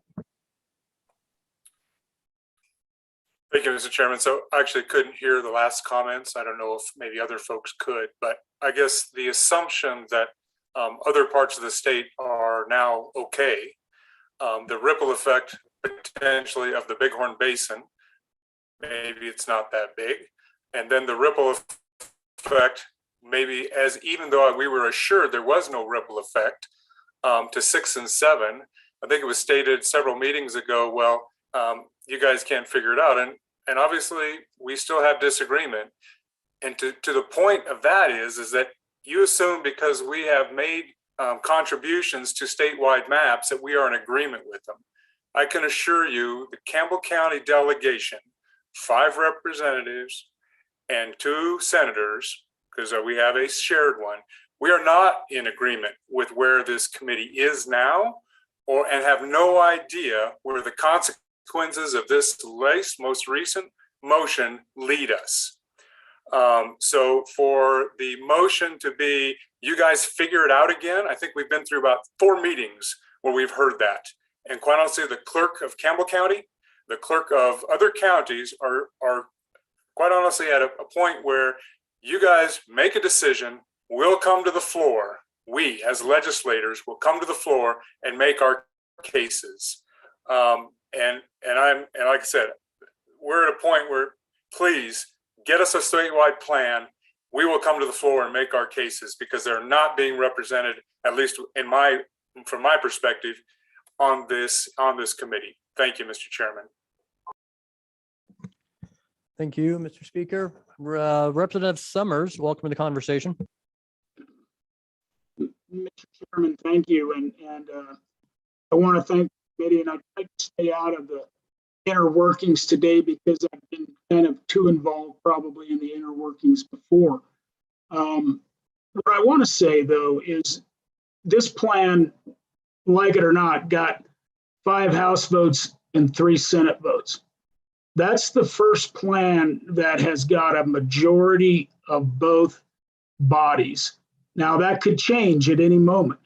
But I think as you guys think about plans, you have to keep in the back of your mind, whatever plan you settle on, you have got to get a majority of the House and a majority of the Senate to agree on a plan. And just as you work through this, if you cannot do that, then you're in a world of hurt because you got to have that to get a plan out. So I would encourage everybody to work with everybody else. If this isn't the plan, then what is the plan and how are you going to get those 5 reps and 3 senators? Senate conference room. Floor is yours. Dan Dockstader, compliment the committee. I would suggest that we have a good template now to work forward with, to move forward with. Commend you for the work, and we do have something to now step forward with and work on. Thank you for all of your work tonight, everyone. Thank you, Senate President. I think what we're hearing is if your district just got better, you think we did great work, and if your district's just got worse, you're not real happy with us. Senator Nethercott, go ahead.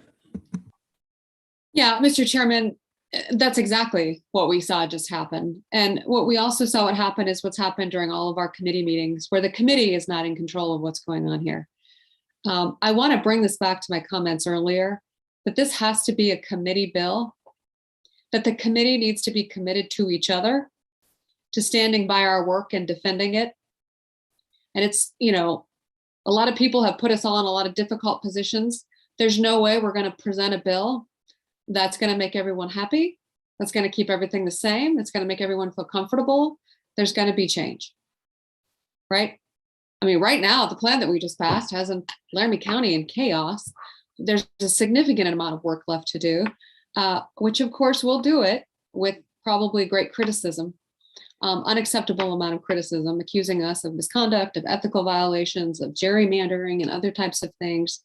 And it is time for this committee to come together and probably recognize who is on the committee and who is not, and start taking control of that as we enter in this final hours. So I would encourage my chairman to take the lead on that and the committee to come together with each other, and that any further plans that will come out before next week's meeting, that your committee members have seen them before they were published. I'd ask that professional courtesy from each of you, and I will do the same. Thank you, Senator Nethercott. And I believe Representative Connolly has asked for that a couple times, and then I keep hearing nobody ever reaches out to Albany County. But as we move forward, committee, anything you send to me, I'll send to everyone, and we need to do a better job of sending everything to the committee. And I know that gets bogged down, but then, I get copies of emails that weren't only meant for a couple people. They get forwarded, and then feelings get hurt for sure. Representative McGuire, here, take my mic, and then we'll go to Senator Driscoll. All right. Thank you, Mr. Chairman. So I think one of the things that, at least it's on my mind, and I'm sure it's on the minds of some of the other people on the committee. So yes, I need to see what's going on with Laramie County, and with the number of people in Laramie County, we need to be respectful of the seats that are there. And that goes across the hill towards Albany County. I mean, this is an abrupt turn for Albany County. And prior to the next meeting, we need to be respectful of that, and we need to, I don't know whether to couch this as a motion, but we need to allow them some time to digest this and come back with their comments. But I need to see what's going to happen in Laramie County and as it moves up. And I also think, and again, this may be couched as a motion, but I think that Campbell County has made a very good case that they should remain whole, and we should see how the eastern side of the state is going to shake out from Laramie County all the way up to Campbell County. And, time is getting short, and the good senator made that comment. We need to be in charge of this. So I'm kind of turning to you, Mr. Chairman. Thank you. And I'm going to go to my co-chairman online before I say anything. Mr. Senator Driscoll. Chairman, I'm probably going to upset a lot of people. I'd like to change my vote from an aye to a no. I'd like to see them bring their plan back next week to the meeting.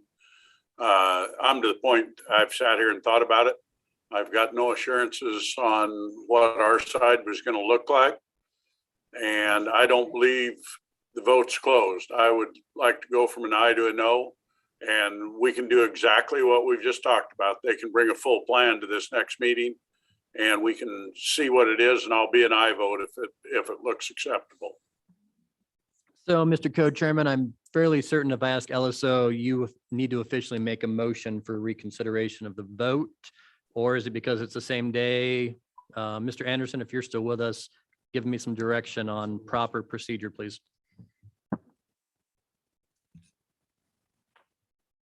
I know what you think. I just want the attorney to say it, because trust me, you're gonna like this. I'm not sure you'll like it. Hi, Josh. Thoughts?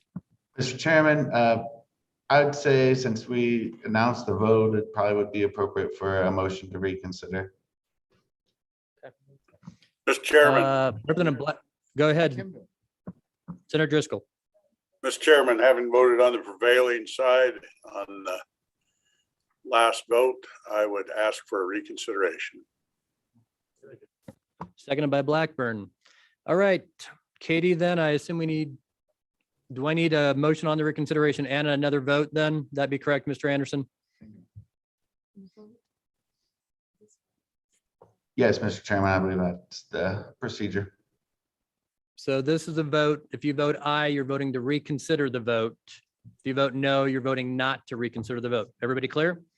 All right, Ms. Talbot, if you'd call the roll on reconsideration of the vote. Senator Boner, No. Senator Case, No. Senator Nethercott, Aye. Senator Scott,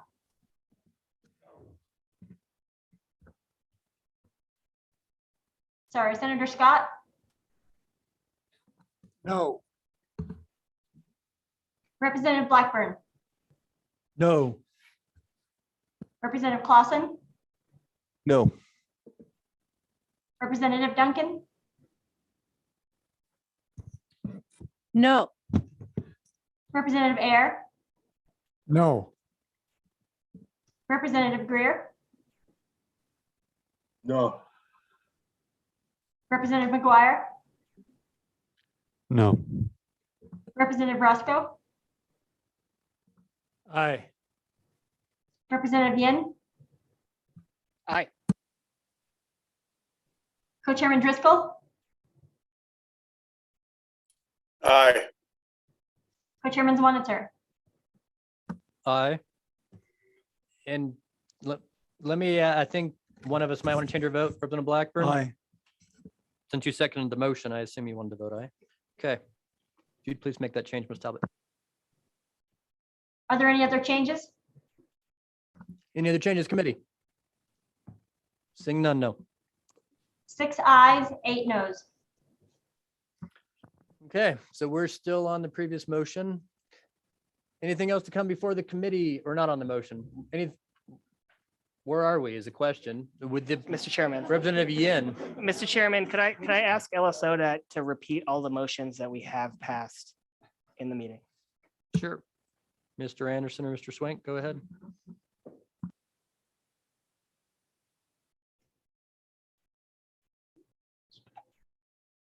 Mr. Chairman, I will likely need some help from others, but my understanding is that the committee passed sorry.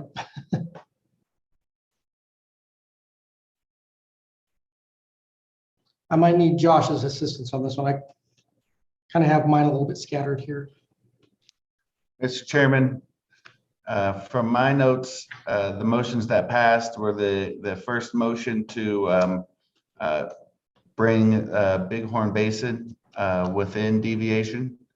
And then this most recent motion related to the I-80 plan. I believe those were the only two that passed. I'll see if anyone else has any different notes, but that's. I believe the motion on the basin did fail, Mr. Anderson. Right? Correct, committee? That motion did not pass to draw the basin and deviation? That's my recollection. Mr. Chairman, I believe there were two motions, one to accept the Region 8 changes, and the second one was about the entirety of the deviation in the region. Sorry, that's right, Mr. Chairman. My apologies, Mr. Chairman, is that first motion that passed. Mr. Chairman. I have everybody on stock, but Representative Greer, you had your hand first. So thoughts, Representative Greer? Yeah, thank you, Mr. Chairman. And again, I apologize for not being there between work and then a little bit of a flu here. So, so I've been trying to represent the basin in this. That's how I started out. Then I was put on the committee. Well, my focus needs to change as a committee member. Okay, I think Senator Nethercott has said that eloquently, and I agree. I'm more than willing for us to continue to look at what we can do in the basin. Okay, but what I'm trying to get across here, Mr. Chairman, is, we'll continue to have some more meetings, but if we do not take what we've got right now, and this has to either be done with the chairman, and maybe it can be done in cooperation with emails, with the other committee members, but we have to get a statewide plan. And we have to have a statewide plan to look at. We should be talking about minor details at this point in time, and we still have significant, significant differences throughout the regions. So we voted on the basin now about 6 or 7 times. Well, it's clear to me that nobody wants to go with the basin being out of deviation. I understand that. We'll work on that. But I don't want to go into session and have to defend that again. We need to be able to go into session with a plan that, as we've all said numerous times, that nobody probably likes or loves, but that's what's best for the state of Wyoming.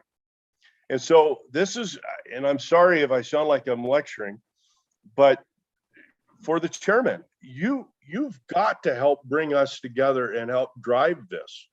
We've got enough input. We've had enough comment. We know from those vocal parties that are most interested. We understand the issues before us. We need to get a statewide plan, and then we need to sit down, work out the small details on it. And I'll just throw this out, and I apologize, but Representative Summers put together a 61 House seat plan that solves almost all our problems, but it unnests the senators. And I haven't heard any further discussion on that. So and that may not be palatable, and that's fine. I'm just saying there seems to be a couple hurdles here that we can't get over, and we're going to need leadership from our chairman to help us get over it. And that's what I'm asking for as a member of this committee. Okay, we're gonna go to Yin, then Boner, then Scott, then McGuire. Yin, go. Mr. Chairman, so maybe my recollection is bad, but did we not vote on the Region 6 submittal 6 and Region 7 submittal 6, the Campbell and Converse adjustments? We did not. didn't- We voted on those very small Yes, adjustments. okay, so we did vote on those adjustments. Those Thank small you. adjustments. Yes, Mr. Chairman, you did. Sorry, I missed that one as well. But you did vote on that one, Mr. Chairman. Okay, Senator Scott. Mr. Chairman, I just want to point out, particularly for Representative Greer's basis, I have asked the LSO to put in final a bill, private bill on reapportionment for my sponsorship that is a statewide plan. It is within deviation for both, fully within deviation for both the House and the Senate. And Mr. Chairman, at this point, that's intended as a backup in case something goes wrong with the committee bill during the session. I think we need that. I've seen a desperate need where we enacted a backup once in the past on this subject. But that is there, that is going to go forward, is going to be introduced. So we do have a plan. It's basically what the committee was working on before the Laramie County extra representative issue came up. So I just point out that that is there and is available as a backup plan if something goes really wrong. So Senator Scott, I want to make sure we're on the same page. Because it's difficult, your colleague senators have said, hey, we all need to come together as a committee. And then you're saying, well, I have a separate plan, which is a backup plan, which I think is great, but do you want to share it with the committee at our next meeting just so we can look at it? And Mr. Chairman, I think I have, but it'd be very easy to get it sent out again. Okay. That because we did work it out. It does have a particular solution to the Big Horn Basin problem. Okay. It is tight in the southwest corner because that was the nature of the original thing we were working on. And it does keep Albany County whole. So it does all those things. It's where the committee stood basically before we switched to representative from the southwest corner to the southeast corner. But it should be very easy to get that sent out again to everybody. so Senator Scott, if it's You fair, probably have it in your book from one of the previous meetings. I do think it might be fair just to have it on the website and have some brief discussion, right? Yeah. I think it is there. Okay. And And if it isn't, we'll see that it is. Okay. Do you want it sent out again to the committee? I at least I think part of me wants it published. If we're going to have a backup plan or know that another plan exists, I do think it's fair just to, Mr. we're still Chairman? going to work together as a committee. Mr. Swank? Sorry for the interruption. The plan that Senator Scott is referring to is the statewide compilation plan number 3, and that is currently on the website. And Senator Mr. Scott, go Chairman, ahead. the previous time I did this and had a backup plan and it was actually used and enacted. What we did was we took the entire innards of the plan out and substituted a different plan that met the needs that we met. But it does give you another plan that will be in the session. And certainly as a chairman, I want to respect the committee's work and put forward a committee plan. But after you've done this many times and in previous sessions, it's okay to have a backup plan. I mean, I think when we started 5 months ago, there was some thought that we might have a plan that the committee puts forward and 2 or 3 alternatives that were at least statewide plans that people could look at and, some options, or at least people to understand all the situational difficulties we've gone through. Although I think most people reading the press lately understand some of the difficulties we're going through. So, but perhaps give you some time next meeting, just say what this plan might look like and people to know that there's a backup plan. And if anybody else has statewide plans to come forward, I guess it's appropriate that they could always submit those to the committee as well, depending on what this plan looks like. Because I'm a little worried as we flesh out the current motion.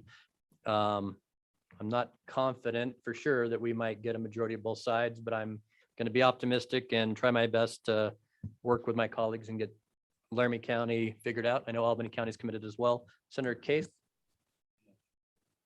Representative, let me go to Representative McGuire and then we'll go to Representative Barlow. Thank you, Mr. Chairman. I just wanted to point out for the people who are listening and participating. So all of these committees, they go through a natural process, and to the chairmans, to give them full credit, as we started out, people have to come in, bring their ideas, and then there is a major learning curve. There are books that are written about redistricting. It's not a simple thing, and everybody wants their say, and everybody wants to feel like they've been heard. And to the chairman's credit, in my opinion, they have done an excellent job of that. So thank you, Mr. Chairman, both of our chairmen. I agree also with the good senator and the good representative who mentioned that, yes, it is time to change gears. And I think that we're going to do that and start looking more towards a statewide plan. But I just wanted to point out that, you know, they've been accused of everything from climate change to COVID. And, you know, our chairmen have just taken a whipping, to put it mildly. And thank you for that. So. Thank you. Speaker Barlow. Thank you, Mr. Chairman. And my inquiry is based on Representative Yin's question earlier. Is Campbell County then what the plan that we have submitted and the plan that Converse County has submitted? Do we have to go back to the drawing board? What is the intent of the motion that came from the committee based on the I-80 compromise? I mean, I think it is critical. I understand that. Our county clerk has drawn multiple plans at the behest of the committee and the behest of our legislative delegation. Other clerks in other counties have done the same on the eastern side of the state. So I want it to be very clear what the direction of this committee is based on on the motions that you've adopted. Does Campbell County and Converse County need to go back and draw maps to accommodate what the I-80 compromise is?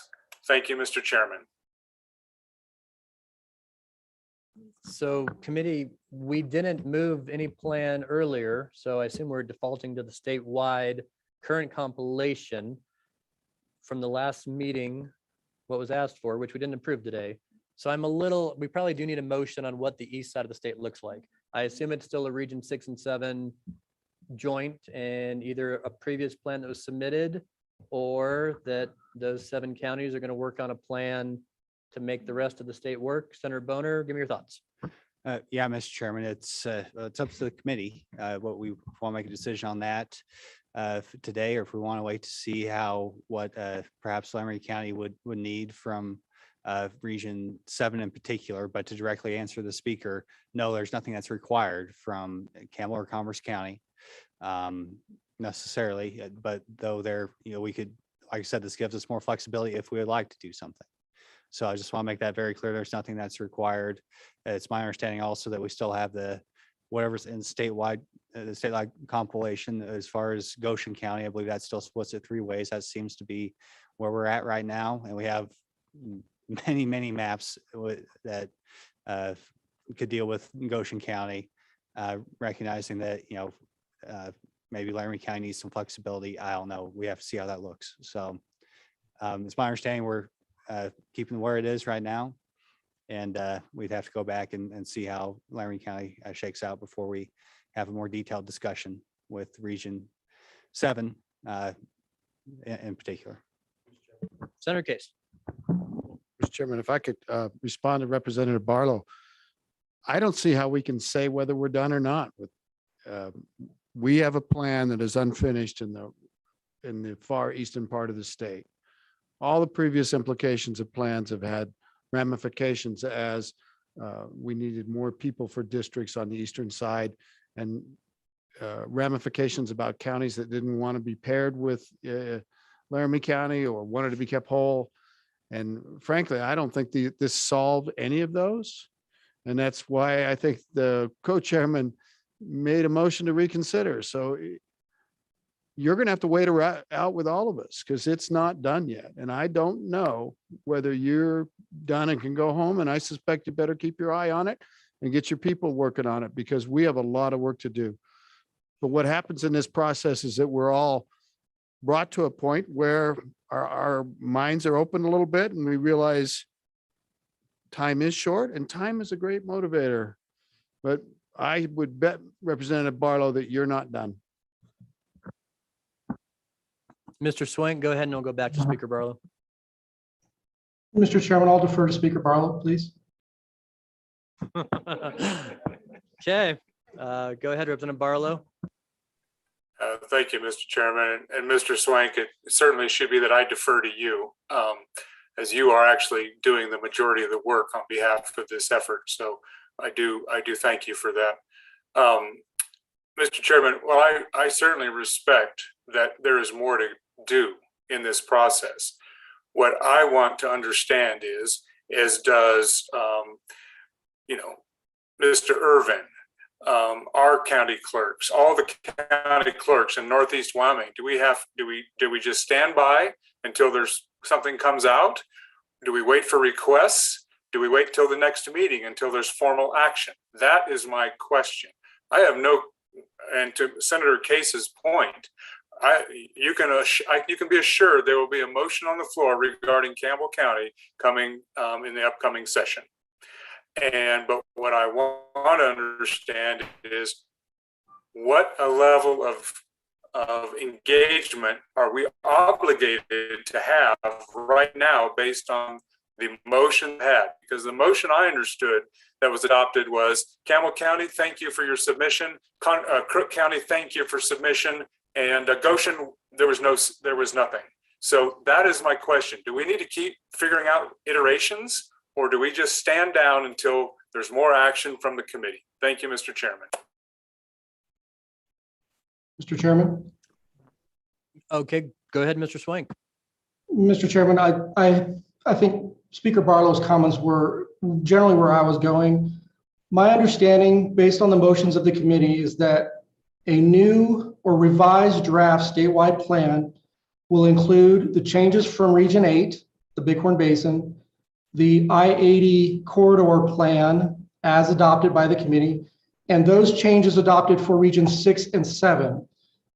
So what would be missing would be any revisions to, absent committee's direction, would be the full revisions to Laramie County and Goshen County's latest submission, which was not voted upon. So that's my understanding in terms of how to draft the next revised plan. But if there's any additional committee direction, I stand to for questions or comment. Let's start doing some quick straw polls, committees, because I want to make sure we're going the same place. Our first question, go ahead, Representative Clausen.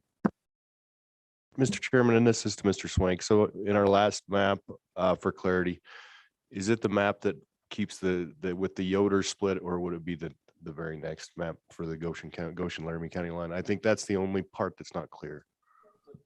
Mr. Chairman. That would be, go ahead.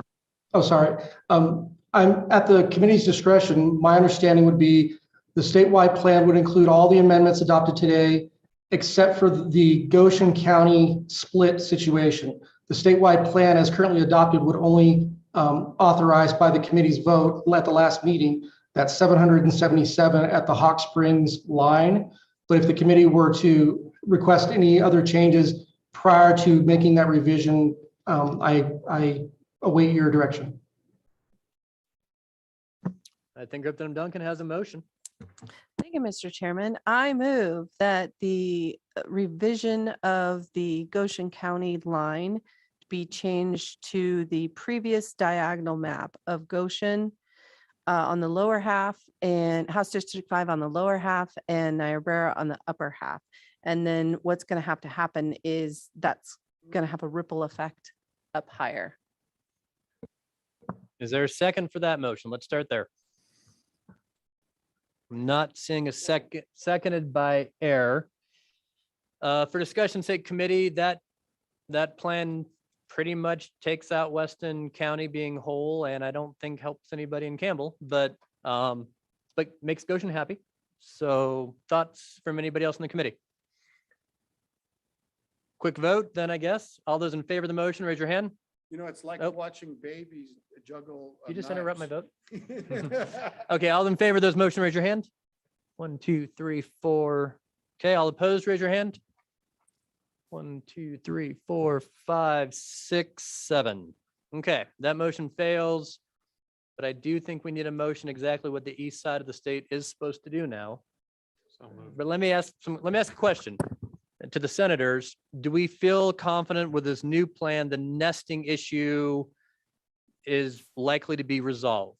And are we past the denesting some counties and nesting some counties?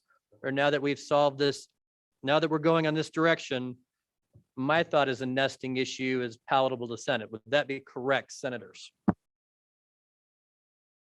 Okay, what I'm hearing is general agreement that the nesting issue may have got solved today, although it may have put a little chaos back into the equation that we thought we solved. With that, Senator Scott, question or thought? Would ask the advice of the chairman is that we move to go back to the Region 6 and 7 plan that was previously adopted before there was any change to Laramie County, which would be the one that would be in my plan, because that did keep those counties separate from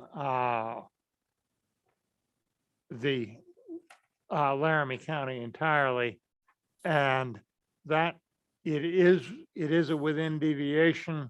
It was a within deviation split, and then we'd have to entertain it the next time if either Campbell or Weston was aggrieved by that we'd have to hear from them. Mr. Swank, do you have that plan readily available? I think the question before the committee is, are we going to a previous plan for those 7 counties?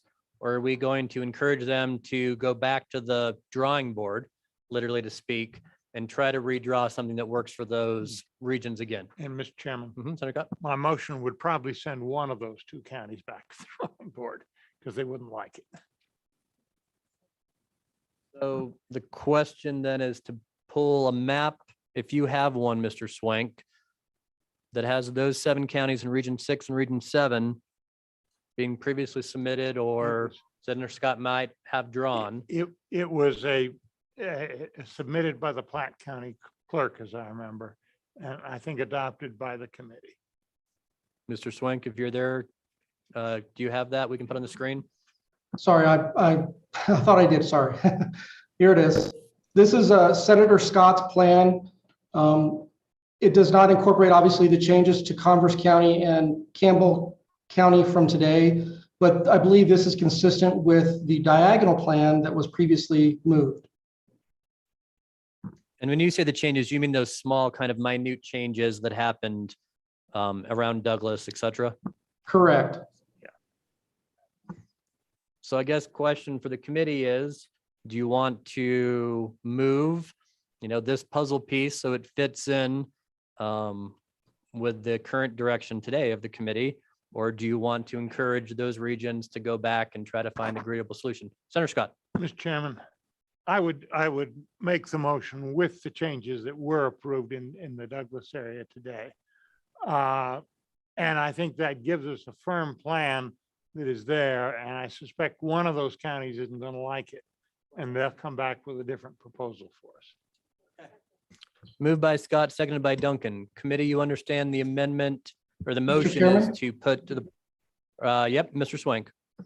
Just to clarify, this would not include the changes that were adopted today for Campbell County. Is that correct? Can the changes for Campbell County, they incorporate into this, or they were part of a new submission, Mr. Swank? Mr. Chairman, they had a new submission for this meeting, which would not align with this particular map. Okay, then it doesn't. So it would not include the Campbell County agreement today. Thank you. All right. So committee, that's the question before you is, do you want to plug this puzzle piece in, or do you want to encourage those counties? Or is there any other puzzle piece like this that would fit in? Do you know of, Mr. Swank? Mr. Chairman, I believe there's additional plans from Region 6 and 7, but I'm not sure offhand which ones would do or do not have a share between Goshen and Laramie County. Senator Boner. Thank you, Mr. Chairman. And so I guess, first of all, to answer that question, yeah, there are other plans. I'm not sure. I don't have them immediately available.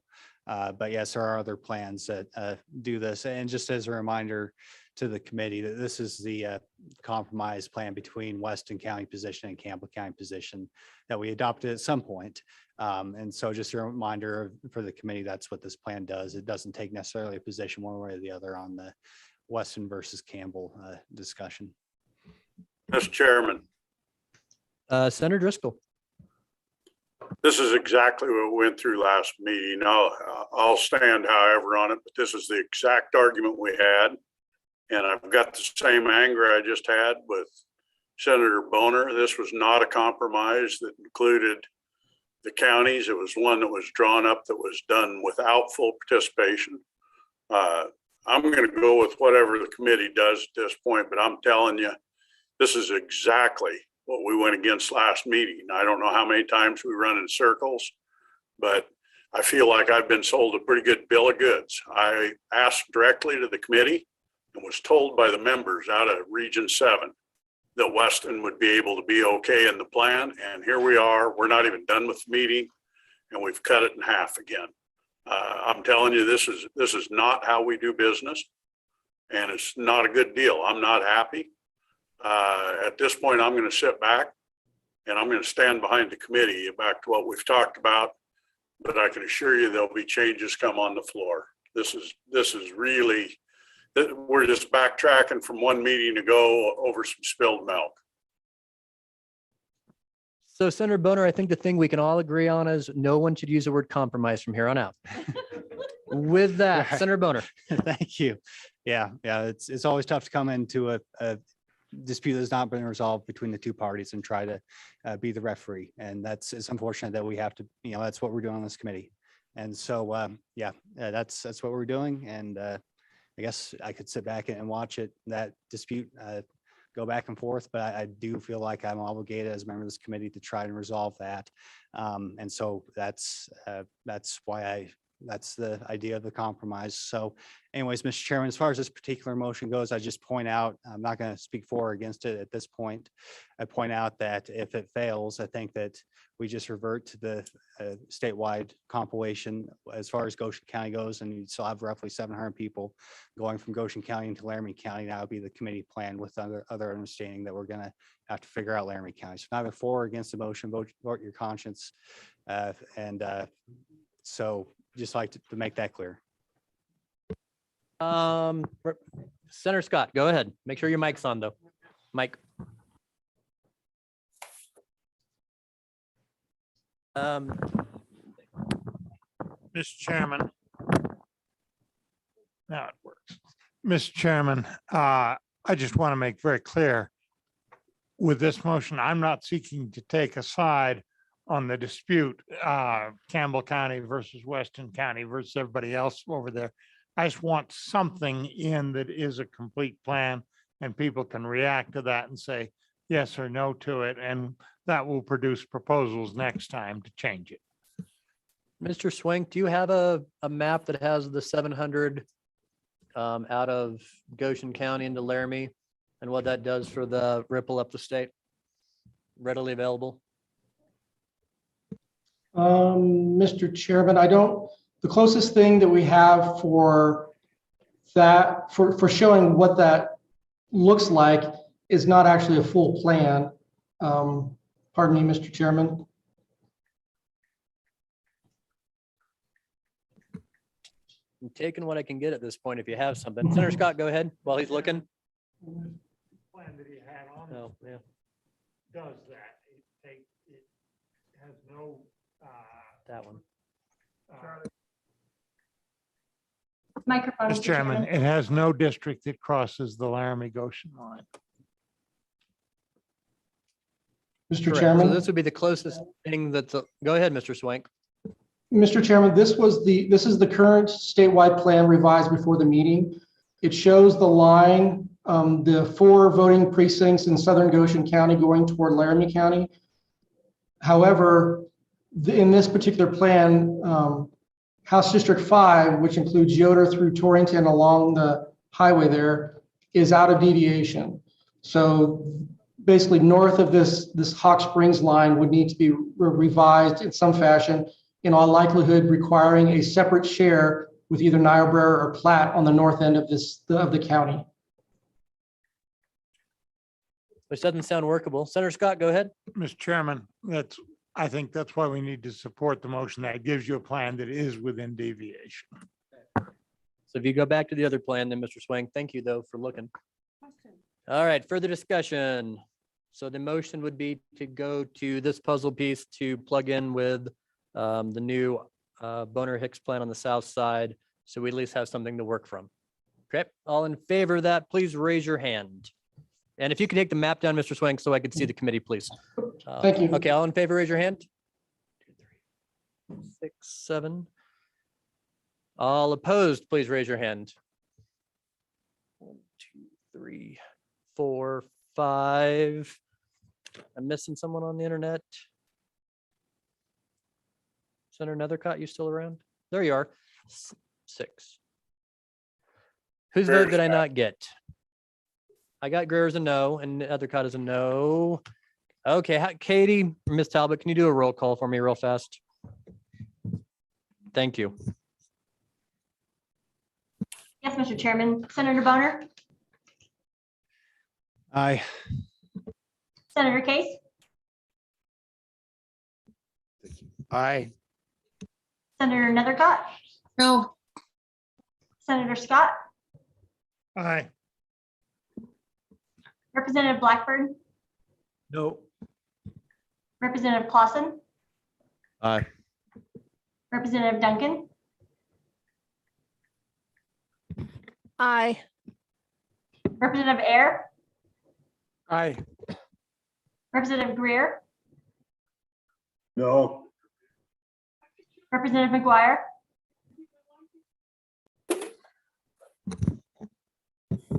Aye. Representative Roscoe, Aye. Representative Yin, No. Co-Chairman Driscoll, No. Co-Chairman Zwanzer, No.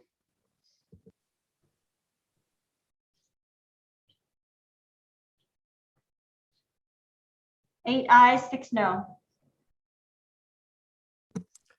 Well, committee, we now have a new statewide compilation we're working from, even if 2 of the counties are and 1/4 of the state are not figured out quite yet. And 3.5 weeks till session. That being said, any other motions to come before us today? I think now that we have a statewide compilation, we'll put out with LSO. I will assume we will see some amendments. And the likely question now is we need to have at least one more meeting before the last week before session, which now that it's the 12th, pull out your calendars. And I'm trying to decide if we think we can have a Zoom meeting or it probably needs to be in person. Let's try to have it in person. Jackson, that's so nice. Hey, Mr. Swank or Mr. Anderson, can you pull up the LSO calendar and try to give us some dates in the next 2 weeks? Maybe towards the end of the month, that there aren't other meetings scheduled. So I'm thinking the 26th, 27th, probably. Mr. Chairman, management audit is on the 26th and select waters on the 27th. Is anybody on this committee on select water? Senator Boney on select water? I Is am. it in Chi? No. Is anybody on the committee on management audit? Are you real? You're on everything, Senator Boner. Anything on the 25th or 28th of the month? That 25th is clerk day, right? So Tuesdays are bad. I'm gone the 28th. And the 25th is a blockchain. possibility. Oh, hi, Yen. How about the 26th committee, 26th or 27th? Anybody have a preference on either one? Anybody? Let me look online. Senator Nethercott, Representative Greer. You can't mention. How about the 27th is what I'm hearing is agreeable. And then I'll get you in just a second, Representative Barlow. Yeah, both work for me. Anybody have any problems? Yeah. It will or will not, Representative Greer? They will, 27? believe it or not. Yes. I love it. All right, committee listed the 27th. Cheyenne seems to be an agreeable place, although Casper's been great, but 27th in Cheyenne, full day meeting. All right, I'm glad we agree. And I think committee, we are still going to have another meeting the week before session, probably in Cheyenne, and then get a strategy to talk about whatever map we hopefully have in place by then, to talk about, a couple days before session, make sure the majority of legislators have a thorough understanding about where this committee is and where we're hoping to get the body to go. Anything else to come before the committee? Representative Barlow, did you have? Oh, okay, I'll get you in just a second. Let me check on Rep. Barlow. You still with us? Anything to Thank you, add? Mr. Chairman. Thank you, Mr. Chairman. So I just want to be clear. We have a compilation map that is asked the basin to go figure something out, has nothing out of Laramie County except for the I-80 compromise, and has undone everything that in regions 6 and 7. Is that accurate? Thank you, Mr. Chairman. I think that might be a little much, but I think you could say it that way, and I might not argue too much, but we have some work to do in Laramie and Albany County, certainly, and at least we have a statewide compilation. So if there are amendments to that, we will take them up at our next meeting. Representative McGuire and then Representative Blackburn. Thank you, Mr. Chairman. So I may be looking to the leadership of the committee for this, but as mentioned, Laramie County is unsettled at this point. And in the way of a motion, I would move that we need to see some clarity there and make that work, and also some further clarity in Albany County to find out what the consequences there are. So I'm more than happy to have that motion modified and be open to a second on it. Thank you. I think I'm okay seconding it. I'm looking to the Albany County legislators, because it really is going to come down to, do you want 5 or do you want 4? And we can talk offline, and we'll talk a whole lot. And your clerk and our clerk will be best friends for the next 3 weeks. But maybe we can talk offline unless there's any amendments to the motion Albany County wants to make, or Senator Nethercott, Representative Blackburn, on how we kind of go about streamlining this. I got them both up now. Welcome back, minority leaders. Thank you. Mr. Chairman, we would have to do 5 to terminate the Senate seat consideration. Otherwise, it doesn't solve that problem. So based on what you have right now, there really isn't a choice between the two.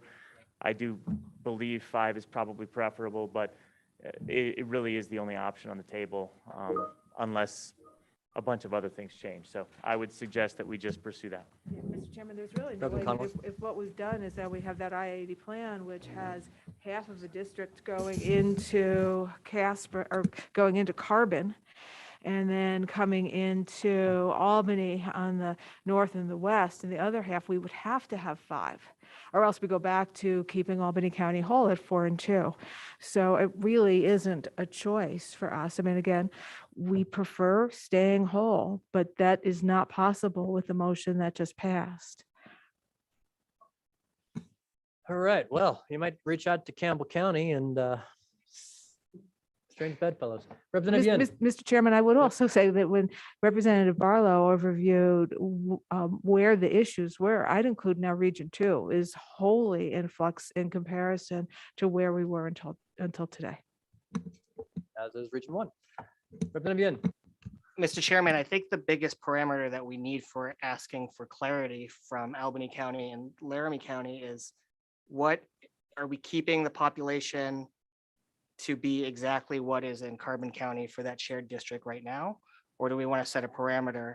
For example, the questions I think that the senator and the representative, the minority leaders brought up was, are we going to have them have a district population that adds up to more than 1? Or are we going to let them lose in this situation where they even combined, the shared population is less than 1? So what I would like to do is I'd move to amend the motion to say that the total population that comes out of Carbon County is 4,000 for that House District 47. Do you know if that works in deviation and doesn't cause ripples the other way, Representative Yen? Mr. Chairman, I don't. Mr. Chairman, may I amend that or make a friendly amendment? Or ask for an amendment? So let me think, Representative Yen kind of offered a friendly amendment. We'll phrase it as a question to you. Question to Representative Connolly on those thoughts, and then we'll go to Senator Boner and Senator Scott. Thank you, Mr. Chairman. Representative Vianera has a question. I think I understand what you're doing and I appreciate that, but I would use that as a minimum. It's from the carbon side. Mr. Chairman. Okay, Senator Scott. Mr. Chairman, perceiving the committee is going to drag on for a while, I asked to be excused for medical reasons. So given, is it 7 o'clock? Yes. Who knew? All right, Senator Boner.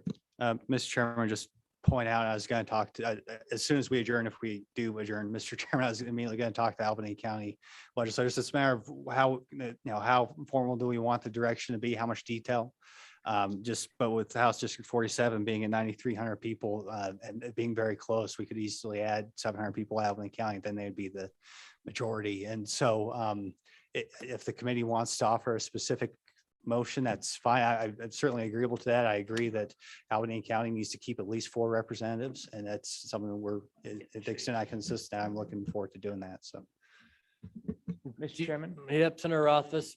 Do you want to form a motion or not really? And just I don't know. trust? I mean, I think that approach, just give us whatever is on the map right now west of Albany County and let us do what we want in Albany County, working with Laramie County to figure out a solution. And if that needs to be a motion to give us complete flexibility, then do a motion. If that doesn't, if everyone's comfortable with that, there's no objection, then I think that would be the path forward. And I appreciate Representative Yin's motion where we can get a hard number, but if the hard number is what it is right now, I think we can potentially still work with that. I don't remember what the hard number is right now, though. I don't either. Yeah. We're going to look. Senator Nethercott, go ahead.